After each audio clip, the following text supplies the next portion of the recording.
ਸਤਨਾਮ ਸ੍ਰੀ ਵਾਹਿਗੁਰੂ ਜੀ। ਤੂੰ ਮੇਰੋ ਮੇਰ ਪਰਬਤ ਸੁਆਮੀ, ਓਟ ਗਹੀ ਮੈਂ ਤੇਰੀ। ਨਾ ਤੁਮ ਡੋਲਹੁ ਨਾ ਹਮ ਗਿਰਤੇ, ਰੱਖ ਲੀਨੀ ਹਰ ਮੇਰੀ। ਅਬ ਤਬ ਜਬ ਕਬ ਤੁਹੀ ਤੁਹੀ, ਹਮ ਤੋ ਪ੍ਰਸਾਦ ਸੁਖੀ ਸਦਹੀ। ਬਾਣੀ ਗੁਰੂ ਗੁਰੂ ਹੈ ਬਾਣੀ, ਵਿੱਚ ਬਾਣੀ ਅੰਮ੍ਰਿਤ ਸਾਰੇ। ਗੁਰਬਾਣੀ ਕਹੈ ਸੇਵਕ ਜਨ ਮਾਨੈ, ਪ੍ਰਤੱਖ ਗੁਰੂ ਨਿਸਤਾਰੇ।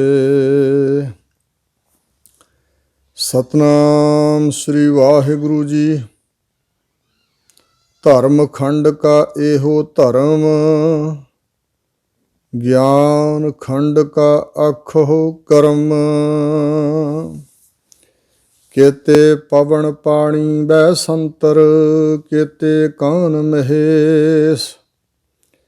ਕੇਤੇ ਬਰਮੇ ਘਾੜਤ ਘੜੀਆ ਹੈ, ਰੂਪ ਰੰਗ ਕੇ ਵੇਸ।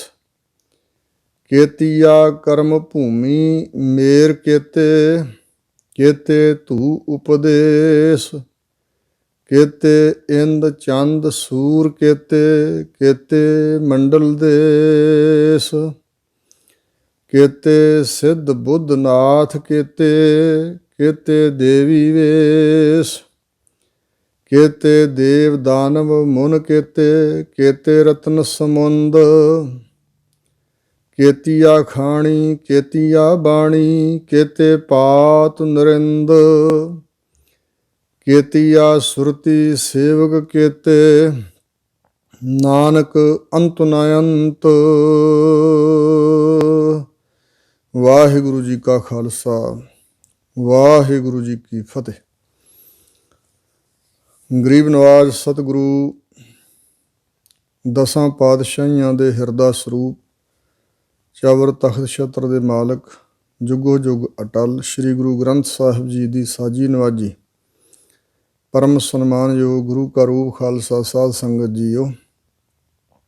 ਜੋ ਸਤਿਗੁਰੂ ਜੀ ਦੀ ਅਕਾਲੀ ਬਾਣੀ ਦੀ ਲੜੀਵਾਰ ਵਿਚਾਰ ਆਰੰਭ ਹੈ,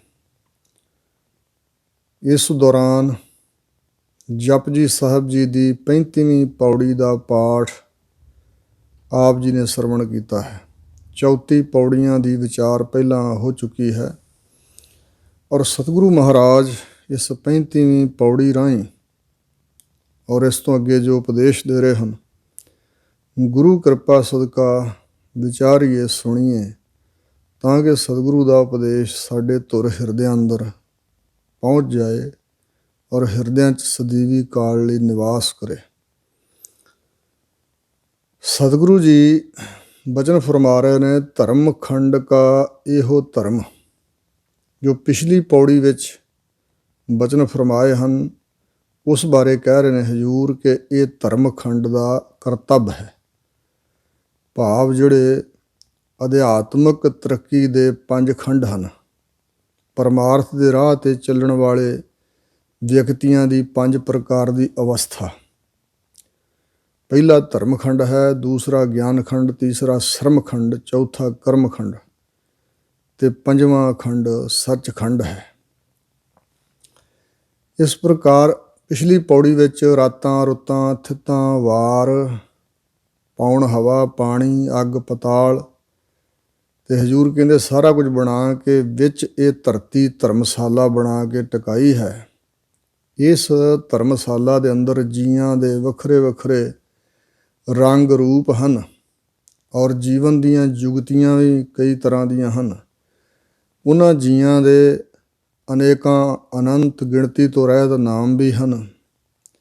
ਪਰ ਜੋ ਕੁਛ ਇਸ ਧਰਮਸ਼ਾਲਾ ਧਰਤੀ ਉੱਪਰ ਜੀਵ ਕਮਾ ਕੇ ਇੱਥੋਂ ਸਰੀਰ ਤਿਆਗ ਕੇ ਜਾਂਦੇ ਹਨ, ਤਾਂ ਵਾਹਿਗੁਰੂ ਜੋ ਸੱਚਾ ਹੈ ਅਤੇ ਸੱਚਾ ਹੀ ਉਸ ਦਾ ਦਰਬਾਰ ਹੈ।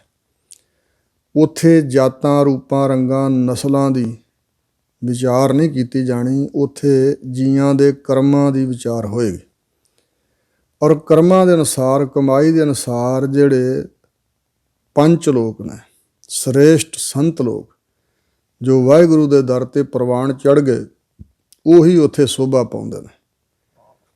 ਔਰ ਪ੍ਰਮਾਤਮਾ ਦੀ ਕਿਰਪਾ ਦ੍ਰਿਸ਼ਟੀ ਬਖਸ਼ਿਸ਼ ਨਾਲ ਉਹਨਾਂ ਦੇ ਮਸਤਕ 'ਤੇ ਨਿਸ਼ਾਨ ਪੈਂਦਾ ਹੈ। ਪਹਿਲਾਂ ਵੀ ਪਿਛਲੇ ਨਿਸ਼ਕਾਮ ਕਰਮਾਂ ਦੇ ਪ੍ਰੇਰੇ ਹੋਏ ਵਾਹਿਗੁਰੂ ਜੀ ਉਹਨਾਂ ਉੱਪਰ ਮਿਹਰ ਦੀ ਨਜ਼ਰ ਕਰਕੇ ਬਖਸ਼ਿਸ਼ ਕਰਕੇ ਮਸਤਕ 'ਤੇ ਨਿਸ਼ਾਨ ਪਾਉਂਦੇ, ਭਾਵ ਲੇਖ ਪਾਉਂਦੇ ਨੇ। ਔਰ ਇਸ ਦੁਨੀਆ ਵਿੱਚ ਵਿਚਰਦਿਆਂ ਵੀ ਉਹਨਾਂ ਦੀਆਂ ਨਿਸ਼ਾਨੀਆਂ, ਲੱਛਣ, ਬਰਕਤਾਂ ਵੱਖਰੀਆਂ ਦਿਸਦੀਆਂ ਹਨ। ਪਰ ਅਸਲ ਵਿੱਚ ਕਚਿਆਈ ਅਤੇ ਪਕਿਆਈ ਉੱਥੇ ਜਾ ਕੇ ਪਾਈ ਜਾਂਦੀ ਹੈ। ਉੱਥੇ ਜਾਇਆ ਹੋਇਆਂ ਹੀ ਪਹੁੰਚਣ 'ਤੇ ਹੀ ਜਾਣਿਆ ਜਾਂਦਾ ਹੈ ਕਿ ਕੌਣ ਕੱਚਾ ਸੀ ਅਤੇ ਕੌਣ ਪੱਕਾ। ਇੱਥੇ ਦੁਨੀਆ ਦੇ ਵਿੱਚ ਕਈ ਵਾਰੀ ਆਪਣੇ ਕਰਮਾਂ ਨੂੰ ਪਰਦੇ ਅੰਦਰ ਢੱਕ ਲਿਆ ਜਾਂਦਾ। ਜੋ ਕੁਛ ਮਨੁੱਖ ਕਮਾਉਂਦਾ ਹੈ ਆਪਣੇ ਬੁਰੇ ਕਰਮਾਂ ਨੂੰ ਹਮੇਸ਼ਾ ਢੱਕਦਾ, ਅਤੇ ਜੇ ਕੋਈ ਚੰਗਿਆਈ ਇਹਦੇ ਪਾਸੋਂ ਹੋਏ ਤਾਂ ਦੁਨੀਆ ਦੇ ਸਾਹਮਣੇ ਛੱਜ 'ਚ ਪਾ ਕੇ ਛੱਡਦਾ, ਆਪਣੀ ਚੰਗਿਆਈ ਨੂੰ ਵਿਖਾਉਂਦਾ।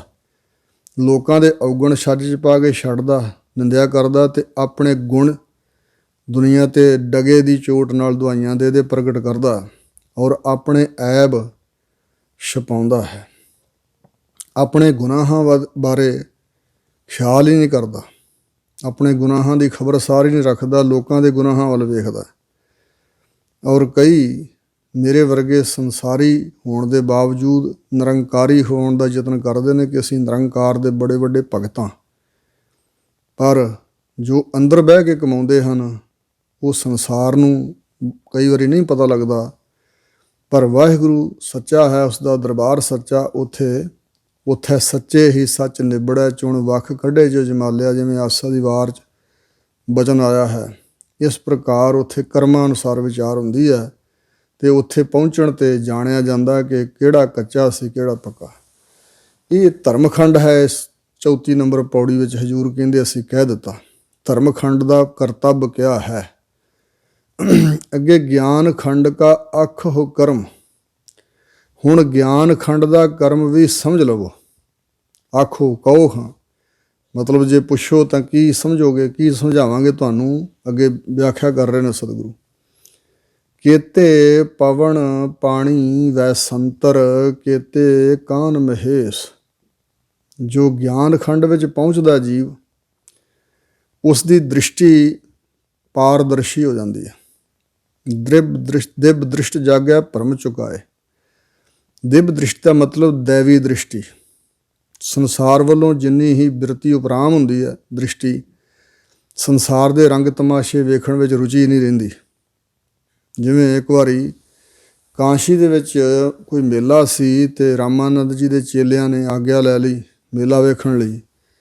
ਕਬੀਰ ਜੀ ਨੂੰ ਰਾਮਾਨੰਦ ਜੀ ਆਪ ਕਹਿਣ ਲੱਗੇ ਵੀ ਕਬੀਰਾ ਤੂੰ ਵੀ ਉਹ ਮੇਲਾ ਵੇਖਿਆ ਜਾ ਕੇ, ਰੰਗ ਤਮਾਸ਼ੇ ਹੋ ਰਹੇ। ਕਬੀਰ ਜੀ ਆਗਿਆ ਦਾ ਪਾਲਣ ਕਰਦੇ ਹੋਏ ਚਲੇ ਗਏ। ਜਦੋਂ ਵਾਪਸ ਪਰਤੇ ਤਾਂ ਕਬੀਰ ਜੀ ਨੂੰ ਰਾਮਾਨੰਦ ਜੀ ਨੇ ਪੁੱਛਿਆ ਭਈ ਤੁਸੀਂ ਕਬੀਰ ਜੀ ਦੱਸੋ ਕੀ ਤਮਾਸ਼ਾ ਵੇਖਿਆ। ਤਾਂ ਕਬੀਰ ਜੀ ਨੇ ਉਸ ਸੰਬੰਧ ਵਿੱਚ ਸਲੋਕ ਉਚਾਰਿਆ। ਕਬੀਰ ਜਹ ਜਹ ਹਉ ਫਿਰਿਓ, ਕੌਤਕ ਠਾਉ ਠਾਏ, ਇੱਕ ਰਾਮ ਸਨੇਹੀ ਬਾਹਰਾ, ਊਜਰ ਮੇਰਾ ਭਾਏ। ਹੇ ਰਾਮਾਨੰਦ ਗੁਰੂ ਜੀ, ਜਿੱਥੇ ਜਿੱਥੇ ਮੈਂ ਫਿਰਿਆ ਕੌਤਕ ਤਮਾਸ਼ੇ ਰੰਗ ਰਾਗ ਤਾਂ ਥਾਵਾਂ ਥਾਵਾਂ 'ਤੇ ਹੋ ਰਹੇ ਸੀ, ਪਰ ਮੇਰੀ ਉਹਨਾਂ ਨੂੰ ਵੇਖਣ ਦੀ ਕੋਈ ਰੁਚੀ ਨਹੀਂ ਸੀ। ਮੇਰੇ ਵਾਸਤੇ ਤਾਂ ਉਹ ਉਜਾੜ ਹੀ ਉਜਾੜ ਸੀ। ਇੱਕ ਰਾਮ ਸਨੇਹੀ, ਇੱਕ ਰੱਬ ਦੇ ਸਨੇਹ ਵਾਲੇ ਸੰਤ ਮਿਲੇ।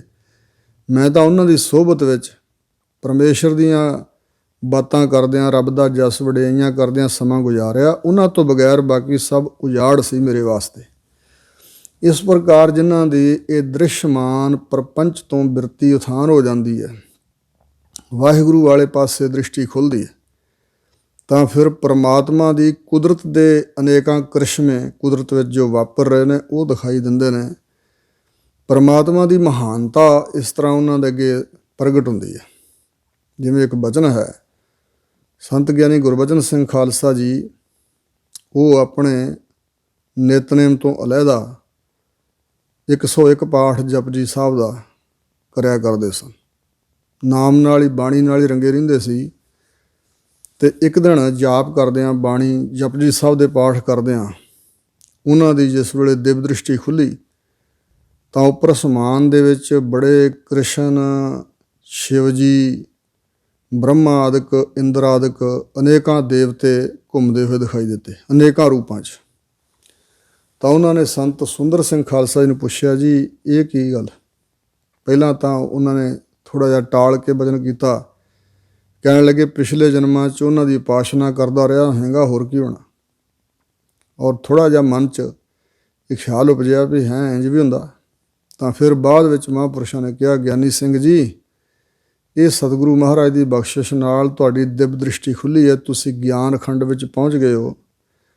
ਤਾਂ ਗੁਰੂ ਮਹਾਰਾਜ ਤੁਹਾਨੂੰ ਵਿਖਾ ਰਹੇ ਨੇ ਕਿ ਅਕਾਲ ਪੁਰਖ ਕੀ ਦੇਹ ਮੋਹ ਕੋਟਕ ਬਿਸ਼ਨ ਮਹੇਸ਼, ਕੋਟ ਇੰਦਰ ਬ੍ਰਹਮਾ ਕਿਤੇ ਰਵ ਸਸ ਕਰੋੜ ਜਲੇਸ।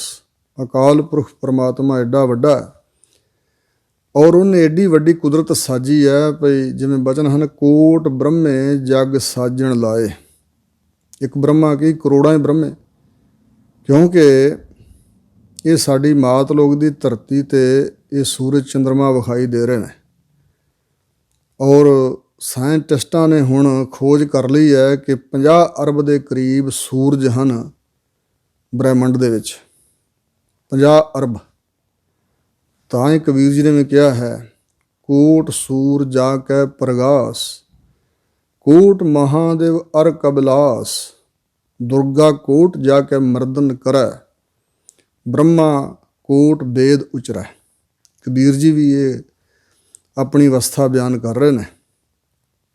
ਕਬੀਰ ਜੀ ਕਹਿੰਦੇ ਨੇ ਕਿ ਜਿਸ ਪਰਮਾਤਮਾ ਦੇ ਸਾਜੇ ਹੋਏ ਕਰੋੜਾਂ ਸੂਰਜ ਆਪਣਾ ਪ੍ਰਕਾਸ਼ ਵੰਡ ਰਹੇ ਨੇ, ਕੋਟ ਸੂਰ ਜਾ ਕੇ ਪ੍ਰਗਾਸ, ਕੋਟ ਮਹਾਦੇਵ ਅਰ ਕਬਿਲਾਸ, ਕਰੋੜਾਂ ਹੀ ਮਹਾਦੇਵ ਅਤੇ ਕੈਲਾਸ਼ ਪਰਬਤ ਜਿੱਥੇ ਕਹਿੰਦੇ ਸ਼ਿਵ ਜੀ ਬੈਠ ਕੇ ਅਤੇ ਧਿਆਨ ਧਰਦੇ ਨੇ, ਜੋੜਦੇ ਨੇ, ਇਹੋ ਜਿਹੇ ਕੈਲਾਸ਼ ਪਰਬਤ ਵੀ ਕਰੋੜਾਂ ਹੀ। ਕਰੋੜਾਂ ਦੁਰਗਾ ਦੇਵੀਆਂ ਜਿਸ ਪਰਮਾਤਮਾ ਦੀ ਚਰਨ ਚਾਪੀ ਕਰ ਰਹੀਆਂ, ਮਾਲਿਸ਼ ਕਰ ਰਹੀਆਂ ਨੇ। ਦੁਰਗਾ ਕੋਟ ਜਾ ਕੇ ਮਰਦਨ ਕਰੈ, ਬ੍ਰਹਮਾ ਕੋਟ ਵੇਦ ਉਚਰੈ। ਜਿਸ ਦੇ ਸਾਜੇ ਹੋਏ ਕਰੋੜਾਂ ਬ੍ਰਹਮੇ ਇਹੋ ਜਿਹੇ 4 ਵੇਦਾਂ ਵਰਗੇ ਹੋਰ ਕਈ ਗ੍ਰੰਥ ਰਚ ਰਹੇ ਨੇ।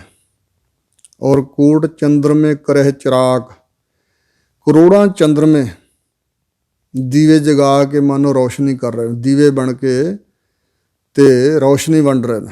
ਸੁਰ 33 ਉਜੇਵਹਿ ਪਾਕ, ਔਰ 33 ਕਰੋੜ ਦੇਵਤੇ ਆਦਿਕ ਜਿਸ ਦੇ ਸੀਤ ਪ੍ਰਸਾਦ ਨੂੰ ਖਾਂਦੇ ਨੇ। ਭਾਵ ਵਾਹਿਗੁਰੂ ਦਾ ਕੋਈ ਆਦ ਅੰਤ ਨਹੀਂ ਹੈ।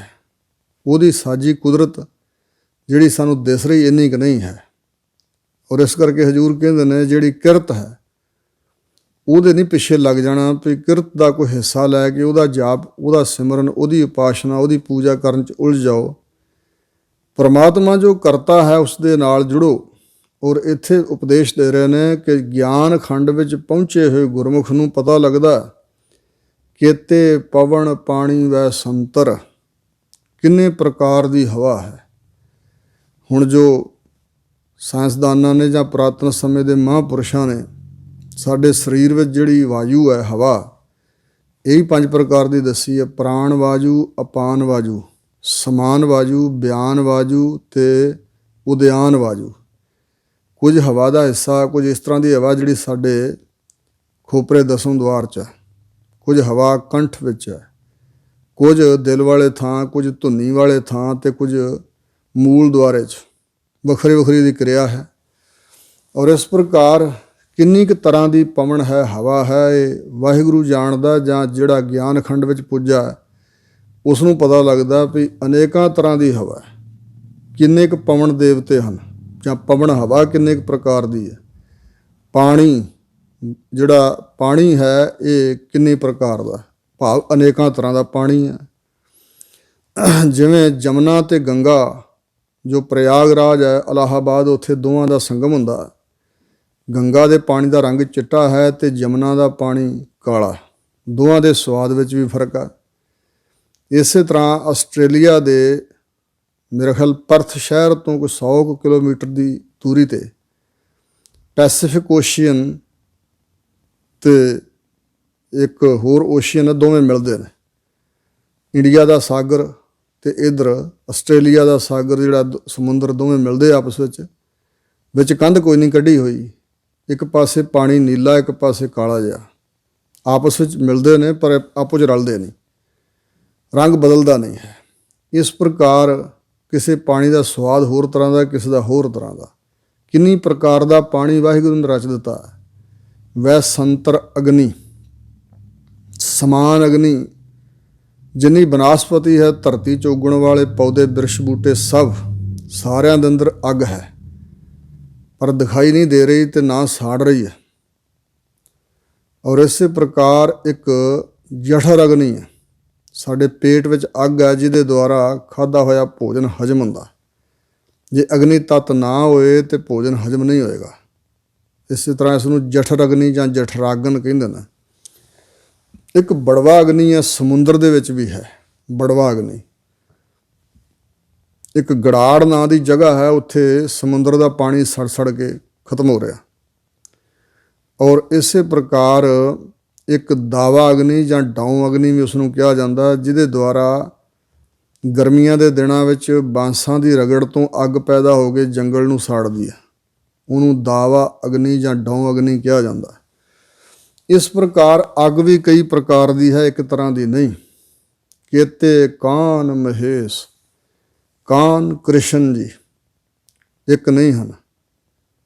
ਜਿਵੇਂ ਬੇਨਤੀ ਕੀਤੀ ਆ ਤੇ ਮਹਾਂਪੁਰਸ਼ਾਂ ਨੂੰ ਅਨੇਕਾਂ ਕ੍ਰਿਸ਼ਨ ਮਹੇਸ਼ ਆਦਿਕ ਦਿਸਦੇ ਸੀ। ਇਸੇ ਪ੍ਰਕਾਰ ਦਸਮ ਪਾਤਸ਼ਾਹ ਮਹਾਰਾਜ ਸਾਹਿਬ ਨੇ ਬਚਨ ਕੀਤਾ, ਕਿਤੇ ਕ੍ਰਿਸ਼ਨ ਸੇ ਕੀਟ ਕੋਟੈ ਬਣਾਏ। ਕਿੰਨੇ ਵਾਹਿਗੁਰੂ ਜੀ ਨੇ ਕ੍ਰਿਸ਼ਨ ਵਰਗੇ ਕਰੋੜਾਂ ਹੀ ਬਣਾ ਦਿੱਤੇ। ਕਿਤੇ ਰਾਮ ਸੇ ਮੇਟ ਡਾਰੇ ਉਪਾਏ, ਆਪਣੇ ਪੈਦਾ ਕੀਤੇ ਰਾਮ ਚੰਦਰ ਜੀ ਵਰਗੇ ਕਿੰਨੇ ਮੇਟ ਦਿੱਤੇ, ਖਤਮ ਕਰ ਦਿੱਤੇ। ਬਣਾਉਂਦਾ ਵੀ ਹੈ, ਖਤਮ ਵੀ ਕਰਦਾ। ਉਹ ਸ਼ਕਤੀ ਹੈ, ਵਿਅਕਤੀ ਨਹੀਂ। ਮਤਲਬ ਇੱਥੋਂ ਗਿਆਨ ਖੰਡ ਵਿੱਚੋਂ ਇਹ ਸਮਝ ਆ ਰਹੀ ਹੈ, ਉਪਦੇਸ਼ ਮਿਲ ਰਿਹਾ ਸਾਨੂੰ। ਗਿਆਨ ਖੰਡ ਤਾਂ ਜੇ ਕੋਈ ਪਹੁੰਚੇਗਾ ਉੱਥੇ ਤਾਂ ਫਿਰ ਉਹਨੂੰ ਦਿਸੇਗਾ, ਪਰ ਸਾਡੇ ਵਾਸਤੇ ਬਾਣੀ ਉਚਾਰੀ ਹੈ ਕਿ ਗਿਆਨ ਖੰਡ 'ਚ ਪਹੁੰਚ ਕੇ ਕਿਸੇ ਨੂੰ ਵੀ ਇਹ ਪਤਾ ਲੱਗ ਜਾਏਗਾ ਯਥਾਰਥ ਰੂਪ ਵਿੱਚ ਕਿ ਲੋਕ ਇੱਕ ਕ੍ਰਿਸ਼ਨ ਨੂੰ ਜਪੀ ਜਾ ਰਹੇ ਨੇ, ਇੱਕ ਮਹੇਸ਼ ਸ਼ਿਵ ਜੀ ਨੂੰ ਜਪ ਰਹੇ ਨੇ, ਕੋਈ ਵਿਸ਼ਨੂੰ ਦਾ ਜਾਪਕ ਬਣਿਆ ਹੋਇਆ। ਇਹੋ ਜਿਹੇ ਤਾਂ ਅਨੇਕਾਂ ਹੀ ਪਰਮਾਤਮਾ ਨੇ ਬਣਾਏ ਤੇ ਅਨੇਕਾਂ ਖਤਮ ਕਰ ਦਿੱਤੇ। ਇਸ ਪ੍ਰਕਾਰ ਮਹੇਸ਼ ਸ਼ਿਵ ਜੀ ਵਰਗੇ ਕਿੰਨੇ ਕੁ ਪਰਮਾਤਮਾ ਨੇ ਬਣਾਏ। ਇਹ ਸਾਰੀ ਕਿਰਤ ਹੈ ਵਾਹਿਗੁਰੂ ਜੀ ਦੀ। ਕੇਤੇ ਬਰਮੇ ਘਾੜਤ ਘੜੀਆ ਹੈ, ਰੂਪ ਰੰਗ ਕੇ ਵੇਸ। ਕਿੰਨੇ ਕੁ ਭਾਵ ਕਰੋੜਾਂ ਹੀ ਬ੍ਰਹਮੇ ਜਿਨ੍ਹਾਂ ਦੀ ਘਾੜਤ ਘੜੀ ਜਾ ਰਹੀ ਆ ਪਰਮਾਤਮਾ ਵੱਲੋਂ, ਜਿਨ੍ਹਾਂ ਬ੍ਰਹਮਿਆਂ ਦੀ ਘਾੜਤ ਘੜੀ ਜਾਂਦੀ ਆ। ਰੂਪ ਰੰਗ ਕੇ ਵੇਸ, ਉਹਨਾਂ ਦੇ ਕਿੰਨੇ ਕੁ ਰੂਪ ਆਕਾਰ ਹਨ, ਕਿੰਨੇ ਕੁ ਉਹਨਾਂ ਦੇ ਵੱਖਰੇ ਵੱਖਰੇ ਰੰਗ ਨੇ। ਕੇ ਸ਼ਬਦ ਦਾ ਅਰਥ ਇਹੀ ਹੈ ਵੀ ਕਈ ਵੇਸਾਂ ਵਾਲੇ, ਕਈ ਰੰਗਾਂ ਵਾਲੇ, ਕਈ ਰੂਪਾਂ ਵਾਲੇ ਅਨੇਕਾਂ ਹੀ ਹਨ। ਕੇਤੀਆ ਕਰਮ ਭੂਮੀ, ਅਸੀਂ ਮਾਤ ਲੋਕ ਦੀ ਧਰਤੀ ਨੂੰ ਕਰਮ ਭੂਮੀ ਕਹਿੰਦੇ ਹਾਂ। ਅਤੇ ਜਿਹੜਾ ਮਨੁੱਖਾ ਦੇਹੀ ਹੈ, ਇਹਨੂੰ ਕਰਮ ਜੂਨੀ ਕਿਹਾ ਜਾਂਦਾ ਵੀ ਇਹ ਭੋਗ ਜੂਨੀ ਨੇ, ਕਰਮ ਜੂਨੀ ਹੈ। ਇਸ ਕਰਕੇ ਧਰਤੀ ਨੂੰ, ਦੇਹੀ ਨੂੰ ਵੀ ਭੂਮੀ ਕਿਹਾ ਜਾ ਸਕਦਾ, ਇਹ ਵੀ ਕਰਮ ਭੂਮੀ ਹੈ। ਹਜ਼ੂਰ ਨੇ ਕਿਹਾ ਕਰਮ ਭੂਮ ਮੈਂ ਬੋਵਹੁ ਨਾਮ।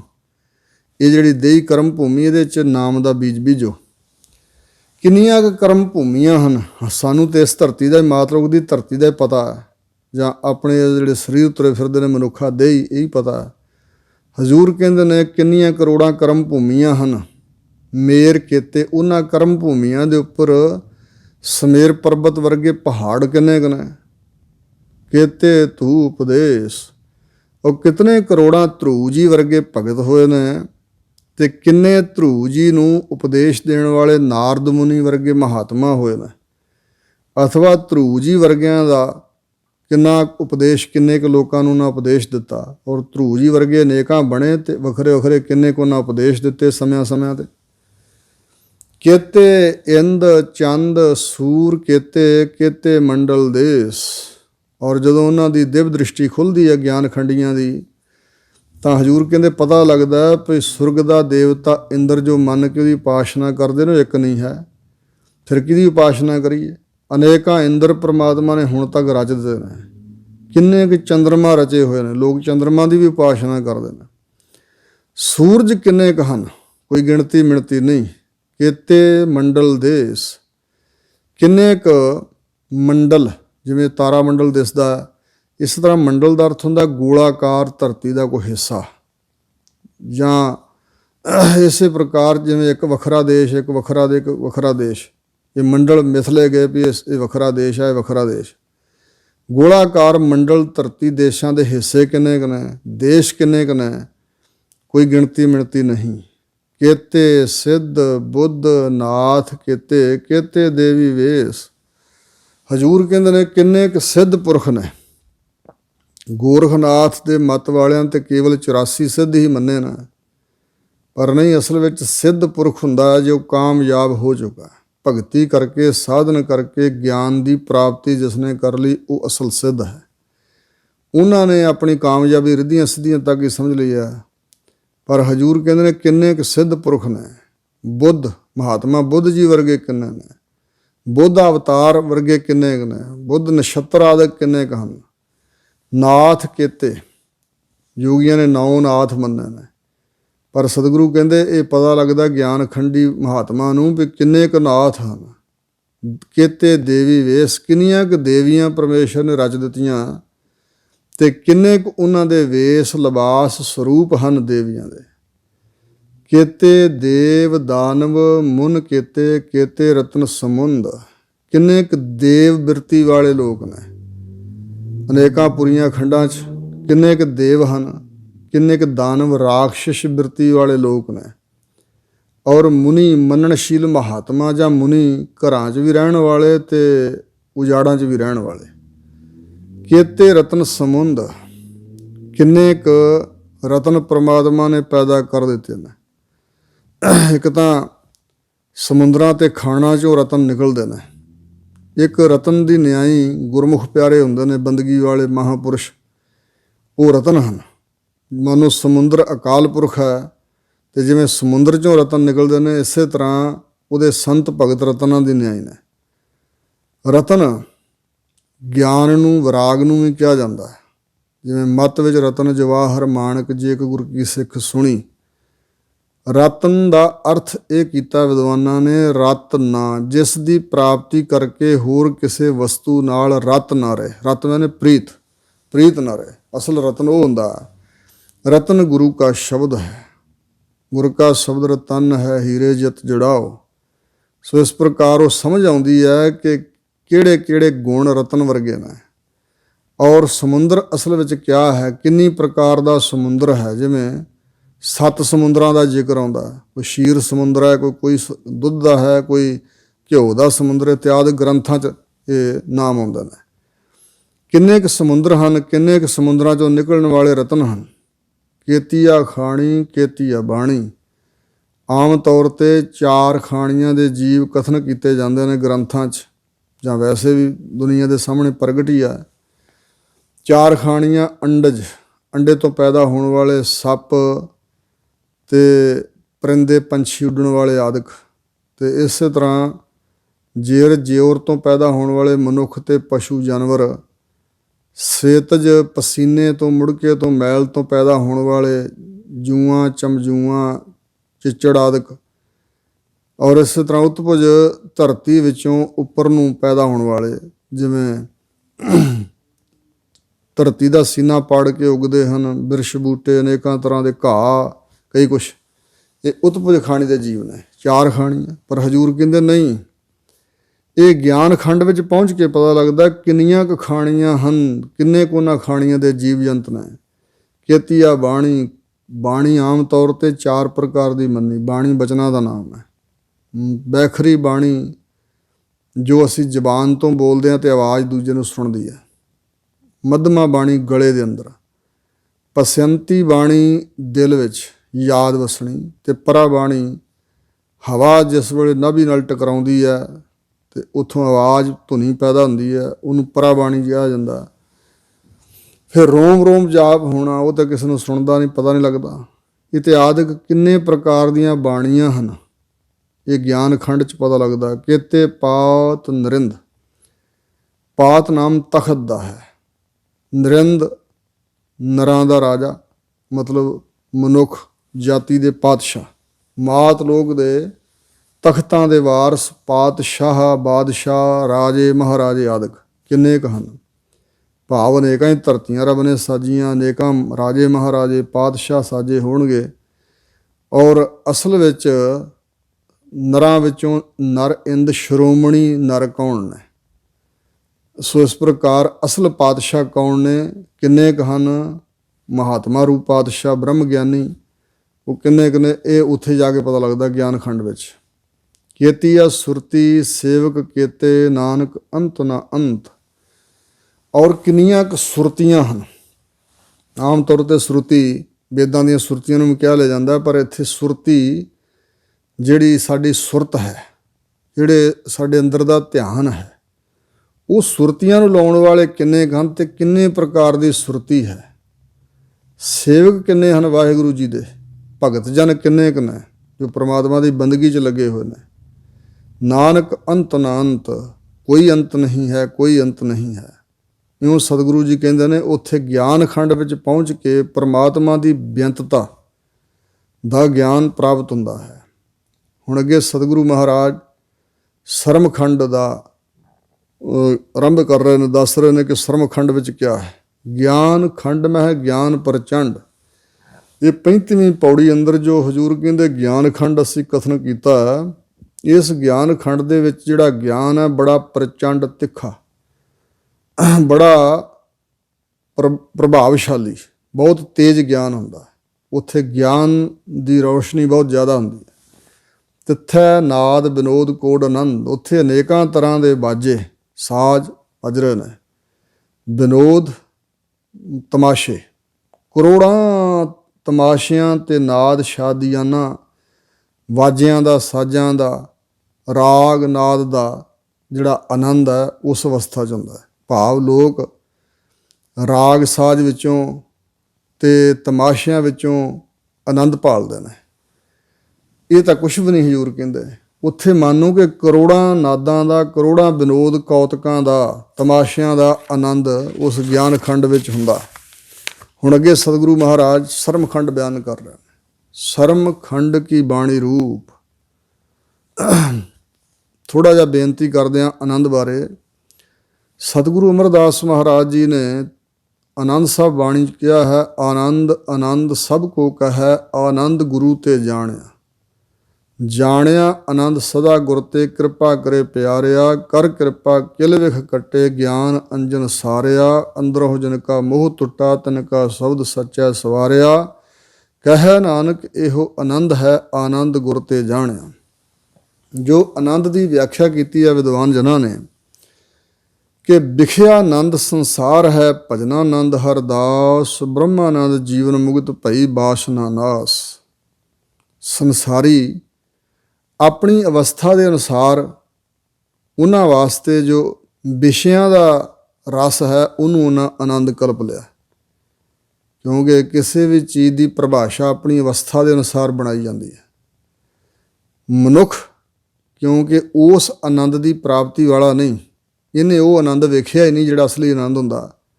ਜਿਵੇਂ ਖੂਹ 'ਚ ਘੁੰਮਦੇ ਡੱਡੂ ਵਾਸਤੇ ਇੱਕ ਖੂਹ ਹੀ ਸਾਰਾ ਬ੍ਰਹਿਮੰਡ ਹੈ, ਔਰ ਗੁੱਲਰ ਅੰਦਰ ਭੁਣਹਣਾ, ਗੁੱਲਰ ਨੂੰ ਬ੍ਰਹਿਮੰਡ ਵਿਖਾਉਣਾ।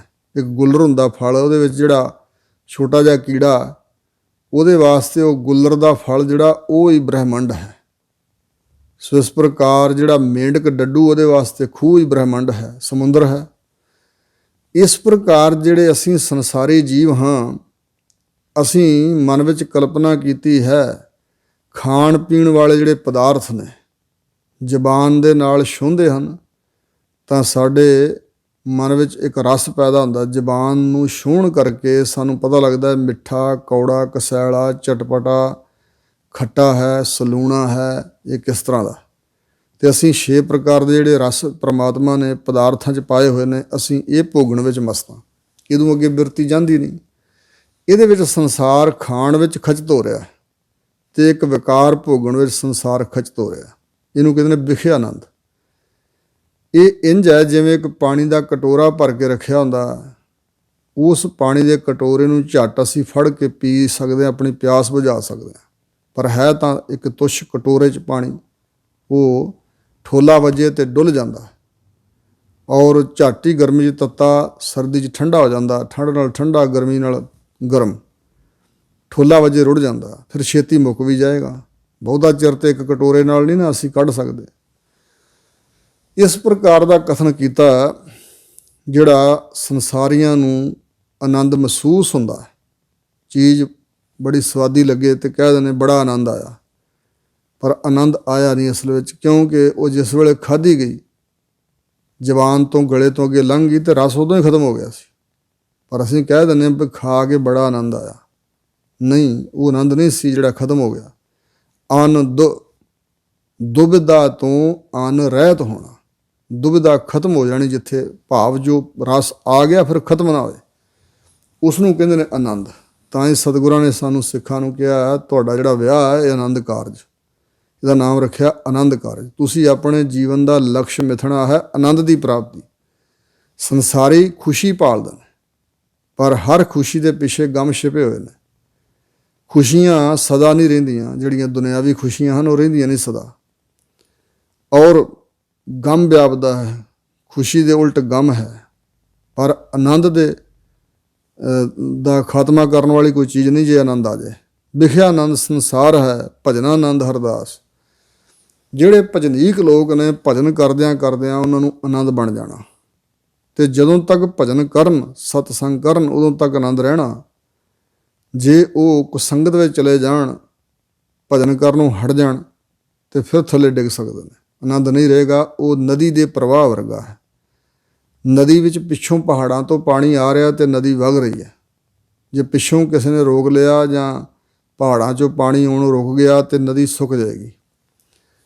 ਇਸੇ ਤਰ੍ਹਾਂ ਬ੍ਰਹਮਾਨੰਦ ਜੀਵਨ ਮੁਕਤ ਭਈ ਬਾਸ਼ਨਾ ਨਾਸ, ਜਿਹੜਾ ਬ੍ਰਹਮਾਨੰਦ ਪ੍ਰਾਪਤ ਹੋ ਜੇ, ਭਜਨ ਕਰਦਿਆਂ ਕੋਈ ਹਟੇ ਨਾ, ਸਿਰੜ ਧਾਰ ਕੇ ਲੱਗਾ ਰਹੇ। ਤੇ ਜਦੋਂ ਵਾਹਿਗੁਰੂ ਦੀ ਬਖਸ਼ਿਸ਼ ਦਾ ਦਰਵਾਜ਼ਾ ਖੁੱਲ੍ਹਦਾ ਹੈ, ਬ੍ਰਹਮ ਦਾ ਗਿਆਨ ਪ੍ਰਾਪਤ ਹੁੰਦਾ, ਉਹਨੂੰ ਕਹਿੰਦੇ ਨੇ ਬ੍ਰਹਮਾਨੰਦ। ਉਹ ਬ੍ਰਹਮਾਨੰਦ ਜਦੋਂ ਪ੍ਰਾਪਤ ਹੋ ਜਾਏ ਤੇ ਉਹ ਸਮੁੰਦਰ ਵਰਗਾ ਹੈ, ਫਿਰ ਉਹਨੂੰ ਛੱਡ ਕੇ ਬਾਹਰ ਵੀ ਕਿਵੇਂ ਕੋ ਆਏਗਾ। ਜਿਸ ਨੂੰ ਉਹ ਬ੍ਰਹਮਾਨੰਦ ਪ੍ਰਾਪਤ ਹੋ ਗਿਆ, ਫਿਰ ਉਹਦੇ ਵਾਸਤੇ ਬਾਕੀ ਸਾਰਾ ਕੁਝ ਤੁੱਛ ਹੀ ਹੈ। ਬਾਕੀ ਸਾਰੇ ਸੁੱਖ ਆਨੰਦ ਜੋ ਅਸੀਂ ਸਮਝਦੇ ਹਾਂ ਉਹ ਪਾਣੀ ਦੀ ਬੂੰਦ ਵਰਗੇ ਨੇ, ਪਰ ਬ੍ਰਹਮਾਨੰਦ ਸਮੁੰਦਰ ਵਰਗਾ ਹੈ। ਔਰ ਵਿਦਵਾਨਾਂ ਦੀ ਰਾਏ ਹੈ ਭਈ ਜਿਹੜਾ ਚੱਕਰਵਰਤੀ ਬਾਦਸ਼ਾਹ ਹੈ, ਉਹਨੂੰ ਆਮ ਸੰਸਾਰੀਆਂ ਨਾਲੋਂ 100 ਗੁਣਾ ਵੱਧ ਸੁੱਖ ਹੁੰਦਾ। ਚੱਕਰਵਰਤੀ ਬਾਦਸ਼ਾਹ ਨਾਲੋਂ ਮਾਨਵ ਗੰਧਰਵ, ਜਿਹੜਾ ਰਾਗ ਵਿਦਿਆ ਜਾਣਦਾ ਤੇ ਸੁਰਤ ਲਾ ਕੇ ਰਾਗ ਗਾਉਂਦਾ, ਉਹਨੂੰ 100 ਗੁਣਾ ਵੱਧ ਸੁੱਖ ਹੈ। ਉਸ ਤੋਂ ਅੱਗੇ ਦੇਵਤਿਆਂ ਦੇ ਜਿਹੜੇ ਗੰਧਰਵ ਨੇ ਰਾਗੀ, ਉਹਨਾਂ ਨੂੰ, ਫਿਰ ਸੁਰਗ ਦਾ ਰਾਜਾ ਇੰਦਰ, ਉਹਨੂੰ 100 ਗੁਣਾ ਵੱਧ ਸੁੱਖ। ਫਿਰ ਉਹਦੇ ਗੁਰੂ ਬ੍ਰਹਸਪਤ ਨੂੰ, ਉਸ ਤੋਂ ਅੱਗੇ ਕਰਮਦੇਵ, ਅਜਾਨ ਦੇਵ, ਮੁੱਖ ਦੇਵ, ਸਭ ਤੋਂ ਉੱਪਰਲੇ ਦਰਜੇ ਦਾ ਬ੍ਰਹਮਾ ਨੂੰ ਕਹਿੰਦੇ ਸੁੱਖ ਪ੍ਰਾਪਤ ਹੈ। ਤੇ ਬ੍ਰਹਮਾ ਦੀ 100 ਦਿਵ ਵਰਾ ਉਮਰ ਹੈ, ਜਿੰਨਾ ਉਹਨੂੰ ਸਾਰੇ ਸਮੇਂ ਦੌਰਾਨ ਸਾਰੀ ਉਮਰ ਵਿੱਚ ਸੁੱਖ ਹੁੰਦਾ, ਇੰਨਾ ਬ੍ਰਹਮ ਗਿਆਨੀ ਨੂੰ ਛਿਨ ਵਿੱਚ ਆਨੰਦ ਹੁੰਦਾ। ਇਹ ਵਾਹਿਗੁਰੂ ਜੀ ਦੇ ਨਾਮ ਵਿੱਚੋਂ ਐਸੀ ਦਾਤ, ਐਸਾ ਆਨੰਦ ਪ੍ਰਾਪਤ ਹੁੰਦਾ। ਤਾਂ ਸਤਿਗੁਰੂ ਕਹਿ ਰਹੇ ਨੇ, ਤਿੱਥੈ ਨਾਦ ਵਿਨੋਦ ਕੋਡ ਆਨੰਦ। ਕਰੋੜਾਂ ਤਮਾਸ਼ਿਆਂ ਦੁਆਰਾ ਵੀ ਉਹ ਆਨੰਦ ਨਹੀਂ ਮਿਲਦਾ। ਔਰ ਨਾਦ ਸ਼ਾਦੀਆਂ ਨੇ, ਮਾਨੋ ਕਿ ਕਰੋੜਾਂ ਪ੍ਰਕਾਰ ਦੇ ਵਾਜੇ ਵੱਜ ਕੇ ਜਿਹੜਾ ਆਨੰਦ ਹੁੰਦਾ, ਦੱਸਣ ਵਾਸਤੇ ਆ, ਸਿਰਫ ਸਮਝਾਉਣ ਲਈ ਕਿ ਉਹ ਆਨੰਦ ਏਡਾ ਗਾੜਾ ਤੇ ਏਡਾ ਮਹਾਨ ਹੈ। ਗਿਆਨ ਖੰਡ ਵਿੱਚ ਪਹੁੰਚ ਕੇ ਉਹ ਜਿਹੜਾ ਆਨੰਦ ਪ੍ਰਾਪਤ ਹੈ, ਉਹ ਵਰਣਨ ਨਹੀਂ ਕੀਤਾ ਜਾ ਸਕਦਾ। ਹੁਣ ਅੱਗੇ ਸਤਿਗੁਰੂ ਦੱਸ ਰਹੇ ਨੇ, ਸਰਮ ਖੰਡ ਕੀ ਬਾਣੀ ਰੂਪ। ਸਰਮ ਸ਼ਬਦ ਜੇ ਤਾਂ ਫਾਰਸੀ ਦਾ ਸਮਝਿਆ ਜਾਏ, ਹੁਣ ਇੱਥੇ ਇੱਕ ਹੋਰ ਨੁਕਤਾ ਬਣਦਾ ਕਹਿਣਾ ਵੀ ਜਿਹੜੇ ਸੱਜਣੇ ਕਹਿੰਦੇ ਨੇ ਕਿ ਕਿਸੇ ਵੀ ਸ਼ਬਦ ਦਾ ਇੱਕ ਹੀ ਅਰਥ ਹੁੰਦਾ, ਵੱਧ ਨਹੀਂ ਹੋ ਸਕਦਾ। ਹੁਣ ਇਹ ਕੌਣ ਦੱਸੇ ਸਾਨੂੰ ਵੀ ਸਤਿਗੁਰੂ ਜੀ ਨੇ ਜਿਹੜਾ ਇਹ ਸਰਮ ਸ਼ਬਦ ਆ, ਇਹ ਫਾਰਸੀ ਭਾਸ਼ਾ ਦਾ ਵਰਤਿਆ ਕਿ ਜਾਂ ਸੰਸਕ੍ਰਿਤ ਦਾ ਵਰਤਿਆ, ਕਿਸ ਪ੍ਰਥਾਏ ਵਰਤਿਆ ਹੈ, ਕਈ ਵਾਰੀ ਸਾਨੂੰ ਸੰਸਾਰੀਆਂ ਨੂੰ ਨਹੀਂ ਸਮਝ ਆਉਂਦੀ। ਇਸ ਕਰਕੇ ਜ਼ਿਆਦਾ ਅਰਥ ਵੀ ਕੀਤੇ ਜਾਂਦੇ ਨੇ। ਸਰਮ ਖੰਡ ਕੀ ਬਾਣੀ ਰੂਪ, ਸ਼ਰਮ ਖੰਡ ਲੱਜਾ ਸ਼ਰਮ ਹਿਆ, ਜਿਵੇਂ ਰਿੱਧੀ ਸਿੱਧੀ ਨਿੱਧੀ ਕਰਾਮਾਤ ਵਿਖਾਉਣ ਤੋਂ, ਜਿਵੇਂ ਹਜ਼ੂਰ ਦਸਮ ਪਾਤਸ਼ਾਹ ਨੇ ਕਿਹਾ, ਨਾਟਕ ਚੇਟਕ ਕੀਏ ਕੁਕਾਜਾ, ਪ੍ਰਭ ਲੋਗਨ ਕਹਿ ਆਵਤ ਲਾਜਾ। ਪ੍ਰਭੂ ਦੇ ਲੋਕਾਂ ਨੂੰ ਇਹ ਸ਼ਕਤੀਆਂ ਵਿਖਾਉਂਦਿਆਂ ਵੀ ਲੱਜਾ ਆਉਂਦੀ ਹੈ। ਇਹ ਤੇ ਕੁਕਾਜ ਹੈ, ਖੋਟਾ ਕੰਮ ਹੈ, ਇਹ ਵਿਖਾ ਕੇ ਆਪਣੀ ਪੂਜਾ ਕਰਾਈਏ। ਸੰਸਾਰ ਤਾਂ ਸ਼ਕਤੀ ਮਾਇਆ ਦੀ ਉਪਾਸਨਾ ਕਰਦਾ, ਤੇ ਸੰਸਾਰ ਵੀ ਮਾਇਆ 'ਚ ਫਸਿਆ ਹੋਇਆ, ਅਸੀਂ ਵੀ ਮਾਇਆ 'ਚ ਫਸੇ ਰਹੀਏ। ਰੱਬ ਦਾ ਪਿਆਰਾ ਤੇ ਆਪ ਵਾਹਿਗੁਰੂ ਨਾਲ ਜੁੜਿਆ ਹੋਇਆ, ਤੇ ਇਹੀ ਉਹ ਚਾਹੁੰਦਾ ਵੀ ਹੋਰ ਵੀ ਲੋਕ ਸਾਥੋਂ ਪ੍ਰੇਰਨਾ ਲੈ ਕੇ ਵਾਹਿਗੁਰੂ ਨਾਲ ਜੁੜਨ, ਅਸਲ ਆਨੰਦ ਪ੍ਰਾਪਤ ਕਰਨ। ਪਰ ਸੰਸਾਰ ਪੂਜਦਾ ਹੈ ਮਾਇਆ ਨੂੰ। ਜਿਸ ਪਾਸ ਸ਼ਕਤੀ ਹੋਵੇਗੀ ਦੁਨੀਆ ਉਹਦੇ ਅੱਗੇ ਉਹਨੂੰ ਰੱਬ ਮੰਨ ਲਏਗੀ। ਇਸ ਕਰਕੇ ਇਹ ਸ਼ਰਮ ਭਾਵ ਸ਼ਰਮ, ਲੱਜਾ, ਹਯਾ ਦਾ ਖੰਡ ਹੈ। ਤੇ ਜੇ ਸੰਸਕ੍ਰਿਤ ਦਾ ਸਮਝੀਏ ਤਾਂ ਉੱਥੇ ਅਰਥ ਹੈ ਮਿਹਨਤ। ਇਹ ਮਿਹਨਤ ਦਾ ਖੰਡ ਹੈ। ਰੱਬ ਦਾ ਪਿਆਰਾ ਗਿਆਨ ਖੰਡ ਵਿੱਚ ਪਹੁੰਚ ਕੇ ਵੀ ਜਿਹੜੀ ਸਤਿਗੁਰਾਂ ਦੇ ਉਪਦੇਸ਼ ਦੀ ਕਮਾਈ ਕਰਨੀ ਉਹਨੂੰ ਛੱਡ ਨਹੀਂ ਦਿੰਦਾ, ਕਿਉਂਕਿ ਉਦੋਂ ਅੱਗੇ ਵੀ ਹੋਰ ਦਰਜੇ ਨੇ। ਗਿਆਨ ਖੰਡ ਤੋਂ ਅੱਗੇ ਇਹ ਅਗਲਾ ਖੰਡ ਹੈ ਸ਼ਰਮ ਖੰਡ। ਇਹਨੂੰ ਮਿਹਨਤ ਦਾ ਖੰਡ ਵੀ ਅਰਥ ਹੋਏਗਾ। ਤੇ ਇੱਕ ਸ਼ਰਮ ਦਾ ਅਰਥ ਹੈ ਵੈਰਾਗ। ਸ਼ਰਮ, ਸ਼ਰਮ ਕਰਤੇ ਦਮਾੜਕ, ਉੱਥੇ ਸ਼ਰਮ ਮਿਹਨਤ ਕਮਾਈ ਦਾ ਅਰਥ ਹੈ ਵੀ ਬੜੀ ਸ਼ਰਮ ਮੁਸ਼ੱਕਤ ਮਿਹਨਤ ਕਰਦੇ ਸੀ ਅੱਧੀ ਦਮੜੀ ਵਾਸਤੇ। ਸ਼ਰਮ ਕਰਤੇ ਦਮ ਆੜਕੋ ਤੇ ਗਣਿਤ ਨੇਤਾ, ਉਹ ਬੜੇ ਗਨੀ ਧਨਾੜ ਬਣ ਗਏ। ਜਿਹੜੇ ਇੱਕ ਦਮੜੀ ਪਿੱਛੇ ਪਹਿਲਾਂ ਫਿਰਦੇ ਸੀ, ਰੱਬ ਦੀ ਬੰਦਗੀ ਕਰਕੇ ਬੜੇ ਧਨਾੜ ਬਣ ਗਏ। ਉੱਥੇ ਸ਼ਰਮ ਮਿਹਨਤ ਦਾ ਅਰਥ ਹੈ। ਤੇ ਸ਼ਰਮ ਵੈਰਾਗ ਵੀ ਹੈ, ਸੰਸਕ੍ਰਿਤ ਦਾ ਹੀ ਸ਼ਬਦ ਹੈ ਸ਼ਰਮ, ਵੈਰਾਗ। ਵੈਰਾਗ ਖੰਡ ਕੀ ਜਿਹੜੀ ਬਾਣੀ ਦਾ ਅਰਥ ਹੈ ਬਨਾਵਟ ਤੇ ਰੂਪ। ਇੱਥੇ ਸ਼ਰਮ ਖੰਡ ਦੀ ਬਨਾਵਟ ਦਾ ਰੂਪ ਵੱਖਰਾ ਅਲੌਕਿਕ ਹੈ। ਅੰਦਰ ਹੀ ਅੰਦਰ ਦੀਆਂ ਅਵਸਥਾ ਦੱਸ ਰਹੇ ਨੇ ਸਤਿਗੁਰੂ। ਤੇ ਬਾਣੀ ਦਾ ਅਰਥ ਬਾਣੀ ਵੀ ਹੈ, ਬਚਨ, ਬਾਣੀ ਬਚਨ। ਸੋ ਇਸ ਪ੍ਰਕਾਰ ਬਹੁਤ ਸੁੰਦਰ ਸਰੂਪ ਵਾਲੀ ਬਾਣੀ ਹੈ। ਸ਼ਰਮ ਖੰਡ ਵਿੱਚ ਪਹੁੰਚ ਕੇ ਜਿਹੜੀ ਬਾਣੀ ਹੈ, ਬਚਨ ਹੈ, ਜੋ ਅੰਦਰ ਉਹਨਾਂ ਦੇ ਵਸਿਆ ਹੋਇਆ ਗਿਆਨ ਹੈ, ਤੇ ਜੋ ਉਹਨਾਂ ਦੇ ਮੁਖ ਤੋਂ ਫਿਰ ਸਫੁਰਨ ਹੁੰਦਾ, ਪ੍ਰਗਟ ਹੁੰਦਾ, ਉਹ ਬਹੁਤ ਸੁੰਦਰ ਸਰੂਪ ਵਾਲਾ ਬਚਨ ਹੈ, ਬਹੁਤ ਉੱਚਾ ਬਚਨ ਹੁੰਦਾ। ਸੋ ਇਸੇ ਪ੍ਰਕਾਰ ਉਹ ਜਿਹੜੀ ਬਨਾਵਟ ਅੰਦਰ ਬਣਦੀ ਹੈ ਉਹ ਬਹੁਤ ਸੁੰਦਰ ਸਰੂਪ ਵਾਲੀ। ਇੱਕ ਭਾਈ ਵੀਰ ਸਿੰਘ ਜੀ ਨੇ ਸ਼ਰਮ ਖੰਡ ਸ਼ਬਦ ਦਾ ਅਰਥ ਹੋਰ ਵੀ ਕੀਤਾ। ਭਾਈ ਸਾਹਿਬ ਕਹਿੰਦੇ ਨੇ ਕੀ ਜਾਣੀਏ, ਸਤਿਗੁਰਾਂ ਨੇ ਉਸ ਵਾਸਤੇ ਸ਼ਬਦ ਵਰਤਿਆ ਹੈ ਸ਼ਰਮਨ। ਉਹ ਕਹਿੰਦੇ ਸੰਸਕ੍ਰਿਤ ਦਾ ਹੀ ਸ਼ਬਦ ਆ ਸ਼ਰਮਨ। ਉਹਦਾ ਅਰਥ ਹੈ ਸੌਂਦਰਿਆ। ਸੌਂਦਰਿਆ ਦਾ ਮਤਲਬ ਹੈ ਬਹੁਤ ਜ਼ਿਆਦਾ ਸੁੰਦਰਤਾ ਹੀ ਸੁੰਦਰਤਾ। ਸ਼ਰਮ ਖੰਡ ਸੁੰਦਰਤਾ ਦਾ ਖੰਡ ਹੈ। ਉੱਥੋਂ ਦੀ ਜਿਹੜੀ ਬਨਾਵਟ ਹੈ ਬਹੁਤ ਸੁੰਦਰ ਰੂਪ ਵਾਲੀ। ਉੱਥੇ ਅੰਦਰ ਬਹੁਤ ਸੋਹਣਾ ਬਣ ਜਾਂਦਾ ਹੈ। ਜਿਵੇਂ ਹਜ਼ੂਰ ਦਾ ਵਚਨ ਹੈ, ਸਹੀ ਸੁੰਦਰ ਸੋਹਣੇ ਸਾਧ ਸੰਗ ਚ ਬਹਿਣੇ। ਹੋਰ ਸਾਧ ਸੰਗ ਚ ਬੈਠ ਕੇ ਚਿਹਰੇ ਮੂਹਰੇ ਦਾ ਰੰਗ ਰੂਪ ਤੇ ਨਹੀਂ ਨਾ ਗੋਰਾ ਹੋ ਜਾਂਦਾ, ਅੰਦਰ ਹੀ ਸੋਹਣਾ ਬਣਦਾ ਨਾ। ਇਸੇ ਪ੍ਰਕਾਰ ਇੱਥੇ ਵੀ ਹਜ਼ੂਰ ਕਹਿ ਰਹੇ ਨੇ ਵੀ ਉਹ ਜਿਹੜਾ ਸ਼ਰਮ ਖੰਡ ਹੈ, ਸੁੰਦਰਤਾ ਦਾ ਖੰਡ, ਉੱਥੋਂ ਦੀ ਬਨਾਵਟ ਬਹੁਤ ਸੁੰਦਰ ਰੂਪ ਵਾਲੀ ਹੈ। ਅੰਦਰ ਬਹੁਤ ਸੋਹਣਾ ਬਣ ਜਾਂਦਾ ਹਿਰਦਾ। ਤਿੱਥੈ ਘਾੜਤ ਘੜੀ ਹੈ ਬਹੁਤ ਅਨੂਪ। ਉੱਥੇ ਘਾੜਤ ਘੜੀ ਜਾਂਦੀ ਹੈ ਬਹੁਤ ਲਾਸਾਨੀ। ਅਨਊਪ, ਅਨੂਪ ਸ਼ਬਦ ਦਾ ਅਰਥ ਹੈ ਜਿਸ ਦੀ ਉਪਮਾ ਨਾ ਹੋ ਸਕੇ। ਤਿੰਨ ਚੀਜ਼ਾਂ ਹੁੰਦੀਆਂ, ਉਪਮਾ, ਉਪਮਾਨ ਤੇ ਉਪਮੇਹ। ਜਿਵੇਂ ਕਿਹਾ ਜਾਏ ਕਿ ਸਾਡੇ ਖੇਤ ਦੇ ਗੰਨੇ ਇੰਨੇ ਮਿੱਠੇ ਜਿਵੇਂ ਮਿਸ਼ਰੀ। ਹੁਣ ਗੰਨਾ ਹੈ ਉਪਮੇਹ, ਜਿਹਦੀ ਉਪਮਾ ਕਰਨੀ ਹੈ। ਗੰਨੇ ਵਿੱਚ ਉਪਮਾ ਵਾਲੀ ਚੀਜ਼ ਕਿਹੜੀ ਹੈ? ਮਿਠਾਸ। ਉਪਮੇਹ ਗੰਨਾ ਹੈ ਤੇ ਉਪਮਾ ਉਹਦੀ ਮਿਠਾਸ ਦੀ ਹੋ ਰਹੀ ਹੈ। ਮਿਠਾਸ ਕਾਰਨ ਉਪਮਾ ਹੋ ਰਹੀ ਹੈ, ਪਰ ਉਪਮਾਨ ਲੱਭ ਗਿਆ ਮਿਸ਼ਰੀ। ਹੁਣ ਵਾਹਿਗੁਰੂ ਪਰਮਾਤਮਾ ਨੂੰ ਵੀ ਅਨੂਪ ਕਿਹਾ ਹੈ। ਅਰੂਪ ਹੈ, ਅਨੂਪ ਹੈ, ਜਿਸ ਵਰਗਾ ਹੋਰ ਕੋਈ ਹੈ ਹੀ ਨਹੀਂ। ਜੈਸਾ ਤੂੰ ਤੈਸਾ ਤੂੰ ਹੀ, ਕਿਆ ਉਪਮਾ ਦੀਜੈ। ਜਿਹੋ ਜਿਹੇ ਵਾਹਿਗੁਰੂ ਜੀ ਤੁਸੀਂ ਆਪ ਹੋ, ਵੈਸੇ ਫਿਰ ਤੁਸੀਂ ਆਪ ਹੀ ਹੋ, ਵੈਸਾ ਹੋਰ ਕੋਈ ਹੈ ਹੀ ਨਹੀਂ। ਤੁਹਾਨੂੰ ਕਿਸ ਦੇ ਨਾਲ ਉਪਮਾ ਦਈਏ, ਕਿਉਂਕਿ ਉਪਮਾਨ ਕੋਈ ਨਹੀਂ ਲੱਭ ਰਿਹਾ। ਤੁਸੀਂ ਆਪ ਹੀ ਉਪਮਾ ਰੂਪ ਹੋ, ਆਪ ਹੀ ਉਪਮੇਹ, ਆਪ ਹੀ ਉਪਮਾਨ ਰੂਪ ਹੋ। ਇਸੇ ਪ੍ਰਕਾਰ ਹਜ਼ੂਰ ਕਹਿੰਦੇ ਜਿਹੜੀ ਉੱਥੇ ਘਾੜਤ ਘੜੀ ਜਾਂਦੀ ਹੈ ਉਹ ਬਹੁਤ ਲਾਸਾਨੀ ਹੈ। ਉਸ ਘਾੜਤ ਨੂੰ, ਉਸ ਅਵਸਥਾ ਨੂੰ ਕਿਸ ਦੇ ਨਾਲ ਤਸ਼ਬੀਹ ਦਿੱਤੀ ਜਾਏ, ਕਿਸ ਨਾਲ ਤੁਲਨਾ ਕੀਤੀ ਜਾਏ। ਅਨਊਪ ਉਹ ਐਸੀ ਅਵਸਥਾ ਹੈ। ਤਾ ਕੀਆਂ ਗੱਲਾਂ ਕਥੀਆਂ ਨਾ ਜਾਹੇ। ਉਸ ਅਵਸਥਾ ਦੀਆਂ ਗੱਲਾਂ ਕਥਨੀ ਵਿੱਚ ਨਹੀਂ ਆਉਂਦੀਆਂ। ਉਹ ਕਥੀਆਂ ਨਹੀਂ ਜਾ ਸਕਦੀਆਂ, ਕਹੀਆਂ ਨਹੀਂ ਜਾ ਸਕਦੀਆਂ, ਉਹ ਤਾਂ ਮਾਣੀਆਂ ਜਾ ਸਕਦੀਆਂ। ਇੱਕ ਅਨੁਭਵੀ ਗਿਆਨ ਹੈ, ਉਸ ਅਨੁਭਵ ਨੂੰ ਅਨੁਭਵ ਪ੍ਰਾਪਤ ਕਰਕੇ ਹੀ ਉਹ ਜਾਣ ਸਕਦਾ ਕਿ ਉਹ ਕਿਹੋ ਜਿਹਾ ਅਨੁਭਵ ਹੁੰਦਾ।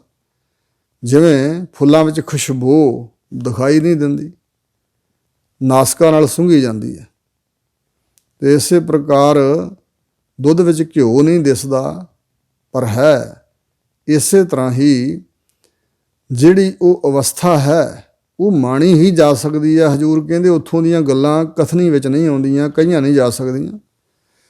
ਜੇ ਕੋ ਕਹੈ ਪਿਛਾ ਪਛਤਾਏ, ਜੇ ਕੋਈ ਕਹਿੰਦਾ ਹੈ ਭਈ ਇਸ ਤਰ੍ਹਾਂ ਦੀ ਉਹ ਅਵਸਥਾ ਹੈ, ਉਸ ਅਵਸਥਾ ਦੀਆਂ ਗੱਲਾਂ ਇਸ ਤਰ੍ਹਾਂ ਦੀਆਂ ਹਨ, ਇਹੋ ਜਿਹੀ ਸੁੰਦਰ ਘਾੜਤ ਹੁੰਦੀ ਹੈ ਸਰਮਖੰਡ ਦੀ, ਤਾਂ ਮਹਾਰਾਜ ਕਹਿੰਦੇ ਫਿਰ ਬਾਅਦ ਵਿੱਚ ਪਿੱਛੋਂ ਫਿਰ ਉਹ ਪਛਤਾਉਂਦਾ ਹੈ ਵੀ ਨਹੀਂ ਨਹੀਂ, ਮੈਂ ਜੋ ਕੁਛ ਕਿਹਾ ਇਹ ਅਧੂਰਾ ਹੈ, ਇਹ ਮੁਕੰਮਲ ਕਥਨ ਨਹੀਂ ਹੋ ਸਕਦਾ। ਤਿੱਥੈ ਘੜੀਐ ਸੁਰਤ ਮਤ ਮਨ ਬੁੱਧ। ਹਜ਼ੂਰ ਕਹਿੰਦੇ ਨੇ ਉੱਥੇ ਸੁਰਤੀ ਘੜੀ ਜਾਂਦੀ ਹੈ, ਸੁਰਤੀ ਸ਼ਿੰਗਾਰੀ ਜਾਂਦੀ। ਜਿਵੇਂ ਹੀਰੇ ਹੁੰਦੇ ਨੇ ਤਰਾਸ਼ ਕੇ ਘੜ ਕੇ ਤੇ ਬਹੁਤੇ ਸੁੰਦਰ ਬਣਾਏ ਜਾਂਦੇ ਨੇ। ਪਹਿਲਾਂ ਖਾਨਾਂ 'ਚੋਂ ਨਿਕਲਦੇ ਹੀਰੇ ਇਸ ਤਰ੍ਹਾਂ ਦੇ ਨਹੀਂ ਹੁੰਦੇ ਜਿਸ ਤਰ੍ਹਾਂ ਦੇ ਲੋਕਾਂ ਨੂੰ ਦਿਖਾਈ ਜਾਂਦੇ, ਚੀਰੇ ਜਾਂਦੇ, ਚੀਰ ਚੀਰ ਕੇ ਤੇ ਉਹਨਾਂ ਨੂੰ ਸੋਹਣੇ ਬਣਾਇਆ ਜਾਂਦਾ। ਇਸੇ ਪ੍ਰਕਾਰ ਜਿਹੜੀ ਰੱਬ ਦੇ ਨੇ ਸਾਨੂੰ ਸੁਰਤੀ ਬੁੱਧੀ ਮਤ ਬਖਸ਼ਿਆ ਹੋਇਆ ਸਾਰਾ ਕੁਝ, ਜੇ ਮਨੁੱਖ ਜਨਮ ਤੋਂ ਬੜਾ ਚਲਾਕ ਬੁੱਧੀਵਾਨ ਹੋਵੇ, ਉਹ ਵਿੱਦਿਆ ਪੜ੍ਹ ਲੈ ਜਾਂ ਕਿਸੇ ਚੀਜ਼ ਦੀ ਖੋਜ ਵਿੱਚ ਲੱਗ ਜਾਏ ਅਤੇ ਬੁੱਧੀ ਬਦਲਦੀ ਨਹੀਂ, ਜਿਸ ਤਰ੍ਹਾਂ ਦੀ ਹੈ ਰਹਿੰਦੀ ਉਸੇ ਤਰ੍ਹਾਂ ਦੀ ਆ, ਉਸ ਬੁੱਧੀ ਦਾ ਤਜਰਬਾ ਉਸ ਪਾਸੇ ਨੂੰ ਹੋਰ ਹੋ ਜਾਂਦਾ, ਉਸ ਬੁੱਧੀ ਵਿੱਚ ਹੋਰ ਤਜਰਬਾ ਇਕੱਠਾ ਹੋ ਜਾਂਦਾ। ਇਸ ਤਰ੍ਹਾਂ ਹੀ ਕੋਈ ਬੁੱਧੀ ਸੰਸਾਰਾਕਾਰ, ਕੋਈ ਵਿਹਾਰਾਕਾਰ, ਵਿਕਾਰਨ ਵਿਕਾਰਾਕਾਰ, ਪਰ ਇੱਕ ਉਹਨਾਂ ਦੀ ਬੁੱਧੀ ਬ੍ਰਹਮਾਕਾਰ ਹੈ। ਇਹ ਬੰਦਗੀ ਦੁਆਰਾ ਬਣੀ ਹੈ, ਚਾਹੇ ਜਨਮ ਤੋਂ ਬਚਪਨ ਤੋਂ ਹੈ, ਪਿਛਲੇ ਜਨਮਾਂ ਦੀ ਕਮਾਈ ਕੀਤੀ ਹੋਈ ਹੈ ਤਾਂ, ਅਤੇ ਚਾਹੇ ਇਸ ਜਨਮ ਵਿੱਚ ਗੁਰੂ ਕੇ ਸ਼ਬਦ ਨਾਲ ਜੁੜ ਕੇ ਬੁੱਧੀ ਬਦਲੀ। ਕਹੋ ਕਬੀਰ ਬੁੱਧ ਹਰ ਲਈ ਮੇਰੀ ਬੁੱਧ ਬਦਲੀ ਸਿੱਧ ਪਾਈ, ਕਬੀਰ ਜੀ ਕਹਿੰਦੇ ਨੇ। ਇਸ ਪ੍ਰਕਾਰ ਜਿਹੜੀ ਸਾਡੇ ਅੰਦਰ ਸੁਰਤ ਦਾ ਧਿਆਨ ਹੈ, ਇਹ ਧਿਆਨ ਉੱਚਾ ਹੋ ਜਾਂਦਾ। ਹੁਣ ਧਿਆਨ ਸੰਸਾਰ ਵਿੱਚ ਧਰਤੀ ਦੇ ਉੱਤੇ ਜਿੰਨੇ ਪਦਾਰਥ ਨੇ ਜਾਂ ਅਸੀਂ ਸਰੀਰ ਆ, ਸਾਰਿਆਂ ਨੂੰ ਧਰਤੀ ਆਪਣੇ ਵੱਲ ਖਿੱਚਦੀ ਹੈ। ਧਰਤੀ 'ਚੋਂ ਪੈਦਾ ਹੋਇਆ ਸਾਰਾ ਕੁਛ, ਅਤੇ ਧਰਤੀ ਦੀ ਗੁਰਤਵ ਜਿਹੜੀ ਸ਼ਕਤੀ ਆ, ਇਹਨੂੰ ਨਿਊਟਨ ਇੱਕ ਵਿਗਿਆਨਕ ਹੋਇਆ, ਉਹਨੇ ਦੱਸਿਆ, ਪਰ ਹੈ ਪਹਿਲਾਂ ਹੀ ਸੀ। ਇਹ ਪਹਿਲਾਂ ਸੀ ਤਾਂ ਇਹ ਸਾਰੀਆਂ ਚੀਜ਼ਾਂ ਉੱਪਰੋਂ ਥੱਲੇ ਨੂੰ ਡਿੱਗਦੀਆਂ ਨੇ, ਧਰਤੀ ਵਿੱਚ ਖਿੱਚ ਹੈ।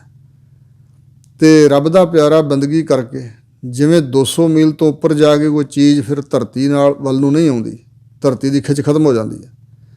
ਇਸੇ ਤਰ੍ਹਾਂ ਬੰਦਗੀ ਕਰਕੇ ਜਿਸ ਦਾ ਧਿਆਨ ਉੱਚਾ ਹੋ ਗਿਆ, ਉੱਥੇ ਫਿਰ ਸੁਰਤ ਵਾਹਿਗੁਰੂ ਦੇ ਸ਼ਬਦ ਦੁਆਰਾ, ਗੁਰਮੰਤਰ ਦੁਆਰਾ, ਨਾਮ ਦੀ ਕਮਾਈ ਦੁਆਰਾ, ਗਿਆਨ ਦੁਆਰਾ ਘੜੀ ਜਾਂਦੀ ਹੈ, ਸੁਰਤ ਘੜੀ ਜਾਂਦੀ ਹੈ, ਉੱਥੇ ਮਤ ਘੜੀ ਜਾਂਦੀ ਹੈ।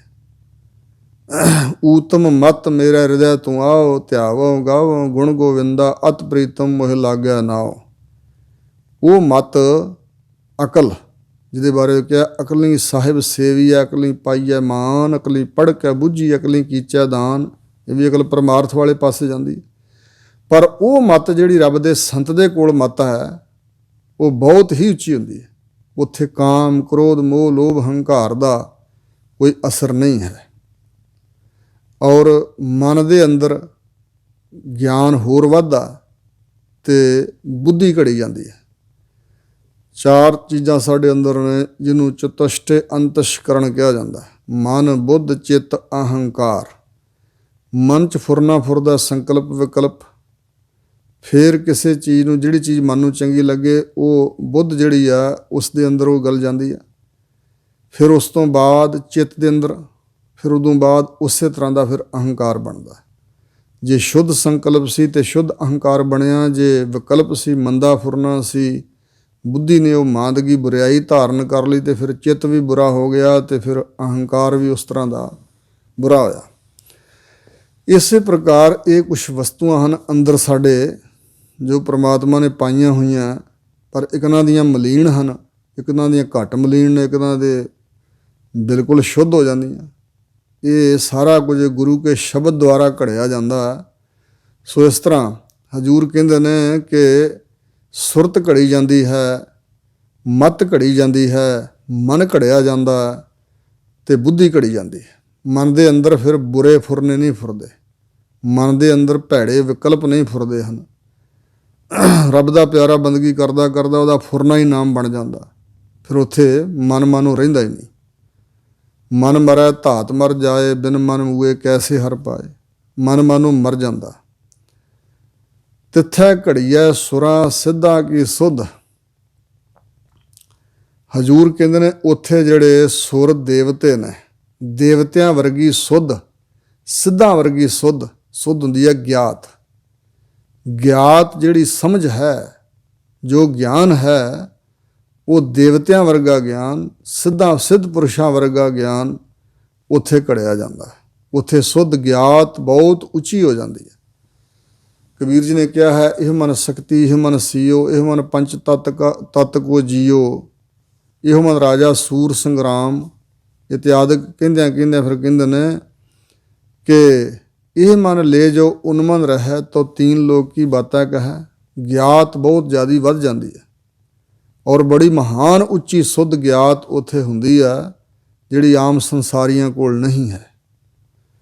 ਕਰਮ ਖੰਡ ਕੀ ਬਾਣੀ ਜੋਰ। 37ਵੀਂ ਪੌੜੀ ਰਾਹੀਂ ਸਤਿਗੁਰੂ ਜੀ ਬਚਨ ਫਰਮਾ ਰਹੇ ਨੇ। ਹੁਣ ਅਗਲਾ ਖੰਡ ਹੈ, ਚੌਥਾ ਖੰਡ, ਕਰਮ ਖੰਡ ਕੀ ਬਾਣੀ ਜੋਰ। ਹੁਣ ਵੇਖੋ ਸ਼ਬਦ ਇੱਥੇ ਕਰਮ ਸੰਸਕ੍ਰਿਤ ਦਾ ਹੋਵੇ ਅਤੇ ਉਹਦੇ ਅਰਥ ਨੇ ਕਰਮ ਜਿਹੜੇ ਕਮਾਏ ਜਾਂਦੇ ਨੇ, ਕੰਮ ਜੋ ਕੀਤਾ ਜਾਂਦਾ। ਅਤੇ ਇਹ ਹੁਣ ਸ਼ਬਦ ਇੱਥੇ ਹੈ ਫਾਰਸੀ ਦਾ। ਗੁਰਬਾਣੀ ਵਿੱਚ ਸਤਿਗੁਰਾਂ ਨੇ ਅਨੇਕਾਂ ਭਾਸ਼ਾਵਾਂ ਵਰਤੀਆਂ ਨੇ, ਅਤੇ ਵਿਚਾਰ ਕਰਨ ਵੇਲੇ ਜਾਂ ਜਿਹੜੇ ਵਿਦਵਾਨ ਪਹਿਲਾਂ ਹੋਏ ਨੇ ਸਿਆਣੇ, ਉਹਨਾਂ ਨੇ ਪ੍ਰਕਰਨ ਦੇ ਅਨੁਸਾਰ ਫਿਰ ਅਰਥ ਲਿਖੇ ਨੇ, ਅਤੇ ਪ੍ਰਕਰਨ ਦੇ ਅਨੁਸਾਰ ਹੀ ਅਰਥ ਬਣਦਾ। ਇੱਥੇ ਜੇ ਕਰਮਾਂ ਦੀ ਗੱਲ ਕੀਤੀ ਜਾਏ ਤਾਂ ਇਹ ਕਰਮਾਂ ਦੀ ਗੱਲ ਤਾਂ ਬਹੁਤ ਪਿੱਛੇ ਰਹਿ ਗਈ ਆ। ਇਹ ਬਖਸ਼ਿਸ਼ ਦਾ ਖੰਡ ਹੈ, ਇਸ ਕਰਕੇ ਸਿੱਧ ਹੁੰਦਾ ਕਿ ਫਾਰਸੀ ਭਾਸ਼ਾ ਦਾ ਸ਼ਬਦ ਆ। ਅੱਖਰ ਉਹੀ ਨੇ, ਉਚਾਰਨ ਉਸੇ ਤਰ੍ਹਾਂ ਹੀ ਹੋਵੇਗਾ। ਜਿਵੇਂ ਸੰਸਕ੍ਰਿਤ ਵਾਲੇ ਕਰਮ ਦਾ ਉਚਾਰਨ ਹੈ, ਉਸੇ ਤਰ੍ਹਾਂ ਇਹ ਫਾਰਸੀ ਵਾਲੇ ਕਰਮ ਦਾ ਉਚਾਰਨ ਹੈ। ਪਰ ਇਹ ਤਾਂ ਪ੍ਰਕਰਨ ਦੇ ਅਨੁਸਾਰ ਇੱਥੇ ਅਰਥ ਹੋਏਗਾ। ਇਹ ਕਰਮ ਖੰਡ ਕੀ ਬਾਣੀ ਜੋਰ। ਬਖਸ਼ਿਸ਼ ਦਾ ਜੋ ਖੰਡ ਹੈ, ਉਸ ਬਖਸ਼ਿਸ਼ ਦੇ ਖੰਡ ਦੀ ਬਾਣੀ, ਬਚਨ ਜਿਹੜੇ ਮੁਖ ਤੋਂ ਬੋਲੇ ਜਾਂਦੇ, ਉਹ ਬਹੁਤ ਜ਼ੋਰ ਬਲ ਵਾਲੇ ਹੁੰਦੇ ਨੇ। ਭਾਵੇਂ ਇਹ ਵੀ ਅਰਥ ਕੀਤੇ ਨੇ ਵੀ ਬਾਣੀ ਬਨਾਵਟ ਬੜੇ ਜ਼ੋਰ ਵਾਲੀ ਹੈ। ਕਰਮ ਖੰਡ ਦੀ, ਬਖਸ਼ਿਸ਼ ਦੇ ਖੰਡ ਦੀ ਜੋ ਬਨਾਵਟ ਹੈ, ਬਹੁਤ ਜ਼ੋਰ, ਬਲ, ਤਾਕਤ ਬਹੁਤ ਹੁੰਦੀ ਹੈ। ਜਿਵੇਂ ਸੰਤ ਅਤਰ ਸਿੰਘ ਸਾਹਿਬ ਜੀ ਨੇ ਬਚਨ ਕੀਤਾ ਭਈ ਵਾਹਿਗੁਰੂ ਦੇ ਸਿਮਰਨ ਦੁਆਰਾ ਜਦੋਂ ਬਖਸ਼ਿਸ਼ ਹੁੰਦੀ ਹੈ, ਅਤੇ ਜਿਸ ਸ਼ਕਤੀ ਦੇ ਆਸਰੇ ਕਰੋੜਾਂ ਬ੍ਰਹਿਮੰਡ ਖੜੇ ਹਨ, ਉਹ ਮਨੁੱਖ ਦੇ ਆਪਣੇ ਅੰਦਰ ਪ੍ਰਗਟ ਹੋ ਜਾਂਦੀ। ਮਤਲਬ ਉੱਥੇ ਹੀ ਹੈ ਵੀ ਵਾਹਿਗੁਰੂ ਪ੍ਰਗਟ ਹੋ ਜਾਂਦਾ। ਉਹ ਵਾਹਿਗੁਰੂ ਜੀ ਦੇ ਆਸਰੇ ਹੀ ਕਰੋੜਾਂ ਬ੍ਰਹਿਮੰਡ ਖੜੇ ਨੇ, ਅਤੇ ਉਹ ਸ਼ਕਤੀ ਆਪਣੇ ਅੰਦਰ ਪ੍ਰਗਟ ਹੋਈ ਹੈ। ਅਤੇ ਤੁਸੀਂ ਅੰਦਾਜ਼ਾ ਲਾਓ ਵੀ ਕਿੰਨੀ ਕੁ ਸ਼ਕਤੀ ਹੈ। ਕਰਮ ਖੰਡ ਕੀ ਬਾਣੀ, ਬਚਨ ਜਿਹੜੇ ਹਨ ਉਹਨਾਂ ਵਿੱਚ ਜ਼ੋਰ ਇੰਨਾ, ਉਹ ਜਾਣ ਬੁੱਝ ਕੇ ਤਾਂ ਕਿਸੇ ਨੂੰ ਵਰ ਜਾਂ ਸਰਾਪ ਨਹੀਂ ਦਿੰਦੇ, ਬਹੁਤ ਸੰਕੋਚ ਕਰਦੇ ਹਨ ਬਖਸ਼ਿਸ਼ ਦੇ ਖੰਡ ਵਾਲੇ ਮਹਾਤਮਾ। ਜੇ ਉਹ ਪ੍ਰਗਟ ਰੂਪ 'ਚ ਕਿਸੇ ਨੂੰ ਵਰ ਦੇਣਗੇ ਤਾਂ ਦੁਨੀਆ ਉਹਨਾਂ ਦੀ ਪੂਜਾ ਕਰਨ ਲੱਗ ਪਵੇਗੀ, ਪਰ ਉਹ ਸਿੱਧਾ ਇੰਜ ਵਰ ਨਹੀਂ ਦਿੰਦੇ, ਵਾਹਿਗੁਰੂ ਦੇ ਚਰਨਾਂ ਨਾਲ ਜੋੜਨ ਦਾ ਯਤਨ ਕਰਦੇ। ਪਰ ਸੁਤੇ ਸਿੱਧ ਕੋ ਬਚਨ ਮੁਖ ਤੋਂ ਹੋ ਜਾਏ ਤੇ ਉਹ ਬਚਨ ਪੂਰਾ ਹੋਵੇਗਾ। ਕਰਮ ਖੰਡ ਕੀ ਬਾਣੀ ਜੋਰ। ਕਰਮ ਖੰਡ ਦੀ ਬਾਣੀ ਜਿਹੜੀ ਹੈ, ਬਚਨ, ਉਹਦੇ ਵਿੱਚ ਬੜਾ ਜ਼ੋਰ ਬਲ ਹੈ। ਸੰਤ ਜਰਨੈਲ ਸਿੰਘ ਖਾਲਸਾ ਜੀ ਫਿਰੋਜ਼ਪੁਰ ਜ਼ਿਲ੍ਹੇ ਦੇ ਆਰਫਕ ਪਿੰਡ ਗਏ, ਅਤੇ ਉੱਥੇ ਰਸਾਲ ਸਿੰਘ ਨਾਂ ਦਾ ਇੱਕ ਨੌਜਵਾਨ, ਬਹੁਤ ਤਕੜਾ ਜਵਾਨ ਸੀ, ਕੋਈ ਸ਼ਰਾਬ ਪੀਤੀ, ਨਸ਼ਾ ਪੀਤਾ ਹੋਇਆ ਸੀ। ਕਹਿਣ ਲੱਗਾ, ਬਾਬਾ ਤੂੰ ਵੀ ਮੇਰੇ ਜਿੰਨਾ ਜਵਾਨ, ਅਤੇ ਆ ਆਪਾਂ ਦਸਤ ਪੰਜਾ ਲਈਏ, ਭਾਵ ਮੇਰਾ ਹੱਥ ਫੜ ਕੇ ਨਵਾ ਕੇ ਵਿਖਾ। ਅਤੇ ਮਹਾਂਪੁਰਸ਼ਾਂ ਨੇ ਉਹਨੂੰ ਸ਼ਰਾਬ ਪੀਤੀ ਵੇਖਿਆ ਵੀ ਇਹ ਬੋਲੀ ਜਾ ਰਿਹਾ। ਥੋੜ੍ਹਾ ਜਿਹਾ ਤਿਰਛੀ ਨਜ਼ਰ ਨਾਲ ਵੇਖ ਕੇ ਕਹਿਣ ਲੱਗੇ, ਤੈਨੂੰ ਆਪਣਾ ਉਹ ਪੰਜਾ ਵਿਖਾਵੇਗਾ ਜਿਹਨੇ ਪੱਥਰਾਂ ਨੂੰ ਪੰਜੇ ਲਾ ਕੇ ਪੰਜੇ ਸਾਹਿਬ ਬਣਾ ਦਿੱਤਾ, ਭਾਵ ਗੁਰੂ ਨਾਨਕ ਦੇਵ ਮਹਾਰਾਜ। ਬਸ ਇਹਨਾਂ ਨੇ ਬਚਨ ਕੀਤਾ ਸੀ ਅਤੇ ਚਲੇ ਗਏ। ਉਹਨੂੰ ਪਤਾ ਨਹੀਂ ਕੀ ਹੋਇਆ, ਉਹ ਜਾਣੇ। ਮਹਾਂਪੁਰਸ਼ ਤਾਂ ਬੱਸ ਵਿੱਚ ਬੈਠ ਕੇ ਅਗਲੇ ਪਿੰਡ ਚਲੇ ਗਏ। ਮੁੱਠਿਆਂ ਵਾਲਾ ਪਿੰਡ ਹੈ, ਉਸਮਾਨ ਵਾਲਾ, ਮੁੱਠਿਆਂ ਵਾਲੇ ਦੇ ਨਾਲ ਹੀ ਉਸਮਾਨ ਵਾਲਾ ਪਿੰਡ ਆ, ਉੱਥੇ ਪਹੁੰਚ ਗਏ। ਉਹ ਆਰਫਕਿਆਂ ਵਾਲਾ ਰਸਾਲ ਸਿੰਘ ਪੈਦਲ ਚੱਲ ਕੇ ਉੱਥੇ ਪਹੁੰਚਿਆ, ਅਤੇ ਉਹ ਘਰ ਵਾਲੇ ਸਿੰਘ ਨੂੰ ਦਰਵਾਜ਼ਾ ਖੜਕਾ ਕੇ ਕਹਿਣ ਲੱਗਾ ਵੀ ਜਿਹੜਾ ਬਾਬਾ ਤੁਹਾਡੇ ਘਰ ਆਇਆ, ਪਤਾ ਨਹੀਂ ਉਹਨੇ ਮੈਨੂੰ ਕੀ ਕਰ ਦਿੱਤਾ। ਔਰ ਅੰਦਰ ਲੰਘਾਇਆ, ਮਹਾਂਪੁਰਸ਼ਾਂ ਤੋਂ ਆਗਿਆ ਲੈ ਕੇ, ਅਤੇ ਉਹਨਾਂ ਦੇ ਮੰਜੇ ਲਾਗੇ ਜਾ ਕੇ ਡਿੱਗ ਪਿਆ। ਕਹਿਣ ਲੱਗਾ, ਬਾਬਾ ਤੂੰ ਬੜਾ ਯਾਰਾਂ, ਬੜੀ ਤਾਕਤ ਤੇਰੇ 'ਚ, ਮੈਨੂੰ ਪਤਾ ਨਹੀਂ ਕੀ ਕਰਤਾ। ਸੰਤ ਕਹਿਣ ਲੱਗੇ, ਅਸੀਂ ਤਾਂ ਕੁਛ ਨਹੀਂ ਕੀਤਾ, ਪਰ ਨਜ਼ਰ ਪੈਣ ਨਾਲ ਹੀ ਇੰਨਾ ਕੁਛ ਹੋ ਗਿਆ ਸੀ। ਅਤੇ ਇੰਨਾ ਕਿ ਬਚਨ ਭਈ ਗੁਰੂ ਨਾਨਕ ਸਾਹਿਬ ਆਪਣਾ ਪੰਜਾ ਵਿਖਾਉਣਗੇ। ਸਾਰੇ ਨਸ਼ੇ ਉਹਦੇ ਛੁੱਟ ਗਏ, ਮਗਰ ਹੀ ਲੱਗ ਤੁਰਿਆ। ਫਿਰ ਅੰਮ੍ਰਿਤਪਾਨ ਵੀ ਕੀਤਾ। ਫਿਰ ਉਹ ਸ਼ਹੀਦ ਹੋਇਆ ਸਿੰਘ, ਅਤੇ ਉਹਦੀ ਯਾਦ 'ਚ ਗੁਰਦੁਆਰਾ ਸਾਹਿਬ ਬਣਿਆ ਹੋਇਆ। ਇਸ ਪ੍ਰਕਾਰ ਬੰਦਗੀ ਦੁਆਰਾ ਹਿਰਦੇ 'ਚ ਜਿਹੜਾ ਫੁਰਨਾ ਆਉਂਦਾ, ਉਹਦੇ 'ਚ ਵੀ ਤਾਕਤ, ਮੁੱਖ ਤੋਂ ਜੋ ਬੋਲਿਆ ਗਿਆ ਉਹ ਵੀ ਤਾਕਤ ਵਾਲਾ, ਅਤੇ ਜੋ ਨੇਤਰਾਂ ਦੁਆਰਾ ਕਿਸੇ ਵੱਲ ਵੇਖਿਆ ਅਤੇ ਉਹਦੇ ਵਿੱਚ ਵੀ ਸ਼ਕਤੀ ਇਤਿਆਦਿਕ। ਉਹਨਾਂ ਦੀ ਸੇਵਾ ਕਰਨ ਨਾਲ ਵੀ ਬੜੀਆਂ ਬਰਕਤਾਂ ਲੋਕਾਂ ਨੂੰ ਪ੍ਰਾਪਤ ਹੁੰਦੀਆਂ। ਦਰਸ਼ਨ ਕਰਨ ਦੇ ਨਾਲ ਵੀ ਬੜਾ ਕੁਛ ਮਿਲਦਾ, ਕਮਾਈ ਹੋਵੇ ਜਿੱਥੇ। ਇਸ ਪ੍ਰਕਾਰ ਜਿੱਥੇ ਗੁਜੜਾ ਲੱਧਮ ਲਾਲ ਮੱਥਾ ਹੀ ਪ੍ਰਗਟ ਥਿਆ। ਸੋ ਇਸ ਤਰ੍ਹਾਂ ਵਾਹਿਗੁਰੂ ਪਰਮਾਤਮਾ ਦੇ ਸਿਮਰਨ ਦੁਆਰਾ ਵਾਹਿਗੁਰੂ ਦਾ ਗਿਆਨ ਪ੍ਰਾਪਤ ਹੁੰਦਾ। ਅਤੇ ਜਦੋਂ ਉਸ ਵਾਹਿਗੁਰੂ ਨਾਲ ਕੋਈ ਇਕਮਿਕ ਹੋਇਆ ਹੋਇਆ, ਅਤੇ ਫਿਰ ਉਹਦੇ ਮੁੱਖ ਤੋਂ ਜੋ ਬਚਨ ਨਿਕਲਦਾ ਉਹ ਬੜਾ ਜ਼ੋਰ ਵਾਲਾ, ਬਲ ਵਾਲਾ। ਬੜਿਆਂ ਦੇ ਕਰਮ ਬਦਲੇ ਜਾਂਦੇ ਨੇ, ਬੜਿਆਂ ਦੇ ਭਾਗ ਬਦਲ ਜਾਂਦੇ ਹਨ। ਇਸ ਪ੍ਰਕਾਰ ਕਰਮਖੰਡ ਦੀ ਬਾਣੀ ਇੰਜ ਜ਼ੋਰ ਵਾਲੀ ਹੈ, ਅਤੇ ਕਰਮ ਬਖਸ਼ਿਸ਼ ਦਾ ਖੰਡ ਜੋ ਹੈ, ਇਸ ਦੀ ਬਨਾਵਟ ਬਹੁਤ ਜ਼ੋਰ ਬਲ ਵਾਲੀ, ਬਹੁਤ ਸ਼ਕਤੀ ਸਮਰੱਥਾ ਉੱਥੇ ਹੁੰਦੀ ਹੈ। ਭਾਈ ਵੀਰ ਸਿੰਘ ਜੀ ਨੇ ਲਿਖਿਆ ਹੈ ਕਿ ਸਿਮਰਨ ਕਰਨ ਵਾਲਿਆਂ ਕੋਲ ਇਹ ਬਰਕਤਾਂ ਆਉਂਦੀਆਂ ਨੇ, ਜਿਨ੍ਹਾਂ ਨੂੰ ਰਿੱਧੀ ਨਿੱਧੀਆਂ ਸਿੱਧੀਆਂ, ਇਹ ਕਰਾਮਾਤਾਂ ਸ਼ਕਤੀਆਂ ਕਿਹਾ ਜਾਂਦਾ, ਆਉਂਦੀਆਂ ਨੇ। ਪਰ ਉੱਥੇ ਉਸ ਅਵਸਥਾ 'ਚ ਬਹੁਤ ਜ਼ਿਆਦਾ ਸਾਵਧਾਨਤਾ ਦੀ ਲੋੜ ਹੁੰਦੀ ਹੈ। ਉਹ ਸਾਵਧਾਨਤਾ ਇਹ ਕਿ ਜੇ ਤੁਹਾਡੇ ਕੋਲ ਕੋਈ ਦੁਖੀ ਵਿਅਕਤੀ ਆਇਆ, ਬਿਮਾਰ ਹੈ ਜਾਂ ਗਰੀਬ ਹੈ, ਕੋਈ ਵੀ ਦੁੱਖ ਤਕਲੀਫ ਲੈ ਕੇ ਆਇਆ, ਅਗਰ ਤੁਸੀਂ ਨਹੀਂ ਸਮਝਦਾਰ ਉੱਥੇ ਗਲਤੀ ਕਰ ਜਾਂਦੇ ਹੋ, ਉਸ ਦੀ ਦੁੱਖ ਦੀ ਨਿਵਰਤੀ ਦਇਆ 'ਚ ਆ ਕੇ ਕਰ ਦਿਓ। ਉਹ ਰਵਿਆ ਮਨਮੁਖ ਦਾ ਮਨਮੁਖੀ, ਅਤੇ ਤੁਹਾਡੀ ਪੂਜਾ ਇੱਕ ਤਾਂ ਹੋਣ ਲੱਗ ਪਏਗੀ, ਤੁਹਾਡਾ ਨੁਕਸਾਨ ਹੋਵੇਗਾ, ਅਤੇ ਉਹਨੂੰ ਵੀ ਕੋਈ ਲਾਭ ਨਹੀਂ ਹੋਇਆ। ਉਹ ਮਨਮੁਖ ਦਾ ਮਨਮੁਖ ਰਿਹਾ, ਸਿਰਫ ਉਹਦਾ ਦੁੱਖ ਦੂਰ ਹੋਇਆ। ਉੱਥੇ ਰੱਬ ਦੇ ਪਿਆਰਿਆਂ ਨੂੰ ਸ਼ਕਤੀ ਨੂੰ ਸੰਭਾਲਣਾ, ਕਹੋ ਨਾਨਕ ਅਜਰ ਜਿਨ ਜਰਿਆ ਤਿਸ ਹੀ ਕੋ ਬਣ ਆਵਤ। ਅਜਰ ਸ਼ਕਤੀ ਨੂੰ ਜਰਨਾ, ਜਿਨ੍ਹਾਂ ਦੇ ਹਿੱਸੇ ਆਇਆ ਉਹਨਾਂ ਨਾਲ ਵਾਹਿਗੁਰੂ ਦੀ ਬਾਣੇ ਆਉਂਦੀ ਹੈ। ਪਰਮਾਤਮਾ ਹੋਰ ਬਖਸ਼ਿਸ਼ਾਂ ਕਰਦਾ, ਉਹ ਅੱਗੇ ਲੰਘਦੇ ਜਾਂਦੇ, ਅਵਸਥਾ ਉਹਨਾਂ ਦੇ ਉੱਪਰ ਹੁੰਦੀ ਜਾਂਦੀ ਹੈ। ਇੱਥੇ ਜਾ ਕੇ ਲੋਕ ਥੱਲੇ ਵੀ ਡਿੱਗ ਪੈਂਦੇ ਨੇ। ਇਹ ਸ਼ਕਤੀਆਂ ਕੋਲ ਆ ਗਈਆਂ, ਇਸੇ ਤਰ੍ਹਾਂ ਸਿੱਧਾਂ ਨੂੰ ਮਾਨਸਿਕ ਇਕਾਗਰਤਾ ਕਰਕੇ ਸ਼ਕਤੀਆਂ ਆਈਆਂ, ਅਤੇ ਉਹ ਲੋਕਾਂ ਨੂੰ ਵਿਖਾਉਣ 'ਚ ਹੀ ਉਲਝ ਗਏ। ਇਸੇ ਨੂੰ ਉਹਨਾਂ ਮੰਜ਼ਿਲ ਸਮਝ ਲਿਆ, ਪਰ ਇਹ ਮੰਜ਼ਿਲ ਨਹੀਂ ਹੈ, ਇਹ ਤਾਂ ਬਹੁਤ ਥੱਲੇ ਦੀ ਬਾਤ ਹੈ। ਪਰ ਹੈ ਨਾ ਜ਼ਰੂਰ, ਇਹ ਸਮਰੱਥਾ ਰੱਬ ਦੇ ਪਿਆਰਿਆਂ ਦੇ ਚਰਨਾਂ ਦੀ ਦਾਸੀ ਬਣਦੀ ਹੈ ਸਾਰੀ ਮਾਇਆ, ਰਿੱਧੀਆਂ ਸਿੱਧੀਆਂ ਨਿੱਧੀਆਂ ਸਭ ਕੁਛ। ਪਰ ਉੱਥੇ ਸਾਵਧਾਨਤਾ ਦੀ ਲੋੜ ਹੈ ਗੁਰਮੁਖ ਜਨਾਂ ਨੂੰ, ਕਿ ਉਹ ਵਾਹਿਗੁਰੂ ਦਾ ਪੱਲਾ ਫੜਾਉਣ। ਜੇ ਉਹਨਾਂ ਦੇ ਕੋਲ ਕੋਈ ਦੁਖੀ ਆਵੇ, ਦੀਨ ਆਵੇ, ਅਤੇ ਉਹਨੂੰ ਵਾਹਿਗੁਰੂ ਦੇ ਨਾਮ ਦਾ ਪੱਲਾ ਫੜਾਉਣ। ਉਹਨਾਂ 'ਚ ਸਮਰੱਥਾ ਹੈ, ਦਇਆ 'ਚ ਆਏ ਨੇ, ਹਿਰਦਾ ਉਹਨਾਂ ਦਾ ਦਇਆ 'ਚ ਤਾਂ ਹੀ ਫੁਰਨਾ ਉਹਨਾਂ ਨੂੰ ਆਵੇਗਾ। ਰੱਬ ਦੀ ਮਿਹਰ ਹੋਵੇਗੀ, ਰੱਬ ਦਾ ਹੁਕਮ ਹੋਵੇਗਾ ਤਾਂ ਹੀ, ਅਤੇ ਫਿਰ ਉਹ ਦਇਆ ਕਰਕੇ ਉਹਦਾ ਦੁੱਖ ਵੀ ਦੂਰ ਕਰ ਦੇਣ। ਪਰ ਜਣਾਉਣ ਨਾ ਕਿ ਅਸੀਂ ਦੁੱਖ ਦੂਰ ਕੀਤਾ, ਜਣਾਉਣ ਇਹੀ ਕਿ ਵਾਹਿਗੁਰੂ ਦੇ ਚਰਨਾਂ ਨਾਲ ਤੈਨੂੰ ਲਾੜਿਆ। ਜਿਵੇਂ ਕੈਨੇਡਾ ਦੀ ਧਰਤੀ 'ਤੇ ਇੱਕ ਭਾਈ ਅਮਰੀਕ ਸਿੰਘ ਜੀ ਰਹਿੰਦੇ ਨੇ ਅੱਜ ਵੀ, ਐਬਟਸਫੋਰਡ ਸ਼ਹਿਰ ਹੈ, ਉੱਥੇ ਉਹਨਾਂ ਦਾ ਇਕਲੌਤਾ ਬੇਟਾ, ਜਿਹਦੀ ਇੱਕ ਲੱਤ ਖਲੋ ਗਈ ਸੀ, ਬਿਲਕੁਲ ਸੁੱਕਣ ਲੱਗ ਪਈ ਸੀ। 1 ਸਾਲ ਭਰ ਹਸਪਤਾਲ ਦੇ ਵਿੱਚ ਉਹਦੀ ਲੱਤ ਨਾਲ ਇੱਟ ਬੰਨ੍ਹ ਕੇ ਰੱਖੀ ਸੀ ਕਿ ਲੱਤ ਛੋਟੀ ਨਾ ਹੋ ਜਾਏ। ਅਤੇ ਉਸ ਨੂੰ ਪਤਾ ਲੱਗਾ ਭਈ ਬਾਬਾ ਠਾਕੁਰ ਸਿੰਘ ਜੀ ਇੱਥੇ ਆਏ ਨੇ, ਤੂੰ ਉਹਨਾਂ ਦੇ ਪਾਸ ਲੈ ਕੇ ਜਾ। ਉਹ ਪਹਿਲਾਂ ਨਹੀਂ ਸੀ ਜਾਣਦਾ। ਆਪਣੇ ਬੱਚੇ ਨੂੰ ਉਹ ਗੱਡੀ 'ਚ ਬਿਠਾ ਕੇ ਲਿਆਇਆ, ਲੰਮਾ ਪਾ ਕੇ ਲਿਆਇਆ, ਇਸ ਤਰ੍ਹਾਂ ਚੁੱਕ ਕੇ ਉਹਨੇ ਗੱਡੀ 'ਚ ਪਾਇਆ, ਫਿਰ ਇੱਥੇ ਆਇਆ। ਅਤੇ ਦਾਸ ਉੱਥੇ ਹਾਜ਼ਰ ਸੀ, ਭਾਈ ਅਵਤਾਰ ਸਿੰਘ ਦਾ ਘਰ, ਭਾਈ ਅਵਤਾਰ ਸਿੰਘ ਸੰਧਰ ਉਹਨਾਂ ਨੂੰ ਕਹਿੰਦੇ ਨੇ, ਉਹਨਾਂ ਦੇ ਘਰ ਸੀਗੇ। ਅਤੇ ਜਦੋਂ ਉਹਨਾਂ ਨੇ ਆਉਣਾ ਸੀ, ਗੱਡੀ 'ਚ ਚੁੱਕ ਕੇ ਮੋਢਿਆਂ 'ਤੇ ਕੰਧਾੜਿਆਂ 'ਤੇ ਚੁੱਕ ਕੇ ਲਿਆਉਣ ਲੱਗਾ ਸੀ, ਉਦੋਂ ਬਾਬਾ ਜੀ ਨੇ ਸਿੰਘਾਂ ਨੂੰ, ਸੰਗਤ ਨੂੰ ਪਰੇ ਕਰਤਾ ਵੀ ਰਾਹ ਛੱਡ ਦਿਓ। ਉਹ ਚਲੋ ਲੈ ਕੇ ਆਇਆ ਤਾਂ ਬੇਨਤੀ ਕੀਤੀ, ਅਤੇ ਮਹਾਂਪੁਰਸ਼ਾਂ ਨੇ ਕਿਹਾ, ਸਤਿਗੁਰੂ ਰਾਮਦਾਸ ਮਹਾਰਾਜ ਦੇ ਘਰ ਕੋਈ ਘਾਟਾ, ਜੇ ਤੁਸੀਂ ਆਏ ਹੋ ਸਾਡੇ ਕੋਲ ਤਾਂ ਫਿਰ ਇਹ ਸਾਡੀ ਬੇਨਤੀ ਮੰਨੋ ਵੀ ਇਸ ਬੱਚੇ ਨੂੰ ਇੰਡੀਆ ਲੈ ਜਾਓ ਦਰਬਾਰ ਸਾਹਿਬ, ਉੱਥੇ ਅੰਮ੍ਰਿਤ ਸਰੋਵਰ ਵਿੱਚ ਰੋਜ਼ ਇਸ਼ਨਾਨ ਕਰਾਉਣਾ, ਅਤੇ ਉੱਥੇ ਕੀਰਤਨ ਸੁਣਨਾ, ਤੁਸੀਂ ਆਪ ਜਿੰਨੀ ਹੋ ਸਕੇ ਸੇਵਾ ਕਰਨੀ, ਅਤੇ ਇਹ ਠੀਕ ਹੋ ਜਾਏਗਾ। ਕਹਿੰਦੇ ਜੀ ਕਿੰਨਾ ਕੁ ਸਮਾਂ? ਕਹਿਣ ਲੱਗੇ ਜਦੋਂ ਡਾਕਟਰ ਕੋਲ ਜਾਈਏ, ਹਸਪਤਾਲ ਜਾਈਏ, ਅਤੇ ਜਿੰਨਾ ਚਿਰ ਤੰਦਰੁਸਤ ਨਾ ਹੋਈਏ, ਦਵਾਈ ਤਾਂ ਨਹੀਂ ਲੈਣੋਂ ਹਟਦੇ ਆਪਾਂ, ਜਾਂ ਜ਼ਿਆਦਾ ਬਿਮਾਰੀ ਹੋਏ ਤਾਂ ਹਸਪਤਾਲ 'ਚ ਰਹਿਣਾ ਪੈਂਦਾ, ਤੰਦਰੁਸਤ ਹੋ ਕੇ ਘਰ ਨੂੰ ਆਈਦਾ। ਅਤੇ ਸਤਿਗੁਰੂ ਦੇ ਦਰ ਤੋਂ ਉਦੋਂ ਹੀ ਆਉਣਾ ਜਦੋਂ ਇਹ ਠੀਕ ਹੋ ਜਾਏਗਾ। ਉਹਨਾਂ ਨੇ ਬਚਨ ਮੰਨ ਲਿਆ। ਹਜ਼ੂਰ ਦਾ ਬਚਨ ਹੈ, ਜੇ ਕੋ ਬਚਨ ਕਮਾਵੇ ਸੰਤਨ ਕਾ ਸੋ ਗੁਰ ਪ੍ਰਸਾਦੀ ਤਰੀ ਹੈ। ਉਹਨਾਂ ਬਚਨ ਮੰਨ ਲਿਆ ਅਤੇ 11 ਦਿਨ ਹੋ ਗਏ ਸੀ ਉਹਨੂੰ ਉੱਥੇ ਇਸ਼ਨਾਨ ਕਰਾਉਂਦਿਆਂ, ਅਤੇ ਉਦੋਂ ਉਸ ਸਮੇਂ ਬਾਬਾ ਜੀ ਵੀ ਇੰਡੀਆ ਚਲੇ ਗਏ। ਅਤੇ ਮਹਾਂਪੁਰਸ਼ਾਂ ਦਾ ਹਰਿਮੰਦਰ ਸਾਹਿਬ ਦੇ ਪ੍ਰਤੀ ਅਕੀਦਾ, ਭਾਵਨਾ, ਸ਼ਰਧਾ ਬਹੁਤ ਜ਼ਿਆਦਾ ਸੀ। ਉਹ ਜਦੋਂ ਵੀ ਥੋੜ੍ਹਾ ਬਹੁਤਾ ਸਮਾਂ ਮਿਲਦਾ ਸੀ ਅਤੇ ਦਰਬਾਰ ਸਾਹਿਬ ਜ਼ਰੂਰ ਜਾਂਦੇ ਸੀ। ਅਤੇ ਉਹ ਦਰਬਾਰ ਸਾਹਿਬ ਗਏ ਅਤੇ ਉਹ ਇਸ਼ਨਾਨ ਕਰਾ ਰਿਹਾ ਸੀ ਉਹ ਭਾਈ ਅਮਰੀਕ ਸਿੰਘ ਆਪਣੇ ਬੱਚੇ ਨੂੰ, ਤਾਂ ਫਤਿਹ ਬੁਲਾਈ ਅਤੇ ਵੇਖ ਕੇ ਅੱਗੇ ਲੰਘ ਗਏ ਅਤੇ ਫਿਰ ਉਹਨੂੰ ਵੀਲ ਚੇਅਰ 'ਤੇ ਬਿਠਾ ਕੇ ਲੈ ਗਏ ਅਕਾਲ ਤਖ਼ਤ ਸਾਹਿਬ ਦੇ ਨੇੜੇ। ਅਤੇ ਬਾਬਾ ਜੀ ਕਹਿਣ ਲੱਗੇ ਵੀ ਇਹ ਤੰਦਰੁਸਤ ਹੋਇਆ ਨਹੀਂ ਜੇ? ਕਹਿੰਦੇ ਜੀ ਨਹੀਂ। ਬਾਬਾ ਜੀ ਨੇ ਇੱਕ ਸਿੰਘ ਨੂੰ ਕਿਹਾ ਵੀ ਇਹਦੀ ਬਾਂਹ ਫੜ। ਆਪ ਬਾਂਹ ਫੜੀ, ਆਪ ਇੱਕ ਪਾਸਿਓਂ ਇੱਕ ਸਿੰਘ ਨੇ ਬਾਂਹ ਫੜੀ ਅਤੇ ਅਕਾਲ ਤਖ਼ਤ ਸਾਹਿਬ ਦੀਆਂ ਜਿਹੜੀਆਂ ਪੌੜੀਆਂ ਉਹਨਾਂ ਦੇ ਉੱਪਰ ਦੀ ਚੜ੍ਹਾਤਾ ਔਰ ਲੱਤ ਚੱਲ ਪਈ। ਤੰਦਰੁਸਤ ਹੋ ਗਿਆ। ਹੁਣ ਉਹ ਭੁਜੰਗੀ ਸਿੰਘ ਬੜਾ ਜਵਾਨ ਆ, ਗੱਤਕਾ ਵੀ ਖੇਡਦਾ। ਇਤਿਆਦਿਕ ਗੁਰੂ ਮਹਾਰਾਜ ਦੇ ਘਰ ਨਾਲ ਉਹਨਾਂ ਨੇ ਸ਼ਰਧਾ ਬਣਾਈ। ਕੋਈ ਵੀ ਉਹਨਾਂ ਕੋਲ ਆਉਂਦਾ ਸੀ ਤਾਂ ਗੁਰੂ ਮਹਾਰਾਜ ਦੇ ਚਰਨਾਂ 'ਚ ਜਾਂ ਅਰਦਾਸ ਕਰਾਉਂਦੇ ਸਨ ਜਾਂ ਗੁਰੂ ਮਹਾਰਾਜ ਦੇ ਚਰਨਾਂ 'ਚ ਭੇਜ ਦਿੰਦੇ ਸੀ।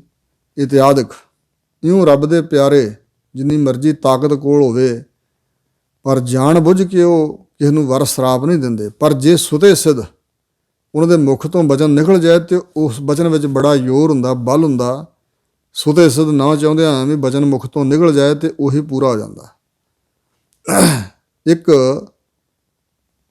ਤਰਲੋਚਨ ਸਿੰਘ ਨਾਂ ਦਾ ਵਿਅਕਤੀ ਸੀ, ਪੰਜੋਖਰਾ ਸਾਹਿਬ ਉਹਦੇ ਸਹੁਰੇ ਸਨ, ਅਤੇ ਉਹ ਨਿੱਤ ਸ਼ਰਾਬ ਪੀਣ ਵਾਲਾ ਵਿਅਕਤੀ ਸੀ। ਅਤੇ ਉਦਣ ਉੱਥੇ ਪੰਜੋਖਰਾ ਸਾਹਿਬ ਉਹ ਦਰਸ਼ਨ ਮੇਲੇ ਕਰਨ ਚਲਾ ਗਿਆ, ਸਵੇਰੇ ਇਸ਼ਨਾਨ ਕੀਤਾ ਹੋਇਆ ਸੀ। ਅਤੇ ਉਸ ਨੇ ਮਹਾਂਪੁਰਸ਼ਾਂ ਨੂੰ ਜਿਵੇਂ ਮੱਥਾ ਟੇਕੀ ਦਾ ਨਾ, ਸੰਤ ਨਿਤਨੇਮ ਤੋਂ ਬਾਅਦ ਪੰਜੋਖਰਾ ਸਾਹਿਬ ਗੁਰੂ ਹਰਿਕ੍ਰਿਸ਼ਨ ਸਾਹਿਬ ਦੇ ਸਥਾਨ 'ਤੇ ਪਰਿਕਰਮਾ ਕਰ ਰਹੇ ਸੀ। ਉਸ ਨੇ ਝੁੱਕ ਕੇ ਨਮਸਕਾਰ ਜਿਵੇਂ ਕਰੀ ਦੀ ਐਵੇਂ ਕੀਤਾ ਅਤੇ ਮਹਾਂਪੁਰਸ਼ ਪਿਛਾਂਹ ਹਟ ਗਏ। ਕਹਿੰਦੇ ਗੁਰਮੁਖਾ ਇਹ ਕਰਦਾ। ਉਹਨੇ ਦੂਜੀ ਵਾਰੀ ਫਿਰ ਇਹੀ ਬਚਨ ਨਿਕਲਿਆ, ਗੁਰਮੁਖਾ ਤੂੰ ਇਹ ਕੀ ਕਰਦਾ? ਸ਼ਾਇਦ 3 ਵਾਰੀ ਇਹ ਬਚਨ ਹੋਇਆ ਵੀ ਗੁਰਮੁਖਾ ਤੈਨੂੰ ਗੁਰੂ ਮਹਾਰਾਜ ਨਹੀਂ ਦਿਖਦੇ, ਤੈਨੂੰ ਗੁਰੂ ਮਹਾਰਾਜ ਨਹੀਂ ਦਿਖਦੇ, ਤੂੰ ਸਾਨੂੰ ਮੱਥਾ ਟੇਕੀ ਜਾਂਦਾ। ਅਤੇ ਕਿਹਾ ਗੁਰਮੁਖਾਈ। ਬਸ ਇਹਨਾਂ ਹੀ ਕਹਿਣ ਦੀ ਦੇਰ ਸੀ, ਉਹਦੀ ਸ਼ਰਾਬ ਛੁੱਟ ਗਈ, ਨਿਤਨੇਮੀ ਬਣ ਗਿਆ, ਗੁਰਸਿੱਖੀ ਨਿਭਾ ਕੇ ਉਹ ਚੜ੍ਹਾਈ ਕਰ ਗਿਆ। ਇਸ ਪ੍ਰਕਾਰ ਜੋ ਕਰਮਖੰਡ ਵਿੱਚ ਪਹੁੰਚਿਆ ਹੋਇਆ ਮਹਾਤਮਾ, ਉਸ ਦੀ ਬਾਣੀ ਬਚਨਾਂ ਵਿੱਚ ਵੀ ਬਹੁਤ ਜ਼ਿਆਦਾ ਜ਼ੋਰ ਹੁੰਦਾ। ਤਿੱਥੈ ਹੋਰ ਨਾ ਕੋਈ ਹੋਰ, ਉੱਥੇ ਹੋਰ ਨਹੀਂ ਕੋਈ ਹੁੰਦਾ, ਕੋਈ ਹੋਰ ਨਹੀਂ ਹੁੰਦਾ। ਮਤਲਬ ਕਿ ਉਸ ਅਵਸਥਾ 'ਚ, ਉਸ ਦ੍ਰਿਸ਼ਟੀ 'ਚ, ਉਸ ਧਿਆਨ ਸੁਰਤੀ ਅੰਦਰ, ਗੁਰਮੁਖੀ ਜਨਾਂ ਦੇ ਅੰਦਰ ਹੋਰ ਕੋਈ ਨਹੀਂ ਹੁੰਦਾ। ਔਰ ਇਹ ਵੀ ਕਿ ਕਰਮਖੰਡ 'ਚ ਰਹਿਣ ਵਾਲੇ ਜਿਹੜੇ ਮਹਾਤਮਾ, ਉੱਥੇ ਕਰਮਖੰਡ ਹੀ ਹੈ, ਉੱਥੇ ਹੋਰ ਕੋਈ ਨਹੀਂ। ਕਰਮਖੰਡੀ ਜਿਹੜੇ ਹਨ ਉਹ ਹੀ ਉੱਥੇ ਹੁੰਦੇ ਨੇ, ਹੋਰ ਉੱਥੇ ਕੋਈ ਨਹੀਂ ਹੁੰਦਾ। ਨਾ ਹੀ ਬਿਰਤੀ 'ਚ ਹੋਰ ਕੋਈ ਰਹਿ ਜਾਂਦਾ, ਇੱਕ ਨਿਰੰਕਾਰ ਹੀ ਰਹਿੰਦਾ। ਸੋ ਵਾਹਿਗੁਰੂ ਦਾ ਨਾਮ ਹੀ ਨਾਮ, ਪ੍ਰੇਮ ਹੀ ਪ੍ਰੇਮ ਹੈ, ਉੱਥੇ ਹੋਰ ਕੋਈ ਨਹੀਂ ਹੈ। ਤਿੱਥੈ ਜੋਧ ਮਹਾਬਲ ਸੂਰ, ਉੱਥੇ ਜੋਧੇ ਮਹਾਬਲੀ ਸੂਰਮੇ ਮਹਾਤਮਾ ਹੀ ਪਹੁੰਚਦੇ ਨੇ ਉਸ ਅਵਸਥਾ 'ਚ। ਜੋਧਾ ਇੱਕ ਰਥੀ, ਮਹਾਬਲੀ ਮਹਾਰਥੀ, ਅਤੇ ਸੂਰਮਾ ਅਤ ਰਥੀ। ਜਿਵੇਂ ਬਾਹਰੀ ਤੌਰ 'ਤੇ ਸੂਰਮੇ ਹੁੰਦੇ ਨੇ, ਇੱਕ ਨਾਲ ਇੱਕ ਲੜਨ ਵਾਲਾ, ਸੈਂਕੜਿਆਂ ਨਾਲ, ਹਜ਼ਾਰਾਂ ਲੱਖਾਂ ਨਾਲ ਲੜਨ ਵਾਲਾ, ਇਹ ਦਰਜੇ ਨੇ। ਇਸੇ ਤਰ੍ਹਾਂ ਹਜ਼ੂਰ ਇੱਥੇ ਕਹਿ ਰਹੇ ਨੇ ਕਿ ਜਿਹੜੇ ਪਹਿਲਾਂ ਯੋਧੇ ਬਣੇ, ਪਹਿਲਾਂ ਸਰੀਰ ਨੂੰ ਉਹਨਾਂ ਨੇ ਕੰਟਰੋਲ 'ਚ, ਸਵੈ ਕਾਬੂ, ਸੰਜਮ 'ਚ ਕੀਤਾ। ਸਰੀਰਕ ਤੌਰ 'ਤੇ ਬੁਰੇ ਕਰਮ ਛੱਡੇ ਹੋਏ ਸੀ ਅਤੇ ਤਾਂ ਹੀ ਅੱਗੇ ਵਧੇ ਨਾ। ਫਿਰ ਉਹਨਾਂ ਨੇ ਇੰਦਰੀਆਂ ਨੂੰ ਵੀ ਕੰਟਰੋਲ 'ਚ ਕਰ ਲਿਆ। ਭਜਨ ਬੰਦਗੀ ਦੇ ਪ੍ਰਤਾਪ ਨਾਲ ਸਭ ਇੰਦਰੀਆ ਵਸ ਕਰ ਦਿੱਤੀ। ਉਹ ਸਤਵੰਤਾ ਸਾੜਾ, ਜਿਤ ਲਾਈਨ ਤੈ ਲੱਗਦੀਆਂ ਨਹਿ ਖਿੰਜੋ ਤਾੜਾ। ਉੱਥੇ ਇੰਦਰੀਆਂ ਦਾ ਨੜੱਤਪੁਣਾ, ਜ਼ੋਰ ਜ਼ਬਰਦਸਤੀ ਜੋ ਇੰਦਰੀ ਕਰਦੇ ਨੇ, ਆਦਤ ਪਈ ਹੋਈ ਹੈ। ਅਸਲ ਵਿੱਚ ਮਨ ਹੀ ਮੈਲਾ, ਅਤੇ ਇਹ ਅੱਖਾਂ ਦੁਆਰਾ ਬਗਾਨਾ ਰੂਪ ਤੱਕਦਾ, ਭੁੱਖੇਬਾਜ਼ਾਂ ਦੀ ਨਿਆਈ। ਕੰਨਾਂ ਦੁਆਰਾ ਗੰਧਣ ਵੈਣ, ਗੰਦੇ ਮੰਦੇ ਸੰਸਾਰੀ ਗੱਲਾਂ ਬਾਤਾਂ, ਗੀਤ ਸੁਣਦਾ। ਜ਼ਬਾਨ ਦੇ ਨਾਲ ਵੀ ਸੰਸਾਰ ਦੀਆਂ ਗੱਲਾਂ ਹੀ ਕਰਦਾ, ਥੱਕਦਾ ਨਹੀਂ, ਪਰ ਰੱਬ ਦਾ ਨਾਮ ਲੈਂਦਿਆਂ ਨੂੰ ਮੌਤ ਪੈਂਦੀ ਆ। ਇਸ ਪ੍ਰਕਾਰ ਇਉਂ ਇੰਦਰੀਆਂ ਨੂੰ ਵੀ, ਪੈਰਾਂ ਨੂੰ ਕੁਸੰਗਤ ਵੱਲ ਜਾਣ ਤੋਂ ਰੋਕ ਲਿਆ, ਹੱਥਾਂ ਨੂੰ ਬੁਰੇ ਕਰਮ ਕਰਨ ਤੋਂ ਰੋਕ ਲਿਆ, ਅੱਖਾਂ ਨੂੰ ਅਤੇ ਕੰਨਾਂ ਨੂੰ, ਰਸਨਾ ਨੂੰ, ਨਾਸਾਂ ਨੂੰ ਵੀ ਦੁਰਗੰਧੀਆਂ ਸੁਰਗੰਧੀਆਂ ਤੋਂ ਰੋਕ ਲਿਆ ਹੈ। ਸੋ ਇਸ ਪ੍ਰਕਾਰ ਉੱਥੇ ਇਸ ਤਰ੍ਹਾਂ ਜਿਹੜੇ ਸੂਰਮੇ ਨੇ ਅੱਗੇ ਤੋਂ ਅੱਗੇ, ਫਿਰ ਮਹਾਬਲੀ, ਫਿਰ ਅਤਰਥੀ ਸੂਰਮੇ ਬਣ ਗਏ, ਜਿਨ੍ਹਾਂ ਨੇ ਆਪਣੇ ਮਨ ਨੂੰ ਹੀ ਕਾਬੂ ਕਰ ਲਿਆ ਹੈ। ਉੱਥੇ ਜਾ ਕੇ ਵਿਕਾਰਾਂ ਦਾ ਕੋਈ ਪ੍ਰਭਾਵ ਹੋਣ ਦਾ ਡਰ ਨਹੀਂ ਰਹਿ ਜਾਂਦਾ। ਉੱਥੇ ਇਸ ਤਰ੍ਹਾਂ ਦੇ ਯੋਧੇ ਮਹਾਬਲੀ ਸੂਰਮੇ ਉਸ ਅਵਸਥਾ 'ਚ ਪਹੁੰਚੇ ਨੇ। ਤਿਨ ਮਹਿ ਰਾਮ ਰਹਿਆ ਭਰਪੂਰ। ਉਹਨਾਂ ਦੇ ਹਿਰਦੇ ਦੇ ਅੰਦਰ, ਤਨ ਮਨ ਦੇ ਅੰਦਰ ਰਮਿਆ ਹੋਇਆ ਜੋ ਰਾਮ ਵਿਆਪਕ ਸਰੂਪ ਹੈ ਪਰਮਾਤਮਾ, ਉਹ ਭਰਪੂਰ ਹੋ ਰਿਹਾ ਹੈ। ਉੱਥੇ ਰਾਮ ਕੀ ਦੁਹਾਈ ਹੋ ਰਹੀ ਹੈ। ਜਿਵੇਂ ਪੀਪਾ ਜੀ ਨੇ ਕਿਹਾ, ਕਾਇਓ ਦੇਵਾ ਕਾਇਓ ਦੇਵਲ ਕਾਇਓ ਜੰਗਮ ਜਾਤੀ, ਕਾਇਓ ਧੂਪ ਦੀਪ ਨੈਵੇਦਾ ਕਾਇਓ ਪੂਜਾ ਪਾਤੀ, ਕਾਇਆ ਬਹੁ ਖੰਡ ਖੋਜ ਤੇ ਨਵ ਨਿਧ ਪਾਈ, ਨਾ ਕਛ ਆਏ ਬੋ ਨਾ ਕਛ ਜਾਏ ਬੋ ਰਾਮ ਕੀ ਦੁਹਾਈ, ਜੋ ਬ੍ਰਹਮੰਡੇ ਸੋਈ ਪਿੰਡੇ, ਜੋ ਖੋਜੈ ਸੋ ਪਾਵੈ, ਪੀਪਾ ਪ੍ਰਣਵੈ ਪਰਮ ਤਤ ਹੈ ਸਤਿਗੁਰੂ ਹੋਏ ਲਿਖਾਵੈ। ਇਸ ਤਰ੍ਹਾਂ ਉੱਥੇ ਰਮਿਆ ਹੋਇਆ ਰਾਮ ਜੋ ਵਿਆਪਕ ਹੈ ਵਾਹਿਗੁਰੂ ਪਰਮਾਤਮਾ, ਉਹ ਭਰਪੂਰ ਹੋ ਰਿਹਾ ਹੈ। ਇੱਥੇ ਥੋੜ੍ਹੀ ਜਿਹੀ ਬੇਨਤੀ ਕਰਦੇ ਹਾਂ, ਜਦੋਂ ਗੁਰੂ ਕੀ ਬਾਣੀ ਵਿੱਚ ਰਾਮ, ਹਰੀ, ਨਾਰਾਇਣ ਐਸੇ ਨਾਮ ਆਉਂਦੇ ਨੇ, ਗੋਬਿੰਦ, ਗੋਪਾਲ, ਤਾਂ ਕਈ ਸਨਾਤਨ ਮਤ ਦੇ ਅਣਜਾਣ ਵਿਅਕਤੀ ਸਮਝ ਲਓ, ਉਹ ਕਹਿੰਦੇ ਵੀ ਤੁਹਾਡੀ ਗੁਰੂ ਕੀ ਬਾਣੀ ਵਿੱਚੋਂ ਜੇ ਨਾਮ ਕੱਢ ਦਿੱਤੇ ਜਾਣ ਤਾਂ ਤੁਹਾਡੇ ਕੋਲ ਕੀ ਰਵੇ। ਇਹ ਨਾਮ ਰਾਮਚੰਦਰ ਜੀ, ਕ੍ਰਿਸ਼ਨ ਜੀ ਨਾਲ ਜੋੜਦੇ ਨੇ ਵੀ ਅਸੀਂ ਰਾਮ ਜੀ ਦੇ ਉਪਾਸ਼ਕ ਹਾਂ, ਤੁਹਾਡੀ ਗੁਰੂ ਕੀ ਬਾਣੀ ਵਿੱਚ ਵੀ ਰਾਮ ਦੀ ਉਪਾਸਨਾ ਦੱਸੀ ਹੋਈ। ਨਹੀਂ, ਇਹ ਭੁਲੇਖਾ ਹੈ। ਏਕ ਰਾਮ ਦਸ਼ਰਥ ਕਾ ਬੇਟਾ, ਏਕ ਰਾਮ ਘਟ ਘਟ ਮੈਂ ਲੇਟਾ, ਬਿੰਦੂ ਰਾਮ ਕਾ ਸਗਲ ਸੰਸਾਰਾ, ਨਿਰਗੁਣ ਰਾਮ ਸਭਨ ਤੇ ਨਿਆਰਾ। ਉਹ ਤਾਂ ਦਸ਼ਰਥ ਦੇ ਬੇਟੇ ਸੀ ਰਾਮਚੰਦਰ ਜੀ, ਉਹਨਾਂ ਬਾਰੇ ਤਾਂ ਬਚਨ ਹੈ ਕਿ ਰੋਵੈ ਰਾਮ ਨਿਕਾਲਾ ਪਿਆ, ਸੀਤਾ ਲਖਮਣ ਵਿਛੜ ਗਿਆ। ਉੱਥੇ ਤੇ ਰੋਣ ਦੀ ਗੱਲ ਕੀਤੀ ਹੈ ਰਾਮਚੰਦਰ ਜੀ ਦੀ। ਸੀਤਾ ਲੈ ਗਿਆ ਦਿਸਰੋ ਲਛਮਣ ਮੂਓ ਸਰਾਪ, ਔਰ ਇਸੇ ਬਚਨ ਮਨ ਮੈਂ ਝੂਰੈ ਰਾਮਚੰਦ, ਸੀਤਾ ਲਛਮਣ ਜੋਗ, ਹਣਵੰਤਰ ਅਰਾਧ ਆਇਆ ਕਰ ਸੰਜੋਗ। ਉੱਥੇ ਤਾਂ ਰਾਮਚੰਦਰ ਜੀ ਨੂੰ ਇੱਕ ਵਿਅਕਤੀ ਵਿਖਾਇਆ, ਹਜ਼ੂਰ ਨੇ ਰੋਂਦਾ ਹੋਇਆ ਵਿਖਾਇਆ ਹੈ, ਝੂਰਦਾ ਹੋਇਆ ਵਿਖਾਇਆ। ਇਸ ਕਰਕੇ ਸਤਿਗੁਰੂ ਦੇ ਘਰ ਵਿੱਚ ਵਿਅਕਤੀ ਦੀ ਉਪਾਸਨਾ ਨਹੀਂ ਹੈ। ਸ਼ਕਤੀ ਜੋ ਪਰਮ ਸੱਤਾ, ਪਰਮ ਸ਼ਕਤੀ ਪਰਮਾਤਮਾ, ਰਾਮ ਦਾ ਅਰਥ ਹੈ ਰਮੰਤੀ ਰਾਮਾ, ਰਮਿਆ ਹੋਇਆ, ਵਿਆਪਕ, ਸਮਾਇਆ ਹੋਇਆ ਸਾਰੀ ਕੁਦਰਤ ਅੰਦਰ। ਇਸ ਪ੍ਰਕਾਰ ਉਹਦਾ ਗਿਆਨ ਸਾਨੂੰ ਨਹੀਂ। ਤਾਂ ਹਜ਼ੂਰ ਕਹਿੰਦੇ ਨੇ ਉਹ ਜਿਹੜੇ ਨੇ ਕਰਮਖੰਡੀ ਮਹਾਤਮਾ, ਜਿਹੜੇ ਕਰਮਖੰਡ ਵਿੱਚ ਪਹੁੰਚ ਗਏ, ਉਹਨਾਂ ਦੇ ਅੰਦਰ ਬਾਹਰ ਹਿਰਦੇ 'ਚ ਰੋਮ ਰੋਮ 'ਚ ਰਾਮ ਹੀ ਭਰਪੂਰ ਹੋ ਰਿਹਾ। ਤਿੱਥੈ ਸੀਤੋ ਸੀਤਾ ਮਹਿਮਾ ਮਾਹੇ, ਸੀਤੋ ਸੀਤਾ ਦਾ ਅਰਥ ਹੈ ਚੰਗੀ ਤਰ੍ਹਾਂ ਸੀਤਾ ਗਿਆ ਉਹਨਾਂ ਦਾ ਮਨ ਵਾਹਿਗੁਰੂ ਦੀ ਮਹਿਮਾ ਅੰਦਰ, ਜਾਂ ਮਹਿਮਾ ਰੂਪ ਸੀਤਾ ਅੰਦਰ ਉਹਨਾਂ ਦਾ ਮਨ ਸੀਤਾ ਗਿਆ। ਸਾਨੂੰ ਪਾਠ ਸਿਖਾਇਆ ਗਿਆ, ਤਿੱਥੈ ਸੀਤੋ ਸੀਤਾ ਮਹਿਮਾ ਮਾਹੇ, ਸੀਤਾ ਸਿਉਂਤਾ ਗਿਆ। ਉਹਨਾਂ ਦਾ ਮਨ ਪਰਮਾਤਮਾ ਦੀ ਮਹਿਮਾ ਵਿੱਚ ਚੰਗੀ ਤਰ੍ਹਾਂ ਸਿਉਂਤਾ ਗਿਆ ਹੈ, ਇੱਕ ਮਿਕ ਹੋ ਗਿਆ ਹੈ। ਤਾਂ ਕਿ ਰੂਪ ਨਾ ਕਥਨੇ ਜਾਹੇ, ਉਹਨਾਂ ਰੱਬ ਦੇ ਪਿਆਰਿਆਂ ਦੇ ਜਿਹੜੇ ਰੂਪ ਨੇ ਉਹ ਕਥਨ ਨਹੀਂ ਕੀਤੇ ਜਾ ਸਕਦੇ ਕਿ ਉਹਨਾਂ ਦੇ ਅੰਦਰਲੇ ਰੂਪ ਕਿੰਨੇ ਕੁ ਸੋਹਣੇ ਨੇ, ਕਿਹੋ ਜਿਹੇ ਨੇ, ਉਹਨਾਂ ਵਰਗਾ ਹੋਰ ਕੌਣ ਹੈ। ਉਹ ਰੂਪ ਕਥਨ ਨਹੀਂ ਕੀਤੇ ਜਾ ਸਕਦੇ। ਨਾ ਉਹ ਮਰ ਹੈ ਨਾ ਠਾਗੇ ਜਾਹੇ, ਨਾ ਉਹ ਮਰਦੇ ਹਨ ਤੇ ਨਾ ਉਹ ਕਿਸੇ ਕੋਲੋਂ ਠੱਗੇ ਜਾਂਦੇ ਨੇ। ਜਿਵੇਂ ਕੋਈ ਰੱਬ ਦੇ ਪਿਆਰੇ ਸੀ ਤੇ ਉਹ ਪ੍ਰਚਾਰ ਕਰ ਰਹੇ ਸੀ ਵੀ ਰੱਬ ਦੇ ਸੰਤ ਮਰਦੇ ਨਹੀਂ, ਤੇ ਇੱਕ ਮਾਈ ਕਹਿਣ ਲੱਗੀ, ਬਾਬਾ ਜੀ ਕਿਉਂ ਐਵੇਂ ਜਿਮੀ ਸਮਾਨ ਦੇ ਕਲਾਪੇ ਮਿਲ ਜਾਂਦੇ ਹੋ, ਕੋਈ ਰਹਿੰਦਾ ਤੇ ਵੇਖਿਆ ਨਹੀਂ। ਸਾਰੇ ਜਿਹੜੇ ਜਨਮ ਲੈਂਦੇ ਸਾਰੇ ਹੀ ਮਰ ਜਾਂਦੇ। ਜਿਹੜਾ ਅਸੀਂ ਜੀਵਨ ਸਮਝਦੇ ਹਾਂ, ਇਹਨੂੰ ਸਤਿਗੁਰੂ ਜੀ ਜੀਵਨ ਨਹੀਂ ਮੰਨਦੇ। ਹਜ਼ੂਰ ਕਹਿੰਦੇ ਨੇ ਜੀਵਨ ਪਦਵੀ ਹਰ ਕੇ ਦਾਸ, ਜਨ ਮਿਲਿਆ ਆਤਮ ਪ੍ਰਗਾਸ। ਜੀਵਨੋਂ ਮੈਂ ਜੀਵਨ ਪਾਇਆ, ਗੁਰਮੁਖ ਭਾਏ ਰਾਮ, ਅਬ ਮੋਹੇ ਜੀਵਨ ਪਦਵੀ ਪਾਈ। ਚੀਤ ਆਇਓ ਮਨ ਪੁਰਖ ਵਿਧਾਤਾ, ਸੰਤਨ ਕੀ ਸਰਣ ਆਈ। ਕਈ ਅਸੀਂ ਜਿਉਂਦੇ ਜਾਗਦੇ ਦਿਖਾਈ ਦਿੰਦੇ ਹਾਂ, ਪਰ ਸਤਿਗੁਰੂ ਕਹਿੰਦੇ ਸਾਡੀ ਨਜ਼ਰ 'ਚ ਇਹ ਜਿਉਂਦੇ ਜਾਗਦੇ ਲੋਕ ਜੋ ਦਿਸਦੇ ਨੇ ਮਰੇ ਹੋਏ ਨੇ। ਤੇ ਉਹ ਜਿਹੜਾ ਮਰਨਾ ਅਸੀਂ ਸਰੀਰ ਦਾ ਸਮਝਦੇ ਹਾਂ ਵੀ ਸਰੀਰ ਨਹੀਂ ਰਿਹਾ ਤੇ ਹੁਣ ਬੰਦਾ ਮਰ ਗਿਆ, ਨਹੀਂ। ਜਿਵੇਂ ਰਾਮਾਨੰਦ ਜੀ ਨੇ ਜਦੋਂ ਸਰੀਰ ਤਿਆਗਿਆ ਤੇ ਉਹਨਾਂ ਦੇ ਚੇਲੇ ਕਹਿੰਦੇ ਰੋਣ ਲੱਗ ਪਏ, ਤਾਂ ਕਬੀਰ ਜੀ ਨਹੀਂ ਸੀ ਰੋਂਦੇ। ਉਹ ਰੋਕਦੇ ਸਨ ਵੀ ਕਿਉਂ ਰੋਂਦੇ ਹੋ।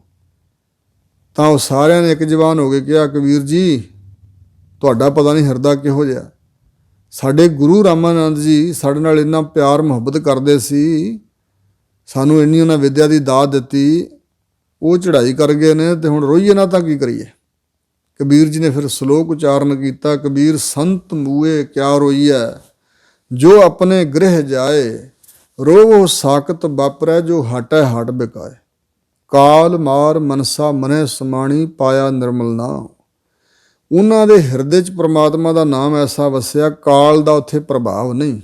ਉਹ ਮਰਦੇ ਨਹੀਂ, ਸਰੀਰ ਦਾ ਤਿਆਗ ਤਾਂ ਉਹ ਵੀ ਕਰਦੇ ਨੇ, ਪਰ ਅਮਰ ਆਜ਼ਾਦ ਹਸਤੀ ਬਣ ਜਾਂਦੇ, ਅਮਰ ਹਸਤੀ ਆ ਉਹਨਾਂ ਦੀ। ਜਿਵੇਂ ਇੱਕ ਮਹਾਂਪੁਰਸ਼ ਸੀ, ਉਹਨਾਂ ਨਾਲ ਕੋਈ ਬਚਨ ਵਿਲਾਸ ਹੋ ਰਿਹਾ ਸੀ, ਤੇ ਮੈਨੂੰ ਕਹਿਣ ਲੱਗੇ ਵੀ ਬਾਬਾ ਬੁੱਢਾ ਜੀ, ਬਾਬਾ ਦੀਪ ਸਿੰਘ ਜੀ ਕਿਤੇ ਮਰ ਗਏ ਨੇ, ਹੁਣ ਵੀ ਮੌਜੂਦ ਨੇ। ਕੋਈ ਭਾਵਨਾ ਕਰਕੇ ਉਹਨਾਂ ਨੂੰ ਯਾਦ ਕਰੇ ਤੇ ਅੱਜ ਵੀ ਉਹ ਦਰਸ਼ਨ ਦੇ ਦਿੰਦੇ ਨੇ। ਉਹ ਚੰਗੇ ਮਹਾਤਮਾ ਸੀ, ਕਮਾਈ ਵਾਲੇ ਬਹੁਤ। ਐਵੇਂ ਜਣੇ ਖਣਿਆਂ ਦੀ ਗੱਲ ਨਹੀਂ ਮੈਂ ਕਰ ਰਿਹਾ। ਬਾਬਾ ਕੀਰਤਨ ਸਿੰਘ ਸਾਹਿਬ ਨੇ ਮੈਨੂੰ ਇਹ ਬਚਨ ਕਿਹਾ ਸੀ ਵੀ ਬਾਬਾ ਦੀਪ ਸਿੰਘ, ਬਾਬਾ ਬੁੱਢਾ ਜੀ ਵਰਗੀਆਂ ਮਹਾਨ ਹਸਤੀਆਂ ਉਹ ਕੋਈ ਮਰੇ ਥੋੜ੍ਹੇ ਨੇ। ਮਰਦਾ ਸੰਸਾਰ ਹੈ, ਪਰ ਕਬੀਰ ਜੀ ਨੇ ਵੀ ਕਿਹਾ, ਮੈਂ ਨਾ ਮਰੋ ਮਰਬੋ ਸੰਸਾਰਾ, ਅਬ ਉਹ ਮਿਲਿਓ ਹੈ ਜੀਆਵਨ ਹਾਰਾ। ਮੈਂ ਨਹੀਂ ਮਰਾਂਗਾ, ਸੰਸਾਰ ਮਰਦਾ ਪਿਆ, ਕਿਉਂਕਿ ਮੈਨੂੰ ਜਵਾਲਣ ਵਾਲਾ, ਜਿਉਂਦੇ ਰੱਖਣ ਵਾਲਾ ਮਿਲ ਪਿਆ ਵਾਹਿਗੁਰੂ ਪਰਮਾਤਮਾ। ਬਾਬਾ ਸੋਹਣ ਸਿੰਘ ਵਿਧੀ ਚੰਦੀਏ ਮਹਾਂਪੁਰਸ਼ ਸੰਤ ਕਰਤਾਰ ਸਿੰਘ ਖਾਲਸਾ ਜੀ ਨੂੰ ਉਹਨਾਂ ਯਾਦ ਕੀਤਾ ਸੀ ਆਪਣਾ ਸਰੀਰ ਤਿਆਗਣ ਤੋਂ ਪਹਿਲਾਂ। ਤੇ ਸੰਤ ਕਰਤਾਰ ਸਿੰਘ ਜੀ ਜਾਂ ਬੰਬੇ ਜਾਂ ਸ਼ਾਇਦ ਕਲਕੱਤੇ ਸਨ, ਉੱਥੋਂ ਜਹਾਜ਼ ਰਾਹੀਂ ਮਹਾਂਪੁਰਸ਼ ਪਹੁੰਚੇ ਸੀ। ਤੇ ਇੱਕ ਡਾਕਟਰ ਮਹਾਂਪੁਰਸ਼ਾਂ ਦੇ ਕੋਲ ਸੀ, ਤਾਂ ਉਹ ਆਪ ਉਹਨੂੰ ਦੱਸਤਾ, ਕਹਿੰਦੇ ਸਾਡੇ ਸਵਾਸ ਪੂਰੇ ਹੋ ਚੁੱਕੇ, ਉਮਰ ਪੂਰੀ ਹੋ ਚੁੱਕੀ ਹੈ, ਪਰ ਅਸੀਂ ਸੰਤ ਕਰਤਾਰ ਸੋਹਣਾ ਨੂੰ ਸੁਨੇਹਾ ਦਿੱਤਾ ਹੋਇਆ, ਉਹ ਆ ਰਹੇ ਨੇ, ਤਾਂ ਉਹਨਾਂ ਨੂੰ ਮਿਲ ਕੇ ਕੋਈ ਬਚਨ ਵਿਲਾਸ ਕਰਨੇ ਆ, ਫਿਰ ਅਸੀਂ ਸਰੀਰ ਤਿਆਗਣਾ। ਜੇ ਤੂੰ ਚੈੱਕ ਕਰਨਾ ਤਾਂ ਕਰ ਲੈ। ਡਾਕਟਰ ਨੂੰ ਕਹਿਣ ਲੱਗੇ, ਇੱਥੇ ਚੈੱਕ ਡਾਕਟਰੀ ਦੀ ਕੋਈ ਹੱਦ ਬੰਨਾ ਇੱਥੇ ਨਹੀਂ ਚੱਲਣਾ, ਇੱਥੇ ਡਾਕਟਰੀ ਕੁਛ ਨਹੀਂ ਕਰ ਸਕਦੀ, ਮੈਡੀਕਲ ਵਾਲਿਆਂ ਨੂੰ ਕੁਛ ਨਹੀਂ ਪਤਾ ਲੱਗ ਸਕਦਾ। ਔਰ ਉਹਨੇ ਠੀਕ ਚੈੱਕ ਕੀਤਾ ਸੀ, ਤੇ ਉਹ ਕਹਿਣ ਲੱਗਾ, ਜੀ ਤੁਹਾਡੀਆਂ ਨਬਜ਼ਾਂ ਬਿਲਕੁਲ ਬੰਦ ਨੇ, ਤੇ ਤੁਸੀਂ ਕੰਘਾ ਕਰ ਰਹੇ ਹੋ, ਹੱਸ ਹੱਸ ਕੇ ਬਚਨ ਕਰ ਰਹੇ ਹੋ, ਇਹ ਕੀ ਖੇਡ ਹੈ? ਕਹਿਣ ਲੱਗੇ, ਬਸ ਇਹ ਅਨੋਖੀ ਖੇਡ ਹੈ, ਇਹਨੂੰ ਸੰਸਾਰ ਦਾ ਕੋਈ ਵਿਅਕਤੀ ਨਹੀਂ ਸਮਝ ਸਕਦਾ। ਫਿਰ ਸੰਤ ਕਰਤਾਰ ਸਿੰਘ ਜੀ ਆਏ, ਉਹਨਾਂ ਨੂੰ ਮਿਲੇ, ਬਚਨ ਵਿਲਾਸ ਕੀਤੇ, ਕਹਿੰਦੇ ਆਓ ਤੁਹਾਨੂੰ ਉਡੀਕਦੇ ਸੀ, ਰਹਿ ਰਾਸਾ ਦਾ ਪਾਠ ਤੁਸੀਂ ਸੁਣਾਓ। ਉਹਨਾਂ ਸੁਣਾਇਆ, ਫਿਰ ਸੁਖਮਨੀ ਸਾਹਿਬ ਦਾ ਪਾਠ ਵੀ ਸੁਣਿਆ। ਫਿਰ ਕਹਿਣ ਲੱਗੇ, ਸਿੰਘੋ ਅਸੀਂ ਅੰਮ੍ਰਿਤ ਵੇਲੇ ਉੱਠ ਕੇ ਨਾ ਇਸ਼ਨਾਨ ਕਰਕੇ ਤੇ ਨਵਾਂ ਚੋਲਾ ਅਸੀਂ ਰੱਖਿਆ, ਉਹ ਪਾ ਲੈਣਾ, ਕੱਪੜੇ ਧਾਰਨ ਕਰਕੇ ਨਿਤਨੇਮ ਕਰ ਲੈਣਾ, ਤੇ ਫਿਰ ਅਸੀਂ 4 ਵਜੇ ਸਰੀਰ ਤਿਆਗਾਂਗੇ। ਦੁਬਾਰਾ ਸਾਡੇ ਸਰੀਰ ਦਾ ਇਸ਼ਨਾਨ ਕਰਾਉਣ ਦੀ ਲੋੜ ਨਹੀਂ ਪੈਣੀ, ਕੱਪੜੇ ਬਦਲਣ ਦੀ ਲੋੜ ਨਹੀਂ ਪੈਣੀ, ਅਸੀਂ ਆਪੇ ਸਾਰਾ ਕੁਝ ਪਹਿਲਾਂ ਕਰ ਲੈਣਾ। ਜਦੋਂ ਸਰੀਰ ਤਿਆਗਾਂਗੇ ਤੇ ਸੰਸਕਾਰ ਕਰ ਦਿਓ। ਤੇ ਉਹਨਾਂ ਦੇ ਬੇਟੇ ਬਾਬਾ ਦਇਆ ਸਿੰਘ ਜੀ, ਪੋਤਰੇ ਭਾਈ ਅਵਤਾਰ ਸਿੰਘ ਜੀ ਛੋਟੀ ਉਮਰ ਚੌਥੇ ਸਨ, ਹੋਰ ਬੜੇ ਨਿਹੰਗ ਸਿੰਘ ਬੈਠੇ ਸੀ। ਸੰਤ ਕਰਤਾਰ ਸਿੰਘ ਖਾਲਸਾ ਜੀ ਕੋਲ ਸਨ, ਟਕਸਾਲ ਦੇ ਵਿਦਿਆਰਥੀ ਸਿੰਘ ਕੋਲ ਸੀ। ਤੇ ਠੀਕ ਹੀ ਜਦੋਂ ਉਹਨਾਂ ਨੇ ਉਹ ਸਮਾਂ ਦੱਸਿਆ ਸੀ, ਉਨੇ ਵਜੇ ਫਿਰ ਉਹਨਾਂ ਨੇ ਸਾਰਿਆਂ ਨੂੰ ਫਤਿਹ ਗਜਾਈ ਤੇ ਇੱਕ ਬਿੰਦ ਵਿੱਚ ਹੀ ਸਰੀਰ ਤਿਆਗ ਦਿੱਤਾ। ਜਿਸ ਤਰ੍ਹਾਂ ਸੱਪ ਕੁੰਜ ਲਾਉਂਦਾ, ਜਿਵੇਂ ਹਾਥੀ ਦੇ ਗਲ ਵਿੱਚੋਂ ਫੁੱਲਾਂ ਦੀ ਮਾਲਾ ਉਤਾਰ ਲਈਦੀ ਹੈ, ਗੁਰਮੁਖ ਆਵੈ ਜਾਏ ਨਿਸੰਗ, ਉਹ ਮਰਦੇ ਨਹੀਂ ਹਨ, ਜੀਵਤ ਭਾਵ ਤੋਂ ਪਹਿਲਾਂ ਹੀ ਮਰੇ ਹੋਏ ਨੇ। ਤੇ ਫਿਰ ਸਰੀਰ ਦਾ ਹੀ ਤਿਆਗ ਕਰਨਾ, ਤੇ ਜੀਵਤ ਭਾਵ ਤੋਂ ਮਰ ਕੇ ਉਹ ਐਸੇ ਅਮਰ ਹੋਏ ਨੇ, ਹੁਣ ਉਹ ਕਦੇ ਮਰਨਗੇ ਨਹੀਂ। ਇੱਕ ਹੋਰ ਬਚਨ ਯਾਦ ਆਇਆ, ਸ਼੍ਰੀਮਾਨ ਸੰਤ ਸੁੰਦਰ ਸਿੰਘ ਭਿੰਡਰਾਂ ਵਾਲੇ, ਉਹ ਕਾਸ਼ੀ ਗਏ ਇੱਕ ਵਾਰੀ, ਤੇ ਉੱਥੇ ਬੜੇ ਬੜੇ ਵੱਡੇ ਵਿਦਵਾਨ ਆਪਣਾ ਵਿਖਿਆਨ ਦੇ ਰਹੇ ਸਨ। ਤੇ ਇੱਕ ਉਹਨਾਂ ਨੂੰ ਪਛਾਣ ਸੀ ਇਹਨਾਂ ਦੀ, ਉਹਨਾਂ ਨੇ ਬੇਨਤੀ ਕੀਤੀ, ਜੀ ਤੁਸੀਂ ਵੀ ਕਥਾ ਵਾਰਤਾ ਸੁਣਾਓ। ਮਹਾਂਪੁਰਸ਼ ਕਹਿਣ ਲੱਗੇ, ਨੇ ਅੱਜ ਤਾਂ ਬੜੇ ਬੜੇ ਵਿਦਵਾਨ ਇੱਥੇ ਆਏ ਨੇ, ਅਸੀਂ ਸੁਣ ਲੈਂਦੇ ਹਾਂ, ਸੁਣਨਾ ਵੀ ਚਾਹੀਦਾ। ਪਰ ਖੈਰ ਉਹਨਾਂ ਨੇ ਫਿਰ ਵੀ ਬੇਨਤੀ ਕਰਕੇ ਮਨਾ ਲਿਆ, ਤੇ 15 ਮਿੰਟ ਸਮਾਂ ਦਿੱਤਾ ਗਿਆ। ਜਦੋਂ ਕਥਾ ਕਰਨ ਲੱਗੇ ਮਹਾਂਪੁਰਸ਼ ਬ੍ਰਹਮ ਗਿਆਨੀ, ਤੇ ਐਸਾ ਅੰਮ੍ਰਿਤ ਰਸ ਵਰਸ ਰਿਹਾ ਸੀ, ਉਹ ਸਮਾਂ ਵਧਾਈ ਜਾਣ। ਕਾਫੀ ਸਮਾਂ ਆਪ ਜੀ ਨੇ ਕਥਾ ਕੀਤੀ। ਜਦੋਂ ਇਹਨਾਂ ਦੀ ਇਹ ਅਵਸਥਾ ਵੇਖੀ, ਕਥਾ ਸੁਣੀ, ਪ੍ਰਭਾਵ ਵੇਖਿਆ, ਤੇ ਫਿਰ ਉਹ ਈਰਖਾ ਕਈਆਂ ਦੇ ਹਿਰਦਿਆਂ 'ਚੋਂ ਜਾਂਦੀ ਨਹੀਂ। ਇੱਕ ਹੈ ਸੀ ਬਨੌਟੀ ਸਾਧ, ਉਹ ਕਹਿਣ ਲੱਗਾ, ਜਿਹੜੇ ਸੰਤ ਜੀ ਕਥਾ ਕਰਕੇ ਹਟੇ ਨੇ, ਮੈਂ ਇਹਨਾਂ ਨੂੰ ਕੋਈ ਪ੍ਰਸ਼ਨ ਪੁੱਛਣਾ, ਸਵਾਲ ਪੁੱਛਣਾ। ਮਹਾਂਪੁਰਸ਼ਾਂ ਨੂੰ ਪੁੱਛਿਆ ਗਿਆ, ਜੀ ਇੰਝ ਕਹਿੰਦਾ। ਸੰਤ ਕਹਿਣ ਲੱਗੇ, ਹੁਣ ਸਟੇਜ 'ਤੇ ਅਸੀਂ ਬਹਿ ਜਾਂਦੇ ਹਾਂ, ਇੱਕ ਮਾਈਕ ਉਹਦੇ ਅੱਗੇ ਰੱਖ ਦਿਓ, ਉਹ ਪ੍ਰਸ਼ਨ ਪੁੱਛੇ, ਅਸੀਂ ਜੋ ਜਾਣਦੇ ਹੋਵਾਂਗੇ ਦੱਸਾਂਗੇ, ਤੇ ਨਾਲੇ ਸੰਗਤ ਸੁਣਨ ਵਾਲੇ ਸਰੋਤੇ ਵੀ ਸੁਣ ਲੈਣਗੇ। ਅਸੀਂ ਪਰਦਾ ਨਹੀਂ ਰੱਖਦੇ ਕੁਛ ਵੀ, ਜੋ ਸਾਨੂੰ ਪਤਾ ਅਸੀਂ ਦੱਸਾਂਗੇ। ਉਹਨੇ ਪਹਿਲਾ ਪ੍ਰਸ਼ਨ ਇਹ ਕੀਤਾ ਸੀ, ਜੀ ਤੁਸੀਂ ਕਫਨ ਵਰਗਾ ਚੋਲਾ ਕਿਉਂ ਪਾਉਂਦੇ ਹੋ? ਮਹਾਂਪੁਰਸ਼ ਕਹਿਣ ਲੱਗੇ, ਵਾਹ ਸੰਤ ਜੀ ਏਡੇ ਵਿਦਵਾਨ ਹੋ, ਤੁਹਾਨੂੰ ਨਹੀਂ ਪਤਾ ਵੀ ਕਫਨ ਮੁਰਦਿਆਂ ਦੇ ਗਲ 'ਚ ਹੁੰਦਾ? ਕਹਿਣ ਲੱਗਾ, ਅੱਛਾ ਤੁਸੀਂ ਮੁਰਦੇ ਹੋ? ਕਹਿਣ ਲੱਗੇ, ਬਿਲਕੁਲ। ਇੱਕ ਭਾਈ ਗੁਰਦਾਸ ਜੀ ਦਾ ਬਚਨ ਹੈ, ਮੁਰਦਾ ਹੋਏ ਮੁਰੀਦ ਸੋ ਗੁਰ ਗੋਰ ਸਮਾਵੈ। ਜਿਹੜਾ ਮੁਰਦਾ ਹੋ ਜਾਏ ਨਾ ਮੁਰੀਦ ਗੁਰੂ ਦਾ ਸਿੱਖ, ਉਹ ਗੁਰੂ ਰੂਪੀ ਕਬਰ ਵਿੱਚ ਸਮਾਉਂਦਾ। ਭਾਈ ਗੁਰਦਾਸ ਜੀ ਕਹਿੰਦੇ ਨੇ ਗੁਰੂ ਕਬਰ ਹੈ, ਗੋਰ ਹੈ, ਤੇ ਗੋਰ ਕਬਰ ਵਿੱਚ ਮੁਰਦੇ ਹੀ ਸਮਾਉਂਦੇ ਨੇ। ਜਿਉਂਦੇ ਜਾਗਦੇ ਬੰਦੇ ਕਬਰਾਂ 'ਚ ਨਹੀਂ ਪੈਂਦੇ, ਇਸ ਕਰਕੇ ਮੁਰਦਾ ਹੋ ਜਾ। ਤਾਂ ਮਹਾਂਪੁਰਸ਼ਾਂ ਨੂੰ ਪੁੱਛਿਆ ਵੀ ਤੁਸੀਂ ਮੁਰਦੇ ਹੋ? ਕਹਿਣ ਲੱਗੇ ਬਿਲਕੁਲ। ਮੁਰਦੇ ਦੇ ਗਲ 'ਚ ਕਫਨ ਹੁੰਦਾ। ਇੱਕ ਉਹਨਾਂ ਨੇ ਤਾਂ ਵੈਸੇ ਹੀ ਕਫਨ ਵਰਗਾ ਚੋਲਾ ਪਾਇਆ, ਪਰ ਅੰਦਰੋਂ ਮਰਿਆ ਨਹੀਂ ਹੁੰਦਾ ਮਨ, ਉਹ ਬਨਾਵਟ ਹੁੰਦੀ ਹੈ। ਪਰ ਮਹਾਂਪੁਰਸ਼ ਅਸਲ ਸਨ, ਉਹ ਕਹਿਣ ਲੱਗੇ ਹਾਂ ਜੀ ਮੁਰਦੇ ਦੇ ਗਲ 'ਚ ਕਫਨ ਆ ਜੀ। ਕਹਿੰਦੇ ਫਿਰ ਮੁਰਦੇ ਕਿਰਪਾਨਾਂ ਕਿਉਂ ਚੱਕੀ ਫਿਰਦੇ ਨੇ? ਮਹਾਂਪੁਰਸ਼ ਗਾਤਰੇ ਵਾਲੀ ਛੋਟੀ ਕਿਰਪਾਨ ਸੀ ਤੇ ਇੱਕ ਹੱਥ 'ਚ ਫੜ ਕੇ ਰੱਖਦੇ ਸੀ, 3.5 ਫੁੱਟੀ, ਤੇ ਬੜਾ ਵੀਰ ਰਸ ਸੀ ਉਹਨਾਂ 'ਚ। ਸਰੀਰ ਵੀ ਬੜਾ ਬਲੀ ਸੀ ਔਰ ਬੜੀ ਐਕਸਰਸਾਈਜ਼ ਵੀ ਉਹ ਕਰਦੇ ਸੀ, ਬੜਾ ਅਭਿਆਸ ਵੀ ਕਰਦੇ ਸੀ, ਸਰੀਰ ਨੂੰ ਸਾਂਭ ਕੇ ਰੱਖਦੇ ਸਨ, ਸੂਰਮੇ ਬਣ ਕੇ ਰਹਿੰਦੇ ਸੀ, ਤੇ ਬੜਾ ਵੀਰ ਰਸੀ ਪ੍ਰਚਾਰ ਵੀ ਸੀ ਉਹਨਾਂ ਦਾ। ਇੱਕ ਵਾਰੀ ਕਹਿੰਦੇ ਨੇ ਭਈ ਮਾਲਵੇ ਦੇ ਵਿੱਚ ਕਿਧਰੇ ਸ੍ਰੀ ਗੁਰੂ ਗ੍ਰੰਥ ਸਾਹਿਬ ਦੀ ਬੇਅਦਬੀ ਹੋਈ ਸੀ, ਤੇ ਪੰਥ ਦੀਆਂ ਜਥੇਬੰਦੀਆਂ ਨੇ ਇਕੱਠਿਆਂ ਹੋ ਕੇ ਫਿਰ ਇਕੋਤਰੀ ਕੀਤੀ 101 ਅਖੰਡ ਪਾਠ ਸਾਹਿਬ। ਤੇ ਮਹਾਂਪੁਰਸ਼ਾਂ ਨੇ ਫਿਰ ਸਾਰਿਆਂ ਨੂੰ ਪ੍ਰੇਰਨਾ ਦਿੰਦਿਆਂ ਕਿਹਾ ਸੀ ਵੀ ਗੁਰੂ ਦਾ ਖਾਲਸਾ ਹੁਣ ਇੰਨੇ ਕੁ ਜੋਗਾ ਰਹਿ ਗਿਆ ਵੀ ਜੇ ਕੋਈ ਬੇਅਦਬੀ ਕਰ ਜੇ ਤੇ ਤੁਸੀਂ ਅਖੰਡ ਪਾਠਾਂ ਦੀ ਲੜੀ ਕਰ ਰਹੋ, ਪਰ ਉਸ ਦੁਸ਼ਟ ਨੂੰ ਲੱਭਣ ਦਾ ਯਤਨ ਨਾ ਕਰੋ ਜਿਹਨੇ ਬੇਅਦਬੀ ਕੀਤੀ ਤੇ ਉਹਨੂੰ ਸਜ਼ਾ ਨਾ ਦੇ ਖਾਲਸਾ ਪੰਥ।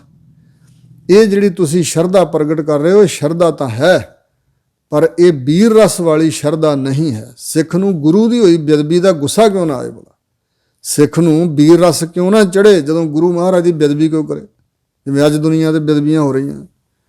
ਔਰ ਇਸ ਤਰ੍ਹਾਂ ਦੇ ਵੀਰ ਰਸੀ ਸੁਭਾਅ ਵਾਲੇ ਵੀ ਸਨ ਮਹਾਂਪੁਰਸ਼। ਸ਼ਾਂਤ ਰਸ, ਉਹ ਕਹਿੰਦੇ ਸੀ ਗੁਰੂ ਕੀ ਬਾਣੀ ਨੂੰ ਅੰਦਰ ਵਸਾ ਕੇ ਸ਼ਾਂਤ ਰਸ ਦੀ ਮੌਜ ਮੰਨਣੀ ਹੈ। ਸ਼ਸਤਰਧਾਰੀ ਹੋ ਕੇ ਸਿੱਖ ਨੇ ਵੀਰ ਰਸ ਦੀ ਮੌਜ ਵੀ ਮੰਨਣੀ। ਸਤਿਗੁਰਾਂ ਨੇ ਤੇ ਬਹੁਤ ਕੁਝ ਸਾਨੂੰ ਬਖਸ਼ਿਆ ਹੈ। ਇਤਿਆਦਿਕ ਉਸ ਵਿਦਵਾਨ ਬੰਦੇ ਨੇ ਪ੍ਰਸ਼ਨ ਕੀਤਾ ਵੀ ਜੇ ਤੁਸੀਂ ਮੁਰਦੇ ਹੋ ਤੇ ਕਿਰਪਾਨਾਂ ਕਿਉਂ ਰੱਖੀ ਫਿਰਦੇ ਹੋ, ਤਲਵਾਰਾਂ ਕਿਉਂ ਚੱਕੀਆਂ ਹੋਈਆਂ? ਸੰਤ ਕਹਿਣ ਲੱਗੇ ਕਿਰਪਾਨ ਤਲਵਾਰ ਸਾਡੇ ਕੋਲ ਇਸ ਚੀਜ਼ ਦੀ ਨਿਸ਼ਾਨੀ ਹੈ ਕਿ ਆਪਣੀ ਅਣਖ ਤੇ ਗੈਰਤ ਨੂੰ ਅਸੀਂ ਸਾਂਭ ਕੇ ਰੱਖਿਆ ਹੈ। ਹੰਕਾਰ ਨੂੰ ਮਾਰਿਆ ਤੇ ਮੁਰਦੇ ਹੋ ਗਏ, ਕਿਰਪਾਨ ਪਾਈ ਹੋਈ ਆ ਤੇ ਅਣਖ ਤੇ ਗੈਰਤ ਸਾਂਭ ਕੇ ਰੱਖੀ ਹੈ। ਔਰ ਇਹ ਸੁੰਦਰ ਸਿੰਘ ਗੁਰੂ ਦੇ ਸ਼ਬਦ ਦੀ ਚੋਟ ਨਾਲ ਐਸਾ ਮਰਿਆ ਹੈ, ਜੀਵਤ ਭਾਵ ਤੋਂ ਹੰਕਾਰ ਵੱਲੋਂ ਮਰਿਆ ਤੇ ਮਰ ਕੇ ਅਮਰ ਹੋਇਆ। ਹੁਣ ਇਹ ਕਦੇ ਨਹੀਂ ਮਰੇਗਾ, ਐਸਾ ਜਿਉਂਦਾ ਹੋਇਆ ਤਾਂ ਇਹਨੇ ਕਿਰਪਾਨਾਂ ਧਾਰਨ ਕੀਤੀਆਂ ਹੋਈਆਂ। ਤੇ ਜੇ ਕੋਈ ਤੁਹਾਨੂੰ ਸ਼ੰਕਾ ਹੋਏ ਤੇ ਤੁਸੀਂ ਕਦੇ ਵੀ ਪਰਖ ਸਕਦੇ ਹੋ, ਸਾਡੇ ਗੁਰੂ ਦੇ ਸਿੱਖਾਂ ਦੀ ਅਣਖ ਗੈਰਤ ਵੀ ਪਰਖ ਸਕਦੇ ਹੋ। ਤੇ ਇਹ ਮੁਰਦਾਪੁਣਾ ਜਿਹੜਾ ਨਾ ਜੀਵਤ ਭਾਵ ਤੋਂ ਮਰੇ ਹੋਣ ਦੀ ਨਿਸ਼ਾਨੀ, ਇਹ ਵੀ ਪਰਖ ਸਕਦੇ ਹੋ, ਵੇਖ ਲਿਓ। ਹੰਕਾਰ ਗੁਰੂ ਦੀ ਕਿਰਪਾ ਨਾਲ ਮਰਿਆ ਹੋਇਆ ਔਰ ਅਣਖ ਤੇ ਗੈਰਤ ਸਾਂਭ ਕੇ ਰੱਖੀ ਹੋਈ ਹੈ। ਇਹਨਾਂ ਬਚਨਾਂ ਨੂੰ ਸੰਤ ਜਰਨੈਲ ਸਿੰਘ ਜੀ ਦੁਹਰਾਉਂਦੇ ਸੀ ਵੀ ਸਰੀਰ ਦੀ ਮੌਤ ਨੂੰ ਮੈਂ ਮੌਤ ਨਹੀਂ ਮੰਨਦਾ, ਜ਼ਮੀਰ ਦਾ ਮਰ ਜਾਣਾ ਯਕੀਨਨ ਮੌਤ ਹੈ। ਜ਼ਮੀਰ ਆਤਮਾ ਦੀ ਆਵਾਜ਼ ਨਹੀਂ ਮਰਨ ਦੇਣੀ। ਮਨੁੱਖ ਕਈ ਵਾਰੀ ਜਾਣਦਾ ਹੁੰਦਾ, ਆਤਮਾ 'ਚੋਂ ਆਵਾਜ਼ ਆਉਂਦੀ ਆ ਕਿ ਆ ਮੇਰੀਆਂ ਅੱਖਾਂ ਦੇ ਸਾਹਮਣੇ ਬੁਰਾ ਹੋ ਰਿਹਾ, ਪਰ ਆਪਣੇ ਸਰੀਰ ਦੀ ਮੌਤ ਦਾ ਭੈ ਮੰਨ ਕੇ ਕਿ ਮੈਨੂੰ ਕਸ਼ਟ ਨਾ ਆਏ, ਤੇ ਮਨੁੱਖ ਉੱਥੇ ਸੱਚ ਦੀ ਆਵਾਜ਼ ਜਿਹੜੀ ਅੰਦਰੋਂ ਨਿਕਲ ਰਹੀ ਆ ਉਹ ਨਹੀਂ, ਉਹ ਦਬਾ ਦਿੰਦਾ, ਪ੍ਰਗਟ ਨਹੀਂ ਕਰਦਾ। ਉਹਨੂੰ ਕਹਿੰਦੇ ਨੇ ਜ਼ਮੀਰ ਦੀ ਆਵਾਜ਼ ਨੂੰ ਦੱਬ ਲੈਣਾ। ਇਸ ਪ੍ਰਕਾਰ ਹਜ਼ੂਰ ਕਹਿੰਦੇ ਨੇ ਉਹ ਮਰਦੇ ਨਹੀਂ ਹਨ ਤੇ ਨਾ ਕਿਸੇ ਕੋਲੋਂ ਠੱਗੇ ਜਾ ਸਕਦੇ ਨੇ।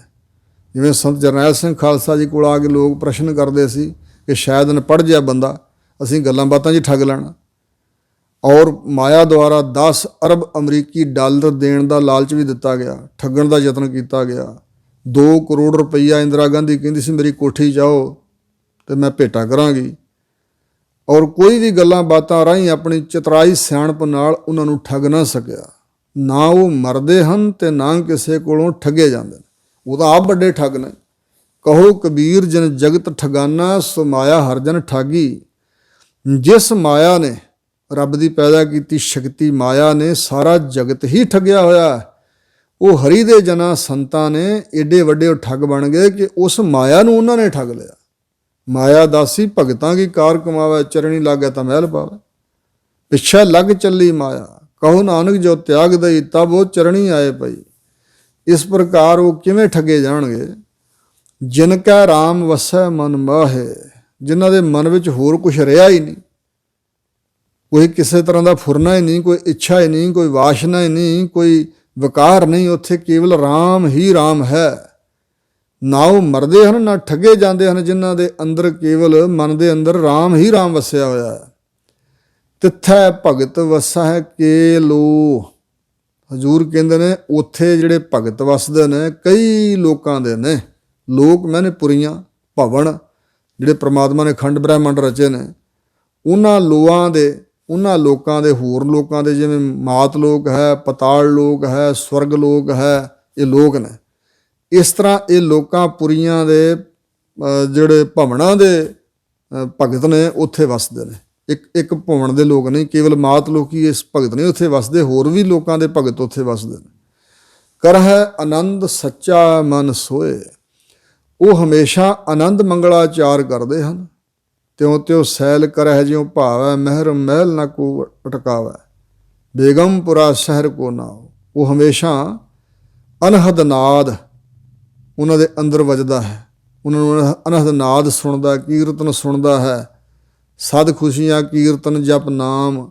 ਸੋ ਇਸ ਪ੍ਰਕਾਰ ਕਿਉਂਕਿ ਉਹਨਾਂ ਦੇ ਮਨ ਦੇ ਅੰਦਰ ਸੋਏ ਉਹ ਜੋ ਸੱਚਾ ਪਰਮਾਤਮਾ ਹੈ, ਸੱਚਾ ਮਨ ਸੋਏ, ਉਹ ਜਿਹੜਾ ਪਹਿਲਾਂ ਵੀ ਸੱਚ ਸਰੂਪ ਸੀ, ਸ੍ਰਿਸ਼ਟੀ ਸਾਜਣ ਤੋਂ ਪਹਿਲਾਂ ਵੀ ਹੈ ਸੀ, ਹੁਣ ਵੀ, ਆਉਣ ਵਾਲੇ ਸਮੇਂ 'ਚ ਵੀ, ਸਦਾ ਵਾਸਤੇ ਰਹਿਣ ਵਾਲਾ ਹੈ। ਉਹ ਪਰਮਾਤਮਾ ਸੱਚਾ ਉਹਨਾਂ ਦੇ ਮਨ ਅੰਦਰ ਵਸਦਾ ਹੈ। ਇਸ ਕਰਕੇ ਉਹ ਹਮੇਸ਼ਾ ਉਹਦੀ ਪ੍ਰਾਪਤੀ ਦਾ, ਉਹਦੀ ਅਭੇਦਤਾ ਦਾ ਆਨੰਦ ਮਾਣਦੇ ਹਨ। ਸੱਚਖੰਡ ਵਸੈ ਨਿਰੰਕਾਰ। ਹਜ਼ੂਰ ਕਹਿੰਦੇ ਨੇ ਇਸ ਤੋਂ ਅੱਗੇ ਫਿਰ ਸੱਚਖੰਡ ਹੈ। ਸੱਚ ਦਾ ਖੰਡ ਸੱਚ ਹੈ, ਨਿਰੰਕਾਰ ਪਰਮਾਤਮਾ। ਅਤੇ ਸੱਚਖੰਡ ਦੇ ਵਿੱਚ ਕੇਵਲ ਨਿਰੰਕਾਰ ਹੀ ਵਸਦਾ। ਅਤੇ ਉੱਥੇ ਜਿਹੜੇ ਭਗਤ ਨੇ ਮਨ ਉਹ ਨਿਰਾਕਾਰ ਹੋ ਗਏ। ਉਹਨਾਂ ਦਾ ਵੀ ਕੋਈ ਆਕਾਰ ਨਹੀਂ ਰਹਿ ਗਿਆ।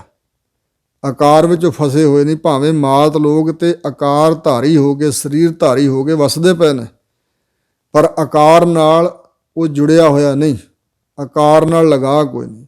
ਤਾਂ ਹੀ ਮੌਤ ਦਾ ਭੈ ਨਹੀਂ ਹੁੰਦਾ। ਇੱਕ ਸਿੰਘ ਨੇ ਬਚਨ ਸੁਣਾਇਆ, ਉਹਦੇ ਦਾਦਾ ਜੀ ਜਥੇਦਾਰ ਮਿੱਤ ਸਿੰਘ ਜੀ ਹਜ਼ੂਰ ਸਾਹਿਬ ਜਿਹੜੇ ਰਿਹਾ ਕਰਦੇ ਸੀ, ਉਹਨਾਂ ਦੇ ਨਾਲ ਰਹੇ ਸੀ ਉਹ ਸਿੰਘ ਦੇ ਦਾਦਾ ਜੀ। ਆਸਟ੍ਰੇਲੀਆ 'ਚ ਰਹਿੰਦੇ ਆ ਭਾਈ ਭੁਪਿੰਦਰ ਸਿੰਘ। ਉਹਨਾਂ ਦੇ ਦਾਦਾ ਜੀ ਸਨ ਜੋ ਜਥੇਦਾਰ ਮਿੱਤ ਸਿੰਘ ਜੀ ਮਾਤਾ ਸਾਹਿਬ ਕੌਰ ਦੇ ਸਥਾਨ 'ਤੇ ਰਹਿੰਦੇ ਸਨ, ਸੰਤ ਜੀ। ਉਹਨਾਂ ਨੇ ਬਚਨ ਸੁਣਾਇਆ ਸੀ ਕਿ ਮੇਰੇ ਦਾਦਾ ਜੀ ਦੱਸਦੇ ਸਨ ਭਈ ਇੱਕ ਵਾਰੀ ਉਹ ਮਹਾਂਪੁਰਸ਼ਾਂ ਦਾ ਮੰਜਾ ਸੀ ਇੱਕ ਕਮਰੇ 'ਚ, ਵੱਡੇ ਸਾਰੇ ਕਮਰੇ 'ਚ, ਅਤੇ ਉਸ ਕਮਰੇ ਦੇ ਉੱਪਰ ਜਿਹੜੀ ਛੱਤ ਨੂੰ ਸ਼ਤੀਰ ਪਾਈ ਹੋਈ ਸੀ, ਉਹ ਸ਼ਤੀਰ ਦੇ ਉੱਪਰ ਸੱਪ ਲਮਕੇ ਹੋਏ ਸਨ। ਫਨੀਅਰ ਸੱਪ ਸਨ।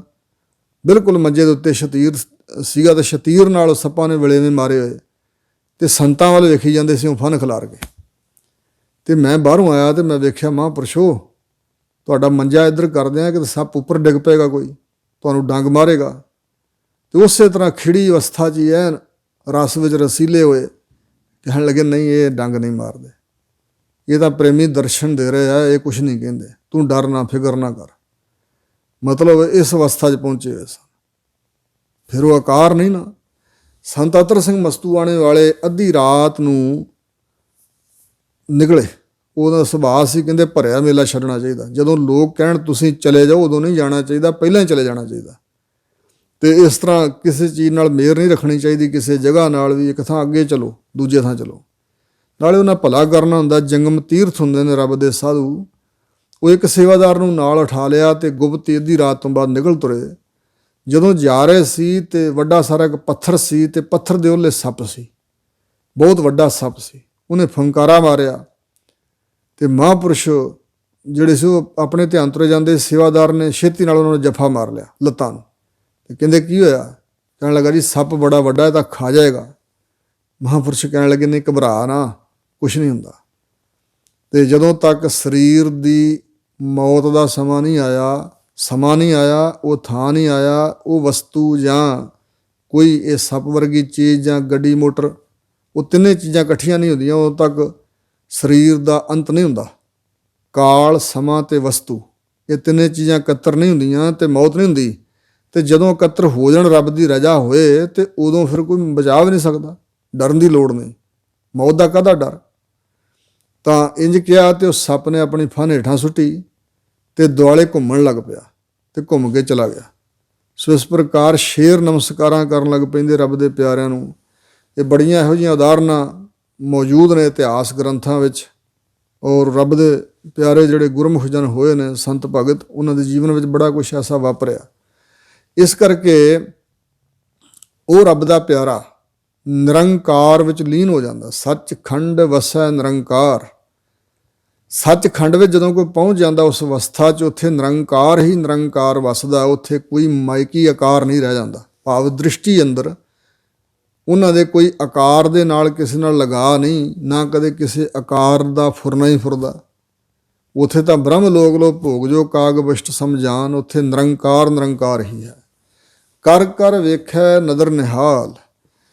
ਔਰ ਉਹ ਜਿਹੜਾ ਪਰਮਾਤਮਾ ਅਕਾਲ ਪੁਰਖ ਹੈ, ਕਰ ਕਰਕੇ ਸ੍ਰਿਸ਼ਟੀ ਨੂੰ ਰਚ ਰਚ ਕੇ ਵੇਖਦਾ ਪਿਆ ਤੇ ਆਪਣੀ ਮਿਹਰ ਦੀ ਨਜ਼ਰ ਦੇ ਨਾਲ ਨਿਹਾਲ ਵੀ ਕਰਦਾ। ਆਪਣੀ ਨਜ਼ਰ ਕਰ ਕਰਕੇ ਵੇਖਦਾ ਹੈ ਆਪਣੇ ਪਿਆਰਿਆਂ ਵੱਲ। ਸਭਨਾ ਉੱਪਰ ਨਜ਼ਰ ਪ੍ਰਭ ਤੇਰੀ, ਕਿਸੈ ਥੋੜੀ ਕਿਸੈ ਹੈ ਕਨੇਰੀ। ਆਪਣੇ ਪਿਆਰਿਆਂ ਨੂੰ ਨਜ਼ਰ ਦੁਆਰਾ ਨਿਹਾਲ ਕਰ ਦਿੰਦਾ। ਹਾਲ ਫਾਰਸੀ 'ਚ ਦੁੱਖ ਦਾ ਨਾਮ ਹੈ। ਨਿਹਾਲ ਦੁੱਖ ਤੋਂ ਰਹਿਤ। ਕਹਿੰਦੇ ਫਲਾਣਾ ਨਦਰੀ ਨਜ਼ਰ ਨਿਹਾਲ ਹੋ ਗਿਆ। ਭਾਵ ਨਦਰੀ ਪਰਮਾਤਮਾ ਨੇ ਆਪਣੀ ਨਜ਼ਰ ਦੁਆਰਾ ਨਿਹਾਲ ਕਰ ਦਿੱਤਾ। ਤਿੱਥੈ ਖੰਡ ਮੰਡਲ ਵਰ ਭੰਡ। ਉੱਥੇ ਅਨੇਕਾਂ ਖੰਡ ਹਿੱਸੇ ਟੁਕੜੇ, ਮੰਡਲਾਕਾਰ ਗੋਲਾਕਾਰ ਧਰਤੀ ਵਰ ਭੰਡ ਬ੍ਰਹਿਮੰਡ, ਇਹ ਦਿਖਾਈ ਦਿੰਦੇ ਨੇ, ਦਿਸਦੇ ਹਨ। ਜੇ ਕੋ ਕਥਾ ਤਾਂ ਅੰਤ ਅਨੰਤ। ਜੇ ਕੋ ਕਥਨ ਕਰੇ ਤੇ ਅੰਤ ਨਹੀਂ ਆਏਗਾ, ਨਾ ਹੁਣ ਅੰਤ ਨਾ ਅੱਗੇ ਨੂੰ ਅੰਤ ਆਏਗਾ। ਤਿੱਥੈ ਲੋ ਲੋ ਆਕਾਰ। ਉੱਥੇ ਅਨੇਕਾਂ ਲੋਕਾਂ ਦੇ ਆਕਾਰ ਹਨ। ਭਾਵ ਉੱਥੇ ਦਿਖਾਈ ਦਿੰਦੇ ਨੇ। ਦਿਵ ਦ੍ਰਿਸ਼ਟੀ ਖੁੱਲ੍ਹ ਜਾਂਦੀ, ਅਨੇਕਾਂ ਦਿਖਾਈ ਦਿੰਦੇ। ਲੋ ਲੋ ਆਕਾਰ ਦਾ ਅਰਥ ਇਹ ਵੀ ਕੀਤਾ ਕਿ ਉੱਥੇ ਪ੍ਰਕਾਸ਼ ਹੀ ਪ੍ਰਕਾਸ਼ ਦੇ ਆਕਾਰ ਨੇ। ਭਾਈ ਸਾਹਿਬ ਡਾਕਟਰ ਵੀਰ ਸਿੰਘ ਜੀ ਨੇ ਵੀ ਬਹੁਤ ਕੁਛ ਐਸਾ ਲਿਖਿਆ ਹੈ। ਜਿਵੇਂ ਗੁਰੂ ਕੀ ਬਾਣੀ ਦਾ ਬਚਨ ਹੈ, ਸੂਖ ਮਹਿਲ ਜਾ ਕੇ ਊਚ ਦੁਆਰੇ, ਤਾ ਮਹਿ ਵਾਸੈ ਭਗਤ ਪਿਆਰੇ। ਸਹਿਜ ਕਥਾ ਪ੍ਰਭ ਕੀ ਅਤ ਮੀਠੀ, ਵਿਰਲੇ ਕਾਹੂ ਨੇਤਰਹੁ ਡੀਠੀ। ਤਹ ਗੀਤ ਨਾਦ ਅਖਾਰੇ ਸੰਗਾ, ਊਹਾ ਸੰਤ ਕਰਹਿ ਹਰ ਰੰਗਾ। ਤਹ ਮਰਨ ਨ ਜੀਵਨ ਸੋਗ ਨ ਹਰਖਾ, ਸਾਚ ਨਾਮ ਕੀ ਅੰਮ੍ਰਿਤ ਬਰਖਾ। ਗੋਜ ਕਥਾ ਏ ਕੁਰਤੇ ਜਾਣੀ, ਨਾਨਕ ਬੋਲੇ ਹਰ ਹਰ ਬਾਣੀ। ਉੱਥੇ ਪ੍ਰਕਾਸ਼ ਹੀ ਪ੍ਰਕਾਸ਼ ਦੇ ਆਕਾਰ ਨੇ।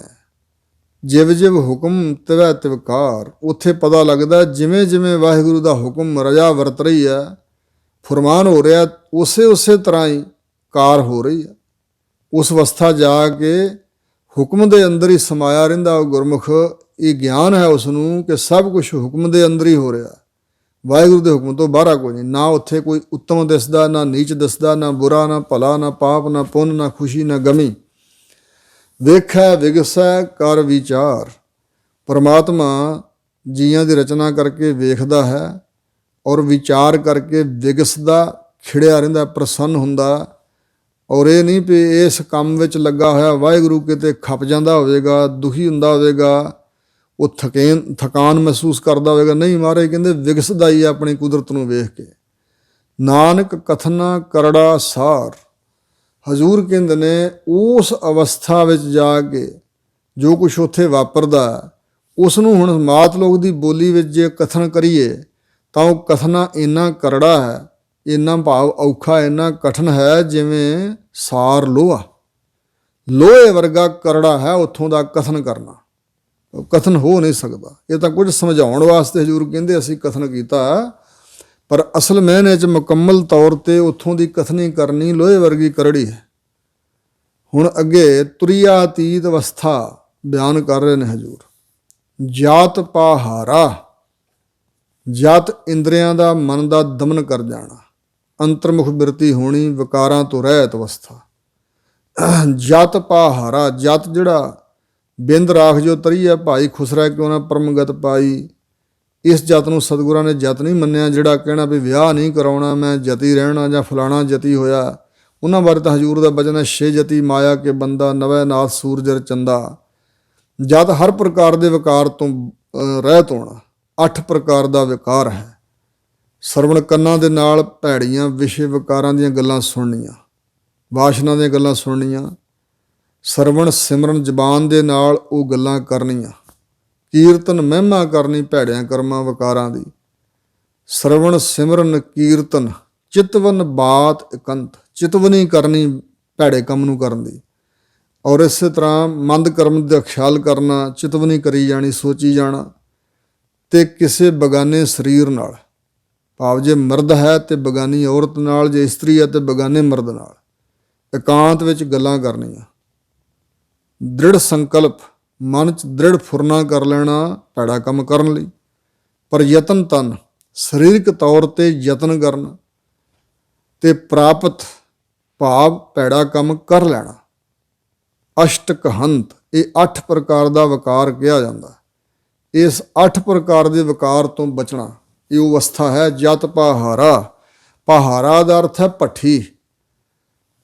ਜਿਹੜਾ ਸੁਨਿਆਰਿਆਂ ਦੇ ਕੋਲ ਵੀ ਭੱਠੀ ਹੁੰਦੀ ਹੈ ਤੇ ਲੁਹਾਰਾਂ ਦੇ ਕੋਲ ਵੀ ਇੱਕ ਭੱਠੀ ਹੁੰਦੀ ਹੈ। ਸੋ ਇਸ ਪ੍ਰਕਾਰ ਇੱਕ ਐਰਨ ਹੁੰਦੀ ਹੈ, ਲੋਹੇ ਦਾ ਵੱਟਾ ਜਿਹਦੇ 'ਤੇ ਰੱਖ ਕੇ ਔਜ਼ਾਰ ਬਣਾਏ ਜਾਂਦੇ ਨੇ। ਸੁਨਿਆਰੇ ਵੀ ਇੱਕ ਵੱਟੇ ਦੇ ਉੱਤੇ ਰੱਖ ਕੇ ਕੁੱਟਦੇ ਨੇ ਕਿਸੇ ਵਸਤੂ ਨੂੰ ਗਹਿਣੇ ਬਣਾਉਣ ਵੇਲੇ, ਤੇ ਲੁਹਾਰ ਵੀ। ਇੱਕ ਆਰਣ ਹੁੰਦੀ ਹੈ, ਆਰਣ। ਆਰਣ ਐੜੇ ਨੂੰ ਕੰਨਾ ਰਾਰਾ ਤੇ ਨਾਣ ਨੂੰ ਸਿਹਾਰੀ ਵਰਤੀ ਜਾਂਦੀ। ਆਰਣ, ਆਰਣ ਦਾ ਜਿਉਂ ਆਰਣ ਲੋਹਾ ਪਾਏ ਭੰਨ ਕਢਾਈ। ਆਰਣ ਭੱਠੀ ਦਾ ਨਾਮ। ਇੱਥੇ ਵੀ ਹਜ਼ੂਰ ਕਹਿ ਰਹੇ ਨੇ ਵੀ ਜਤ ਦੀ ਭੱਠੀ ਹੋਵੇ, ਧੀਰਜ ਸੁਨਿਆਰਾ ਹੋਵੇ। ਧੀਰਜ ਸੁਨਿਆਰ, ਜਿਹੜਾ ਅੰਦਰ ਧੀਰਜ ਬਣ ਜਾਂਦਾ, ਪ੍ਰਗਟ ਹੁੰਦਾ, ਉਹ ਸੁਨਿਆਰ ਹੈ। ਅਹਰਣ ਮਤ, ਗੁਰਮਤ ਮਤ ਅਚਲ ਹੈ, ਚਲਾਏ ਨਾ ਸਕੈ ਕੋਏ। ਐਰਣ ਵਰਗੀ ਸਥਿਰ ਮਤ ਹੁੰਦੀ ਹੈ ਗੁਰਮੁਖ ਪਿਆਰਿਆਂ ਦੀ। ਵੇਦ ਹਥਿਆਰ, ਦੈਵੀ ਗਿਆਨ, ਜਿਹੜਾ ਬ੍ਰਹਮਾਨੰਦ ਹੈ, ਬ੍ਰਹਮਾ ਗਿਆਨ ਹੈ, ਬ੍ਰਹਮ ਵਿਦਿਆ ਹੈ, ਇਹਨੂੰ ਕਹਿੰਦੇ ਨੇ ਵੇਦ, ਅਧਿਆਤਮਕ ਵਿਦਿਆ। ਇਹ ਹਥਿਆਰ, ਜਿਵੇਂ ਗੁਰੂ ਕੀ ਬਾਣੀ ਹੈ, ਇਹ ਗੁਰੂ ਕੀ ਬਾਣੀ ਦੀ ਵਿਚਾਰ ਕਰਨੀ, ਇਹ ਹਥਿਆਰ ਹਥੌੜਾ ਹੈ। ਮਤ ਐਰਣ ਵਰਗੀ ਰੱਖਣੀ ਤੇ ਧੀਰਜ ਸੁਨਿਆਰਾ ਬਣ ਗਿਆ ਤੇ ਜਤ ਦੀ ਭੱਠੀ ਹੋਈ। ਤੇ ਇਸ ਤਰ੍ਹਾਂ ਇਹ ਘਾੜਤ ਘੜੀ ਜਾਂਦੀ ਹੈ। ਭਉ ਖੱਲਾ ਅਗਨ ਤਪ ਤਾਓ, ਖੱਲਾ ਧੌਂਕਣੀ, ਸਾਰਿਆਂ ਸੁਨਿਆਰਿਆਂ ਦੇ ਕੋਲ ਫੂਕਣੀ ਹੁੰਦੀ ਜਿਹਦੇ ਨਾਲ ਅੱਗ ਤੇਜ਼ ਕਰਦੇ ਨੇ। ਵਾਹਿਗੁਰੂ ਦਾ ਜਿਹੜਾ ਭਉ ਹੈ, ਇਹ ਖੱਲਾ ਹੈ, ਇਹ ਧੌਂਕਣੀ ਹੈ। ਤੇ ਅੱਗ ਕਿਹੜੀ ਬਾਲਣੀ ਹੈ? ਤਪ ਤਾਓ, ਨਾਮ ਅਭਿਆਸ। ਗੁਰ ਸੇਵਾ ਤਪਾਂ ਸਿਰ ਤਪਸਾਰ, ਤਪਨ ਤਪ ਗੁਰ ਗਿਆਨ। ਗੁਰੂ ਕੀ ਬਾਣੀ ਨਾਲ ਜੁੜੇ ਰਹਿਣਾ, ਸਰੀਰਕ ਤੌਰ 'ਤੇ ਸੇਵਾ ਕਮਾਉਣੀ ਖਲਕਤ ਦੀ, ਦੁਨੀਆ ਦੀ। ਔਰ ਇਸ ਤਰ੍ਹਾਂ ਹਜ਼ੂਰ ਕਹਿੰਦੇ ਨੇ ਇਹ ਤਪ ਤਾਉਣਾ ਜਿਹੜਾ, ਇਹ ਅੱਗ ਦਾ ਸੇਕ ਦੇਣਾ। ਭਾਂਡਾ ਭਾਓ, ਇੱਕ ਭਾਓ ਹੈ ਡਰ, ਪਰਮਾਤਮਾ ਦਾ ਡਰ। ਭਾਓ ਵੀ ਸੰਸਾਰੀ ਡਰ ਨਹੀਂ, ਪਰਮਾਤਮਾ ਦਾ ਡਰ ਰੱਖਣਾ। ਇੱਕ ਨਾ ਨੂੰ ਸਭ ਸੋਝੀ, ਇੱਕ ਫਿਰਦੇ ਵੇ ਪ੍ਰਵਾਹਾ। ਇੱਕ ਤਾਂ ਰੱਬ ਦੇ ਡਰ ਵੱਲੋਂ ਬੇਖੌਫ ਹੋ ਕੇ, ਬੇਪਰਵਾਹ ਹੋ ਕੇ ਫਿਰਦੇ ਨੇ ਵੀ ਖਾਓ ਪੀਓ ਹੰਡਾਓ ਮੌਜਾਂ ਕਰੋ, ਆਹ ਜਗ ਮਿੱਠਾ ਗਲਾ ਕਿਨ ਡਿੱਠਾ। ਇੱਕ ਤਾਂ ਇਸ ਤਰ੍ਹਾਂ ਦੀ ਅਵਸਥਾ ਵਾਲੇ ਨੇ। ਇੱਕ ਰੱਬ ਦਾ ਭਾਉ ਰੱਖਦੇ ਨੇ ਵੀ ਸਾਡੇ ਕਰਮਾਂ ਦਾ ਲੇਖਾ ਜੋਖਾ ਹੋਏਗਾ, ਪਰਮਾਤਮਾ ਦੇ ਭੈ ਵਿੱਚ ਵਿਚਰਨਾ। ਤੇ ਇੱਕ ਹੈ ਭਾਉ, ਹਜ਼ੂਰ ਕਹਿੰਦੇ ਨੇ ਭਾਂਡਾ ਕਿਹੜਾ ਜਿਹਦੇ ਵਿੱਚ ਅੰਮ੍ਰਿਤ ਚੋਣਾ, ਉਹ ਹੈ ਭਾਉ। ਪ੍ਰੇਮ ਭਾਵਨਾ, ਵਾਹਿਗੁਰੂ ਨਾਲ ਭਾਵਨਾ ਵੀ ਹੋਣੀ, ਸ਼ਰਧਾ ਹੋਣੀ, ਭਾਵਨੀ ਹੋਣੀ। ਅੰਮ੍ਰਿਤ ਤਿਤ ਢਾਲ, ਹਜ਼ੂਰ ਕਹਿੰਦੇ ਨੇ ਉਹਦੇ ਵਿੱਚ ਅੰਮ੍ਰਿਤ ਢਾਲ ਚਵਾ। ਸੋ ਇਸ ਪ੍ਰਕਾਰ ਭਾਂਡਾ ਭਾਉ ਪਵੈ ਤਿਤ ਆਏ, ਧੁਰਤਾਂ ਛੋਡੀ ਕੀਮਤ ਪਾਏ, ਜਿਵੇਂ ਬਚਨ ਹਨ। ਇਸ ਪ੍ਰਕਾਰ ਪ੍ਰੇਮ ਦਾ ਭਾਂਡਾ ਹੋਵੇ ਤੇ ਉਹਦੇ ਵਿੱਚ ਫਿਰ ਅੰਮ੍ਰਿਤ ਨੂੰ ਢਾਲਿਆ ਜਾਂਦਾ, ਚੁਆਇਆ ਜਾਂਦਾ। ਜਿਵੇਂ ਸੁਨਿਆਰੇ ਲੋਕ ਗਹਿਣਾ ਬਣਾਉਂਦੇ ਨੇ ਨਾ, ਤੇ ਇਸੇ ਪ੍ਰਕਾਰ ਹਜ਼ੂਰ ਕਹਿੰਦੇ ਨੇ ਉੱਥੇ ਅੰਮ੍ਰਿਤ ਆਤਮਿਕ ਰਸ ਨੂੰ ਚੁਆਇਆ ਜਾਂਦਾ। ਘੜੀਐ ਸ਼ਬਦ ਸੱਚੀ ਟਕਸਾਲ, ਜਿੱਥੇ ਟਕੇ ਘੜੇ ਜਾਂਦੇ ਨੇ ਉਹਨੂੰ ਟਕਸਾਲ ਕਿਹਾ ਜਾਂਦਾ। ਹਜ਼ੂਰ ਕਹਿੰਦੇ ਨੇ ਇੱਥੇ ਸ਼ਬਦ ਘੜਿਆ ਜਾਂਦਾ ਹੈ। ਉਸ ਅਵਸਥਾ ਵਿੱਚ ਉਹ ਜਿਹੜਾ ਸ਼ਬਦ ਹੈ ਉਹ ਅਨੇਕਾਂ ਦੀ ਕਲਿਆਣ ਕਰਨ ਵਾਲਾ ਹੁੰਦਾ ਹੈ। ਉੱਥੇ ਸ਼ਬਦ ਘੜਿਆ ਜਾਂਦਾ। ਜਿਨ ਕਉ ਨਦਰ ਕਰਮ ਤਿਨ ਕਾਰ, ਜਿਨ੍ਹਾਂ ਦੇ ਉੱਪਰ ਵਾਹਿਗੁਰੂ ਦੀ ਕਿਰਪਾ ਦ੍ਰਿਸ਼ਟੀ ਦੁਆਰਾ ਕਰਮ ਬਖਸ਼ਿਸ਼ ਹੋਈ, ਤਿਨ ਕਾਰ, ਉਹਨਾਂ ਦੀ ਇਹ ਕਾਰ ਹੈ। ਉਹਨਾਂ ਦਾ ਜੀਵਨ ਇਸ ਤਰ੍ਹਾਂ ਦਾ, ਉਹ ਆਪਣੇ ਜੀਵਨ ਪਰਯੰਤ ਆਹ ਕੁਛ ਕਰਦੇ ਨੇ। ਨਾਨਕ ਨਦਰੀ ਨਦਰ ਨਿਹਾਲ, ਸਤਿਗੁਰੂ ਨਾਨਕ ਦੇਵ ਮਹਾਰਾਜ ਕਹਿੰਦੇ ਨੇ ਕਿ ਪ੍ਰਮਾਤਮਾ ਜੋ ਨਦਰੀ ਹੈ, ਨਜ਼ਰ ਕਰਨ ਵਾਲਾ ਹੈ, ਆਪਣੀ ਨਜ਼ਰ ਕਿਰਪਾ ਦ੍ਰਿਸ਼ਟੀ ਦੁਆਰਾ ਉਹਨਾਂ ਨੂੰ ਨਿਹਾਲ ਕਰ ਦਿੰਦਾ, ਦੁੱਖਾਂ ਤੋਂ ਰਹਿਤ ਕਰ ਦਿੰਦਾ। ਉੱਥੇ ਦੁੱਖਾਂ ਦਾ ਅਭਾਵ ਹੁੰਦਾ, ਨਾ ਸੁਖ ਦੀ ਲਾਲਸਾ, ਨਾ ਦੁੱਖ ਦਾ ਅਸਰ। ਸ਼ਲੋਕ ਜਪਜੀ ਸਾਹਿਬ ਦੀ ਸੰਪੂਰਨਤਾ ਕਰਦੇ ਹੋਏ ਸਤਿਗੁਰੂ ਮਹਾਰਾਜ ਅਖੀਰ ਵਿੱਚ ਇਹ ਸ਼ਲੋਕ ਉਚਾਰਨ ਕਰਦੇ ਹਨ 38 ਪੌੜੀਆਂ ਤੋਂ ਬਾਅਦ। ਪਵਨ ਗੁਰੂ ਪਾਣੀ ਪਿਤਾ ਮਾਤਾ ਧਰਤ ਮਹਤ, ਜੀਆਂ ਦੇ ਸਿਰ 'ਤੇ ਕਰਜ਼ੇ ਹਨ।